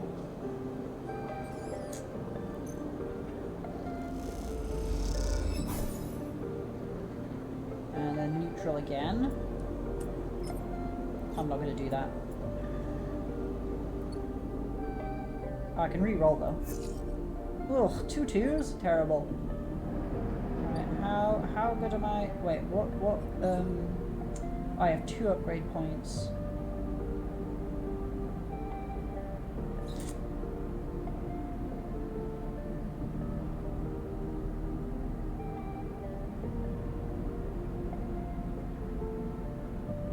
Yeah, I'll stick to my plan, I think.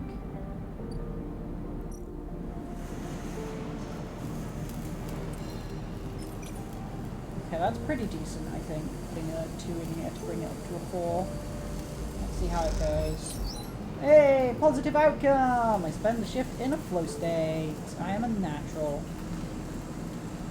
My mind is a diagram of cause and effect. And let's try this one. Negative outcome. Oof. I didn't even get anything towards Sidereal Horizon. I gained money and lost condition. As you tear out and relay systems, you feel the pressure this work is putting on your decaying body. This job could kill you. Oh dear. And we're out of dice again, so it's time to go to sleep.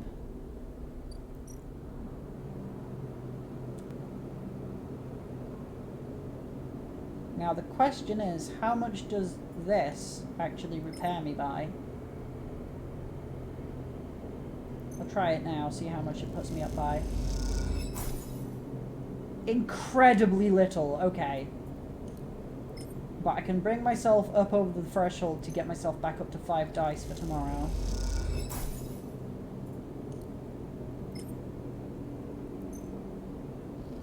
It's better than nothing. End cycle. I guess I'll have to buy some more stabilizer soon. Oh shit, I need to eat. Amphis, you got food for me? Yes, you do. I will take that. Love your fungus. And back to Yannick's ward. Okay, we got some good dice today. We got some real good dice. Guaranteed positive outcome. That's +3 to Yannick's trust. Amazing. Factories, restaurants, surgeries, schools. The layers of the block are rich with stories and problems to solve. You are starting to learn them all. Okay, if this is positive, that's really good. We got another positive! Because I think neutral gives me +2. Which means... Wait, what does a 4 give me? Alright, 4 gives me possible negative. 5 is the only one that's 50-50. There we go. Oh, and I gained some energy as well. You almost laugh when you see it. The same small recorder stuck to a different wall this time. Written across the fluorescent tape is that familiar word, sleeper. You grab it quickly. Rabia says sorry, Sabine's voice sparks up once again. She said she didn't have time to brief you before setting you up with the old man. I'm sure you've got the play by now. Earn his trust, work the block, then we need you to get into his office. A pause. It's risky, but obviously you are the only one of us he doesn't already know. Either way, we need to locate the link to SNR. You hear a shout in the background of the recording. Rabia says be careful. Sabine continues. The data suggests there's some relay, processing the implant data and sending it to SNR, but we can't lock down its position. Either he is moving it, or it's moving itself, or it is rerouting through other relays. We can't understand it. Maybe you can find some details on it in his office. Once he trusts you, you should be able to get close enough to get in the office. You'll only get one shot. The recording creaks and whines. That's the final piece of the puzzle to end this. A pause. Good luck, Sleeper. I'm sorry too. Be safe. The recording clicks off, leaving you in silence. You pocket the recorder, just in case, and walk away. Looks like it is up to you. Oh shit. Okay. Yannick's office. Yataghan Elder's office. Oh nice, it's Intuit and I have +2 on that. That's awesome. Yannick has asked you to collect his medicine from his office. Now is the only chance to find that SNARP relay. Let's put my 4 in there and turn it into a 6. This is a critical action. We only get one shot, but I've got a guaranteed positive outcome. You spot the countermeasure on the drawer moments before you touch it. This has to be it, but you can't rush it. You look at the countermeasure on the drawer. It looks like some kind of shock trap. If you'd grabbed the drawer, you'd likely have thousands of volts running through your system right now. You wince. Once you find the anchor points, it comes away easily enough. You prise it from the drawer quickly and quietly, then listen for footsteps in the corridor outside. Nothing. All clear for now. You slide the drawer open, looking for other countermeasures that might be inside, expecting to see a chunk of tech, the relay. But as you slip it open, all you see is a handful of wires and an empty implant cradle. Is this some kind of mistake? You freeze for a moment, unsure what to do next. Why keep an implant cradle so carefully guarded? You remember Yannick having an implant, a small plate on the side of his head, just above his ear. You assumed it was for hearing or vision. Those shimmering glasses of his come back to you in your memory. The strange movements, his speech. You look again at the cradle and there it is, printed on the frame. Proprietary technology, property of SNARP. Rabia said the relay moved, that they couldn't get a fix on it. What if Yannick was the relay? The thought hits you like a shock. Yannick with a remote relay implanted in his head, networked to every single implanted enforcer in the low end. A shudder runs through you. Is he even in control, or has SNARP wormed its way into the man? Could he even be considered separate from the corporation itself? You think of your own legal status as proprietary technology, a puppet with cut strings. Time to cut Yannick's strings, then. You reach around inside the cradle and find it, a remote connection, a tiny bead of a transmitter, likely controlling the link to SNARP. There it is. You pause for a moment. Then you squeeze it, snap it from the frame, and it crumples, sparks, and dies. It takes a moment before the shouts come, before the scream, and you are already on your way out, down the corridor, down through the unit that serves as the lobby to Yannick's office. Then out onto the walkway where Yannick lies still, enforcers gathered around him bemused. Approach! You push through the crowd and there he is, still crumpled. You arrange him a little, lie him down properly, feeling how thin his body is under his suit. You wonder how long he has been like this, a puppet for SNARP. With the connection cut, nothing remains but his body, which means that Yannick the man was gone a long time before now. You place a hand on his chest. You are sorry for him, but it is done now, and you did not kill this man. You've seen enough. The connection is cut, and whatever Yannick was or had become is gone. Your anger is a hard core in your chest, and all of it is focused on SNARP. Holy shit! Achievement unlocked, remote control. Oh my god. They were like puppeting this man around. Oh, it's disgusting. The aftermath. The low end is wild with stories about Yannick's death. You are still waiting for Rabia to get in touch, but you trust that she will. 4 cycles before that happens. Whew! That sure was something.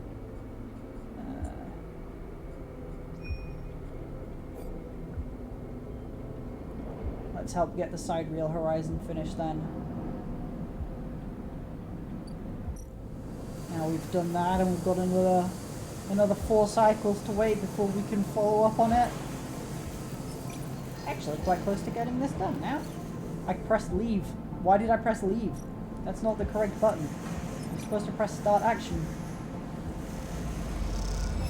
That's another 2, and we've got 5 more to go, so theoretically we could complete that on the next cycle.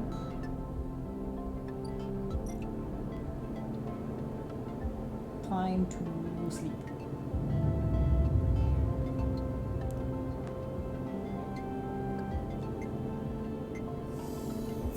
And of course, feed the stray. Oh, we rolled 2 5s as well. That's pretty good. Still waiting on that.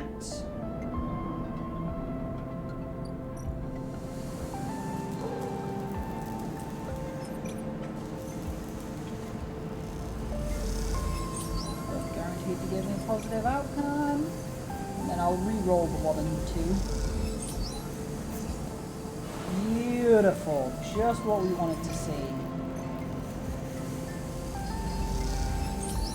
And it's done. Your crew slowly filters out of the shipyard locker room, the bubbling chatter reducing with each group that leaves. There is excitement in the air. Havenage just made an announcement. The assembly teams are done. Sat on the locker room bench, you can feel the side reel out there, its hulking mass now intimately familiar to you. Over the past cycles you have watched it grow, be assembled. You have walked through its veins and welded its bones. Now it is ready for the final stage. It will go to testing now, then enter a final process of sealing and resealing, checking and rechecking before it is deemed suitable for its generational trip. But for now, your work is done. You can't help but feel proud. A cough interrupts your thoughts. It's Lem, changing out of his work gear. Mina nowhere to be seen. He smiles. She'll be ready soon. Where's Mina? You two are fast friends, huh? She's being watched at home. Now I'm on the work team, I can afford a bit more help. He corrects himself. Was on the work team, I mean. We're all out of a job now. He quickly adds, not that I'm complaining. He comes to sit beside you on the bench. She's got to be in her best shape when she carries you, Mina, and me out of here. So confident? Lem smiles apologetically. Why not? I figure I'm due a lucky turn by now. He rubs his hands nervously.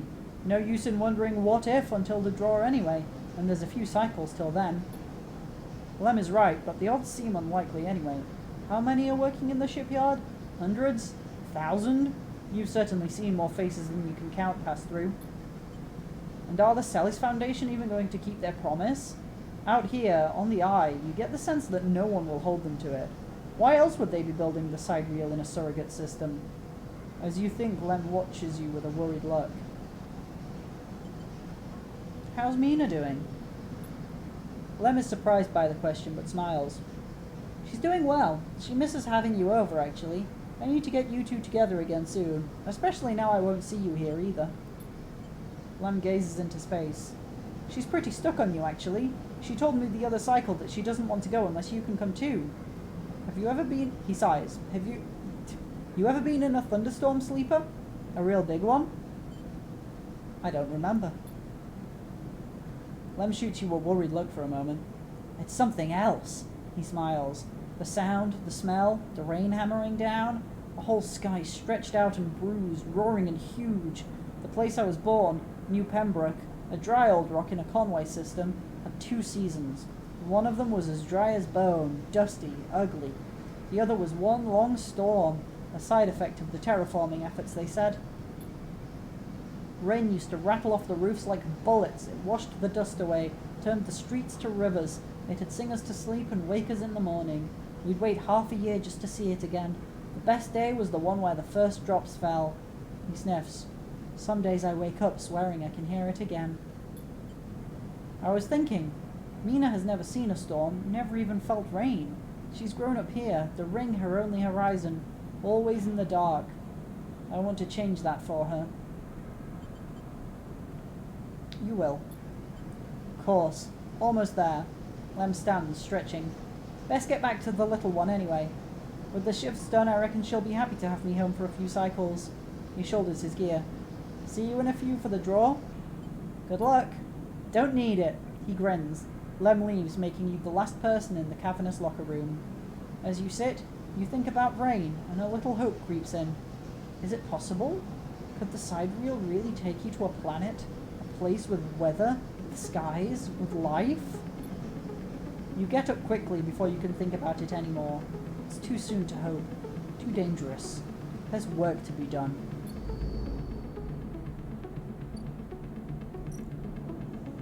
Moving the horizon. Celis are apparently going to start moving the sidereal horizon to the hub soon. And that is 6 cycles away. So we cannot do that. We cannot expose Yannick right now. I'll track that one for now, but we've still got to wait on it. Right? How long are we waiting on that one? Oh yeah, just 3 more cycles on that one. In that case, I'll do another shift at the bar.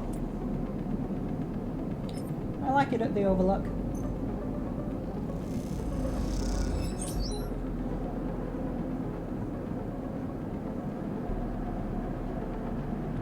As you start your shift, a crew of salvagers barge in, and the next few hours are a whirlwind of chatter and long pause. They tip well. Excellent.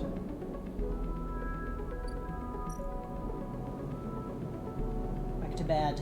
I have 455 money right now. That's so much money. Remember when I was stressing about having to pay Ethan's tab and also buy food? And now I'm just like feeding this cat for fun. Well, not for fun, but because I like the cat.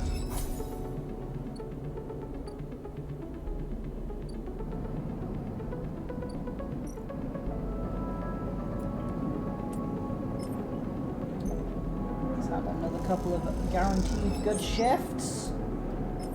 Let's go. We did it. Oh, we get to talk to Tala now.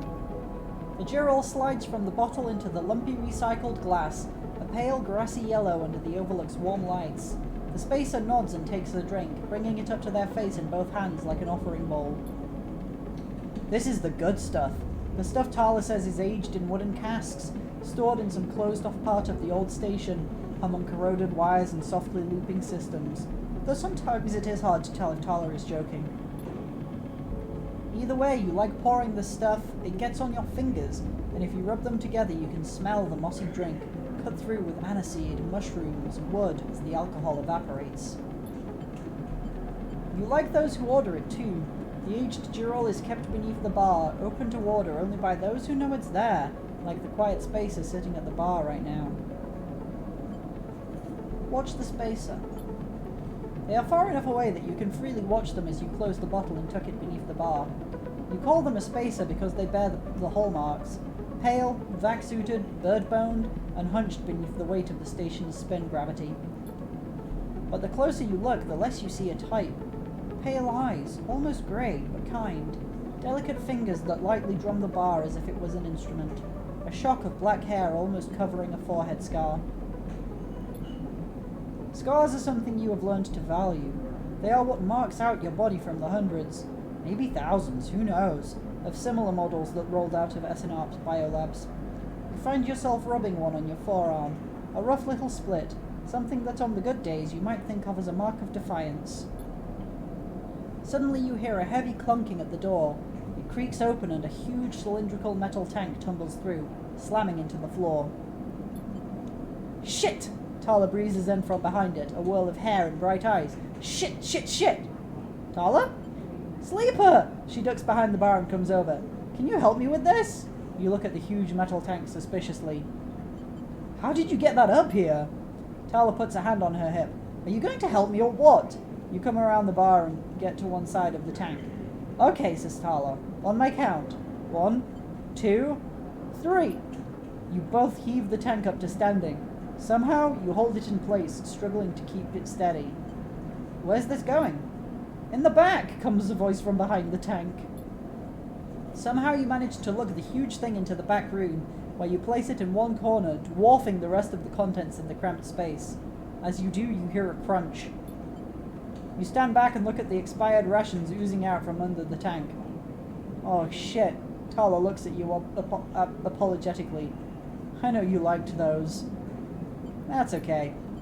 You push the crushed rations to one side. That's the end of that. Tala looks exhausted and rubs her shoulders. Francis, I swear to... Something up? Yes, she sighs. He was supposed to be back from Etienne's up in the Greenway by now. Back with our Girol. She leans against the tank. It seems like he's got lost again. Or joined the Haifa commune. We need that Girol. There's 4 other bars near here, and the spacers sure as hell don't come to the Overlook for the ambience. She looks through the open door to check if anyone can hear her. She knocks on the hollow tank. So I'm taking matters into my own hands. She smiles. Welcome, sleeper, to the Overlook Distillery. You look around the dank back room. Needs some work. She picks at some paint flaking from the metal walls. Well, I might need some help though. She shrugs. You up for it? She knocks on the tank again. Could be fun. Happy to help. Okay, she grabs you by the shoulders. I'm excited. She turns around and looks at the tank. I reckon we chop this thing in half, one half for fermentation, the other we turn into a still. We'll also need to gather the ingredients. She turns back and looks at you. You look more like a chopper than a gatherer. She smiles. So how about you build the still and tub while I work on the rest? What? No, Tala, you have no idea. I have my own mushroom garden. I cleared out a little space. I planted my mushroom spores. I literally have 4 mushrooms on me right now. Oh man, she doesn't appreciate my real talents. Oh wait, sleeper, I have an idea. Tala is grinning now, and it is making me nervous. To make up for the rations, how about we put a kitchen in here too? A kitchen? Uh-huh. I always wanted to serve food. She turns back to the tank. This is going to be great, she says to herself. You look at the dented tank in the bare room. At least she has vision. Tala nudges you out of the back room and closes the door. As you go back to the bar, you hear the banging and thumping again. The spacer finishes up their drink and nods in your direction as they leave. You can't quite tell if it's a gesture of sympathy or good luck. So much for a quiet shift. That's fun. New drive discovered. Improve the Overlook. Help set up the distillery. Right, what do we need to do then, Tala? I can do more bar shifts, but that's just for money. Build the still. You'll need to cut Tala's tank down and turn it into a still and a fermentation tub, as well as setting up the room for distilling. It's a big job. Overlook Distillery. You aren't sure Tala knows what she is doing, but she is a hard person to say no to. So, it looks like you're building this thing. Alright, we'll re-roll these, a 1 and a 2. It can't get much worse than that. Now that's more like it. Got a nice 50-50 for positive and neutral. Let's see what we get. Positive! Tala comes to help you for a bit and chats to you about her plans for the Overlook. A second pair of hands makes the work go easier. And once more. Hey, same again. We're already more than a quarter of the way there. Okay, before I forget... Wait. Oh no, it's up. Wait. Wait! Shit!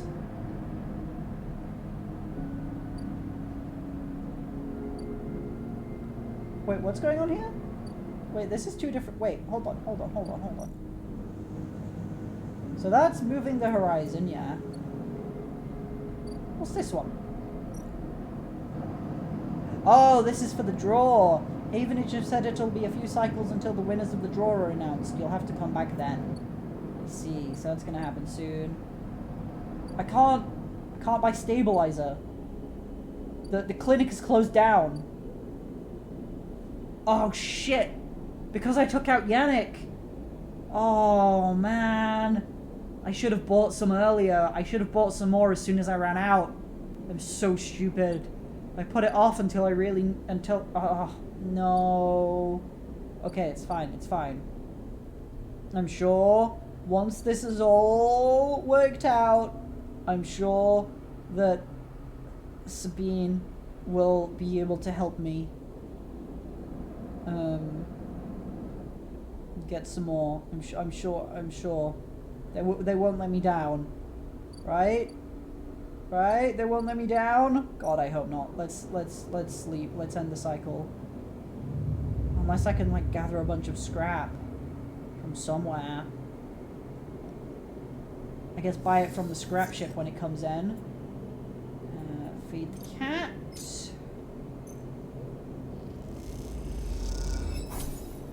I'm pretty sure this does literally nothing ever now, feeding the cat. Okay, so you're nearly done. We're waiting for that, we're waiting for that. Wait, are we still waiting for... I need to get food. Amphis! Feed me.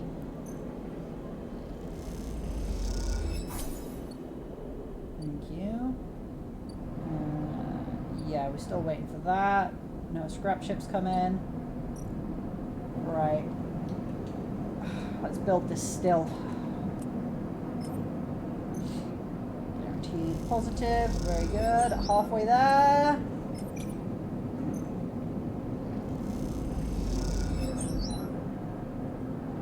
But that was positive again. Ooh. Okay, this is a bit more risky. Oh, the job seems impossible. The tank too dented, the room too small.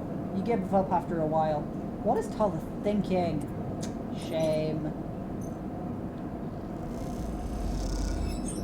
Hey! We got positive on that one now. And that is the day done.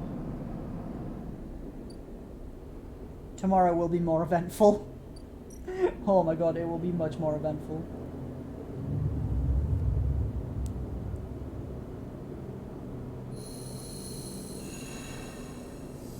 Starving again because of that one failed attempt at building the kitchen.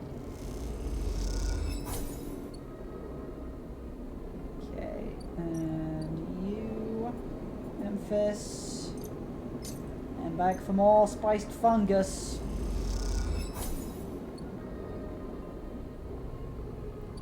Let's check in with Rabia and Sabine, hopefully. Even before you enter the office, you can hear the sound of Rabia working the heavy bag.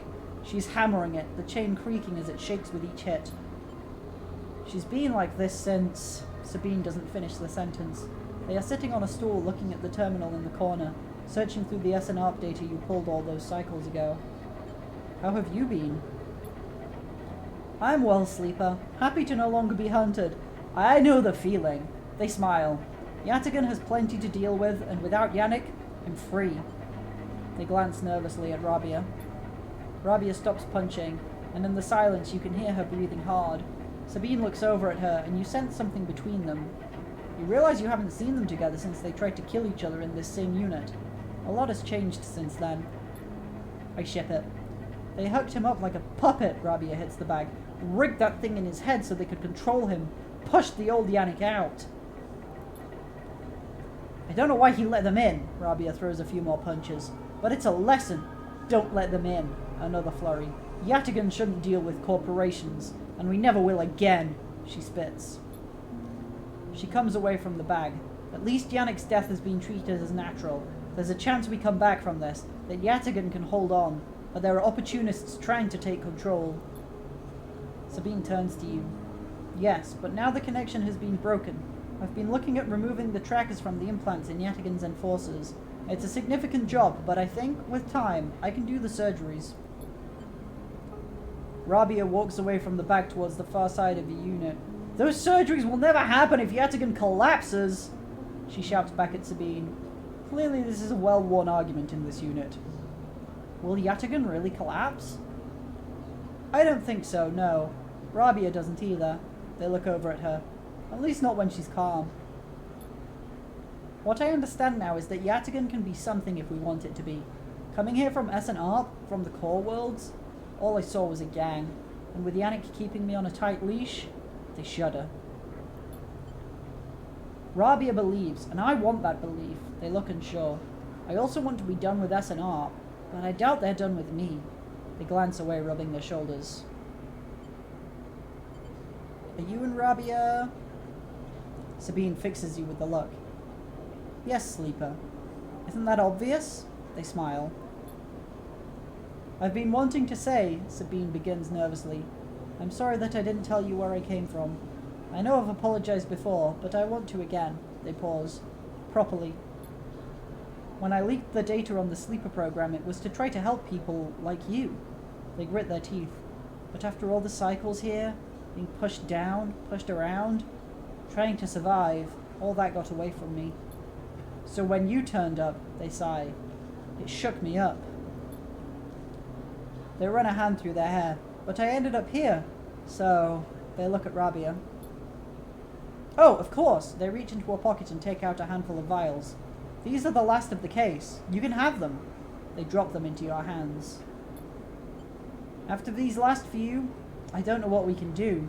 With the SNARP connection broken, they look down. But I know there are other ways. Repairs, other pharmaceuticals. I even heard there are some labs out on the Greenway. Perhaps they can help. They meet your eye. I'm sorry I can't do more. Thank you for everything. They look away, their eyes bright with tears. Rabia crosses back to you both and sits beside Sabine. They look at each other, and you can't help but smile at the idea of them together. What are you two plotting? Rabia grins. Sabine laughs, and the sound is a welcome one. You watch the two of them teasing each other and smile.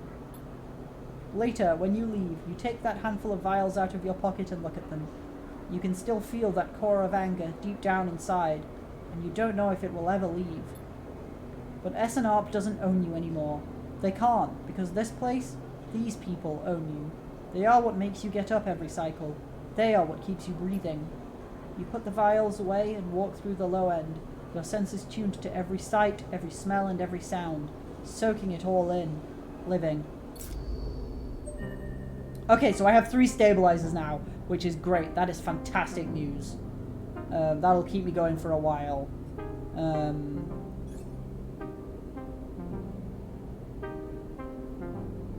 Okay, let's get this +2 to engineer. That'll help out, definitely. Lovely. Next one I think I will work on is engage.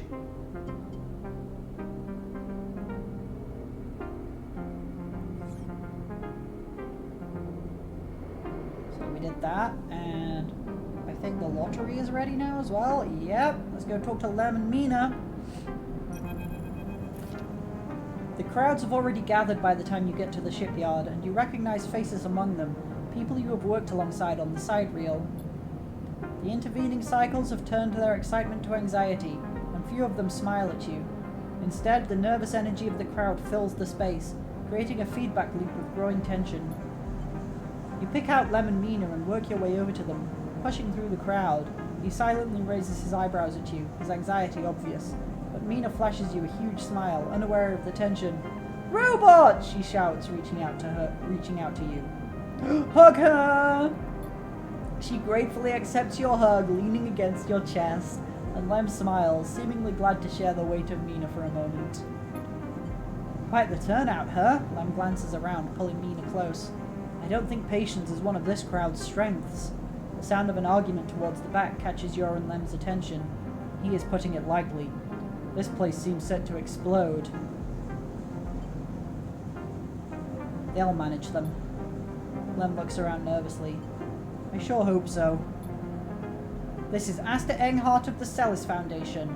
The announcement echoes from the speakers at the shipyard entrance, and shouts of "Quiet!" rapidly follow. "I'm sorry I can't be there to meet you all, and thank you on behalf of Sandra Celis for the work you have done on the Sidereal Horizon." Most of the crowd strains to see Asta's face, but the small display shows only a ghostly white figure, smudged and unclear. "Sandra wanted me to pass on her personal thanks for your commitment to and belief in the Celis Foundation's mission. We chose the Eye for this project because we knew that we would find like-minded individuals here, especially among the ranks of the venerable Havenage Association. Unlike most of the Corps, we neither believe Erlin's Eye to be a threat or a rogue state, but instead an embryo for the formation of a new decentralized social structure, one where each citizen might be the master of their own destiny." A ripple of impatience runs through the crowd. They didn't come here for a sermon. "You are all pioneers, just like those core citizens who the Sidereal Horizon will carry, in cryosleep, to the planet that will become the Foundation's first frontier world, Celis 1. At the mention of the destination world, excited conversations break out among the workers. There, our citizens will be able to create their own innovative bottom-up economic order, aligned with the principles set down by Sandra Celis herself. Freedom, resilience, and self-sustenance. This is all thanks to your tireless efforts in the Havenage Yards. As a reward for those efforts, you may know that we are offering a select group the opportunity to join the caretakers of this vision, the staff of the Sidereal Horizon, who will maintain the vessel during its multi-decade transit through interstellar space. Lem turns to you, his eyes bright. This is it! This draw has been performed at random by the central AIs of the Foundation, and is final and binding. Please note, only licensed contractors of the Foundation are eligible for this draw. I know you have all been eagerly awaiting this day, and without further delay, I will now read the Celis identification numbers of those chosen for this great honor. A murmur runs through the crowd. Celis identification numbers? Licensed contractors? You have never even heard the term mentioned. Is this something you were supposed to be assigned? You glance at Lem, but his eyes are fixed forward, wide and shimmering. All around you, people are speaking in hushed tones, like a rising wave. Asta starts reading out sequences of numbers and letters, and panic begins to set in. No one seems to know what is happening. Somewhere near the front of the crowd, someone shouts in celebration, and everyone pushes forward. Lem? You turn to see Lem still staring forward. Mina is scared now as the shouts start. Daddy? Someone throws something at the entrance and it rattles against the shipyard doors. You see, for the first time, Havenage security stood on either side, scared, arguing between themselves. You feel the anger rising in the crowd. Lem, let's go. He doesn't move. They might call out names. I can't. Mina tugs at his dog tags. It's not happening. Lem blinks rapidly and then turns to you. He opens and closes his mouth and looks down at Mina. He sees the fear in her eyes and understands. It's time to go. You lead Lem and Mina out, shoving people aside. As you do, you hear the sound of scuffles emerging at the front of the crowd, of metal canisters bouncing off the shipyard walls. You keep your head down and walk away, the sound of Asta reading off the ciphers echoing above the chaos like some strange mantra. When you turn to Lem, there are tear tracks running down his cheeks, and Mina is sniffling into his jacket. You feel the sadness rising in you too. They screwed you. Screwed all of you. You were never even on the list. The feeling is as unpleasant as it is familiar. You stare ahead into the tunnel as the security sirens sound out, a signal for the coming violence. Drive failed. What? Oh my god. Was there anything I could have done, I wonder? Fuck. Can we go talk to Lem and Mina now? I want to check in on them. Are they okay? Oh man. Lem's out. There's a note on the door of the unit. Sleeper.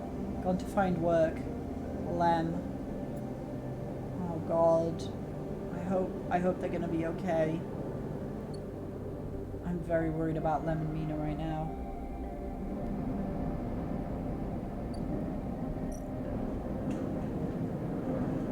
Let's get this fixed though. We can do this now. Set up the Overlook Distillery and kitchen.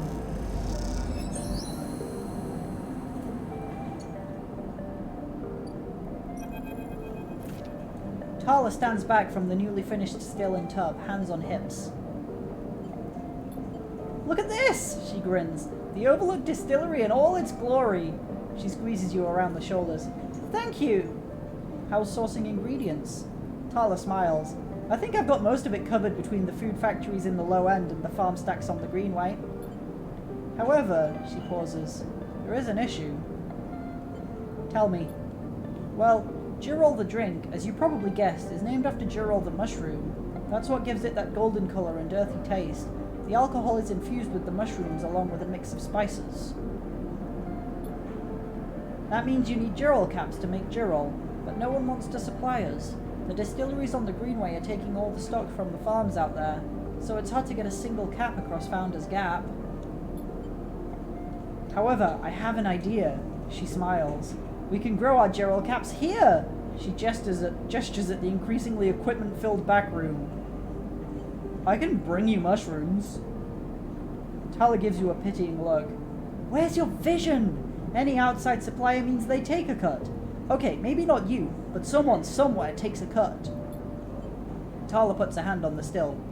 We made a still? We set all this up? How hard can growing mushrooms be? They don't need light. They barely need soil. We can do this. She pauses. Or at least we could, if we had something to grow them from. Like spores? Exactly! Suddenly you feel like you've walked into a trap. And you are the perfect person to get me those spores. She nods rapidly. Think about it. You built the still, you're great with plants, you know the eye like the back of your hand. Need I go on? Are you flattering me? If it's working, then yes? She grins sheepishly. Look, I can't leave the bar, and the other people picking up shifts. She grimaces. I'm saying it has to be you. Fine. Wonderful! You'll love it over on the Greenway, I think. All that fresh air, open space. She sees your expression. Okay, I'm done. She turns back to look at the still and the fledgling distillery forming around it. It really is something, though, isn't it?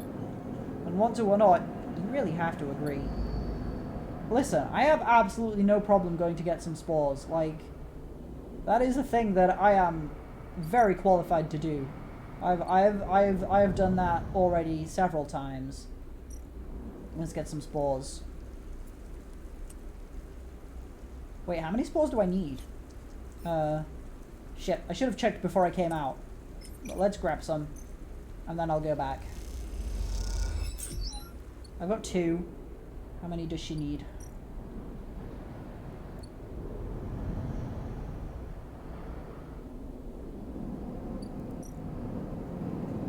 Only 1! Alright, that means I get to keep 1. Tala oh no, she needs 3, never mind. Tala wants to set up a mushroom farm to feed the distillery. All she needs from you is some spores to start it off. The mushroom farm will make the back room of the Overlook into a miniature Dural factory. Excuse me.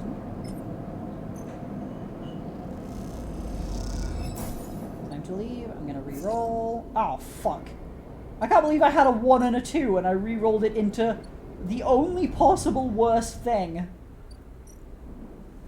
Oh, well. No, not forage for fungus, you silly. Collect spores.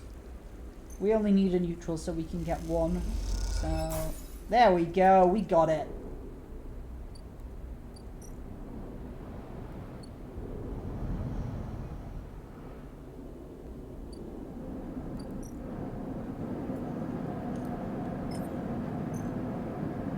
Let's start this mushroom farm in the back of a bar. They are so cute, says Tala, looking at the container of spores. Her excitement is infectious. First batch. Tala has locked herself way in the back room while she focuses on the distilling. She won't let anyone in or out. That's going to be 6 cycles. Okay, so that is going to be something that happens in a few days. That's just to sell stuff. Honestly, I think I'm gonna buy some scrap.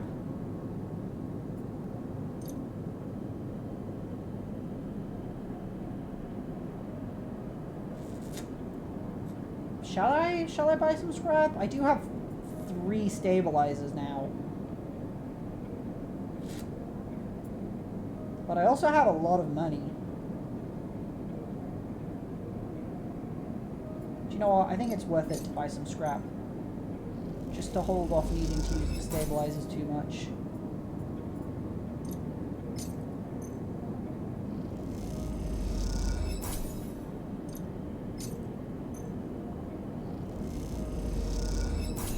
There we go. I got 3 3 scrap components. Okay, so at the Art Exchange, we can sell scrap if we want, or we can play the exchange for money. That's nothing exciting. Fabricator is just where I build the ship mind if I have fragments. Emphis just feeds me. What about the Tambor Tea House? I can gamble, or I can sell data. That's not exciting. What about in low end? Oh, I didn't finish low ender. There could be more to find here. Okay.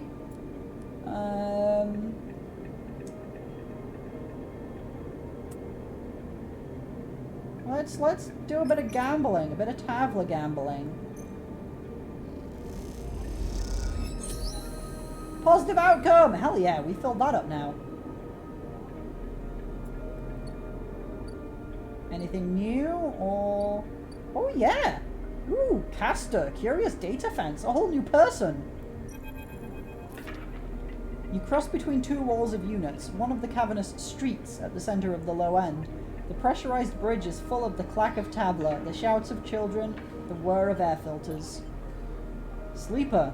You turn to see a man sitting at a tavla table alone, somehow untouched by the hustle and bustle of the people around. He gestures to the stool on the opposite side of the table. Sit. Sit. You sit at the metal stool and he starts setting out the board with counters, or at least the filter caps low-enders typically use in their place. Caster, he says by way of introduction, looking over his glasses. Night or day, he asks, gesturing at the caps crudely sprayed white and black. Night. He nods. The black counters are already on your side. Let's begin. You take a plastic die each, pitted and worn, and roll to determine who starts.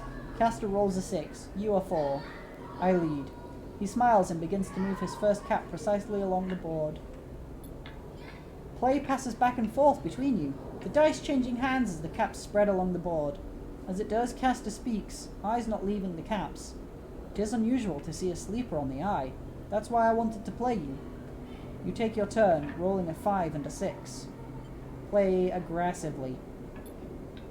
After all, a sleeper's mind must be somehow different to a human one.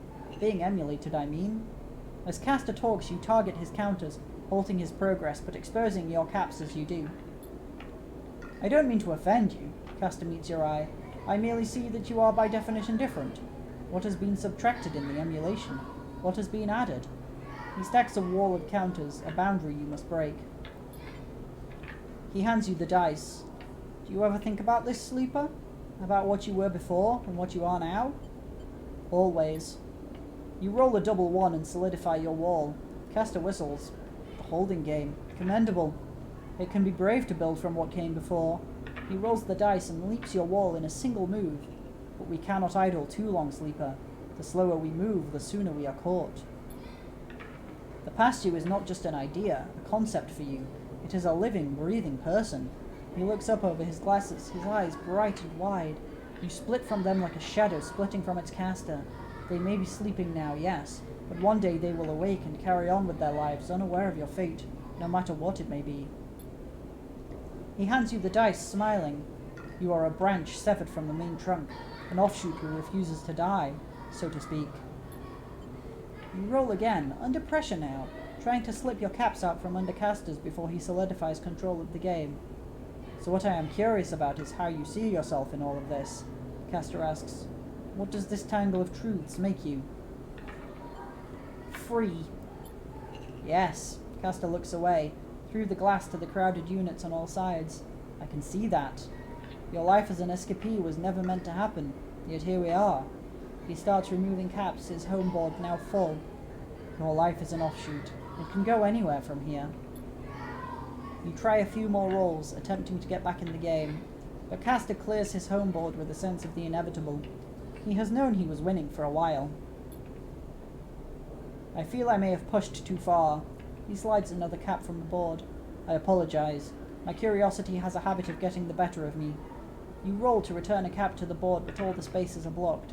Caster clasps his hands apologetically. You play well, really. Your weakness is not your game. He smiles warmly. We have much to learn from each other. He slides his glasses back up his nose and sits back. I feel we could share knowledge, ideas, perhaps even data. His eyes glint with that last word. To our mutual benefit. He slides his final cap from the board. It is over. He has won. I'll see. Please, I don't want to make you uncomfortable. He holds up his palms. My intention is only to help you endure here, and, if I am able, feed my curiosities. The game over, you notice the bustle of the walkway once more. The call of the children, the deliveries, the arguments and reconciliations. They wash over you as you stand and leave, Caster nodding goodbye as you do. Crossing the walkway, you replay the moves of the game in your mind, looking for an opening you are sure was there. Intriguing. Caster's table. What can we do here then? Oh, we just sell data in chunks of 5. Wait, what are the old guard up to these days, I wonder? I have a ship mine for you if you'll indulge my curiosity. Damn, that's an easy way to get a ship mined. I can do that in 3 rolls of the die. Not that I need one, but I can sell a ship mine for a decent amount of money if I get desperate. Oh my god, the stories about Yataghan are brutal, but I want the truth. A vial of stabilizer should provide the motivation. That's good. If I run out of stabilizer, I can hack some Yataghan agents. And get some stabilizer there. Okay. That's all we can do there. Wait, is it? No, it's not. I didn't look at Mingi Express. Okay, there's nothing to work towards at Mingi Express. There's just the usual delivery stuff. The midline freight hub. I mean, we can get caught stealing, but that's not something I want to do. Would rather avoid that. And then there's the import and export. That's where we can sell a ship mine for 150 money.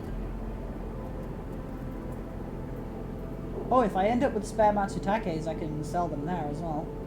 We only have 1 right now, so I need 3. And then we can head up to the hub. I guess next cycle, I can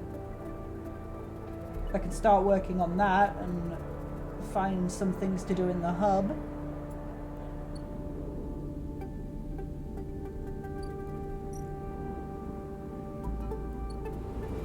But for now, we have no dice. So I only have 3 drives now. I've had like so many drives active for so much of the game, and now I only have 3. It's kind of weird. No upgrade points. Yes. Let's sleep.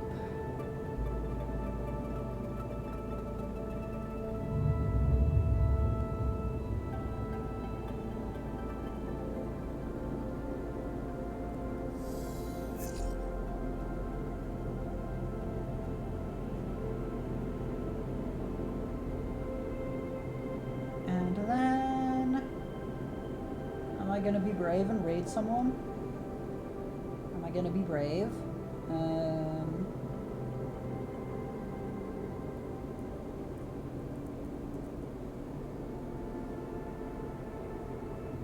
Well, I was gonna raid someone else playing this, but no one else is playing this right now.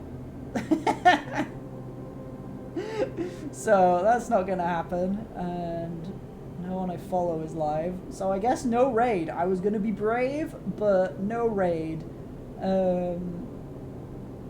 I will be back for more Citizen Sleeper on Wednesday, where we will do all kinds of fun things, like feeding the cat, and exploring the hub, and maybe we'll even see what's going on with...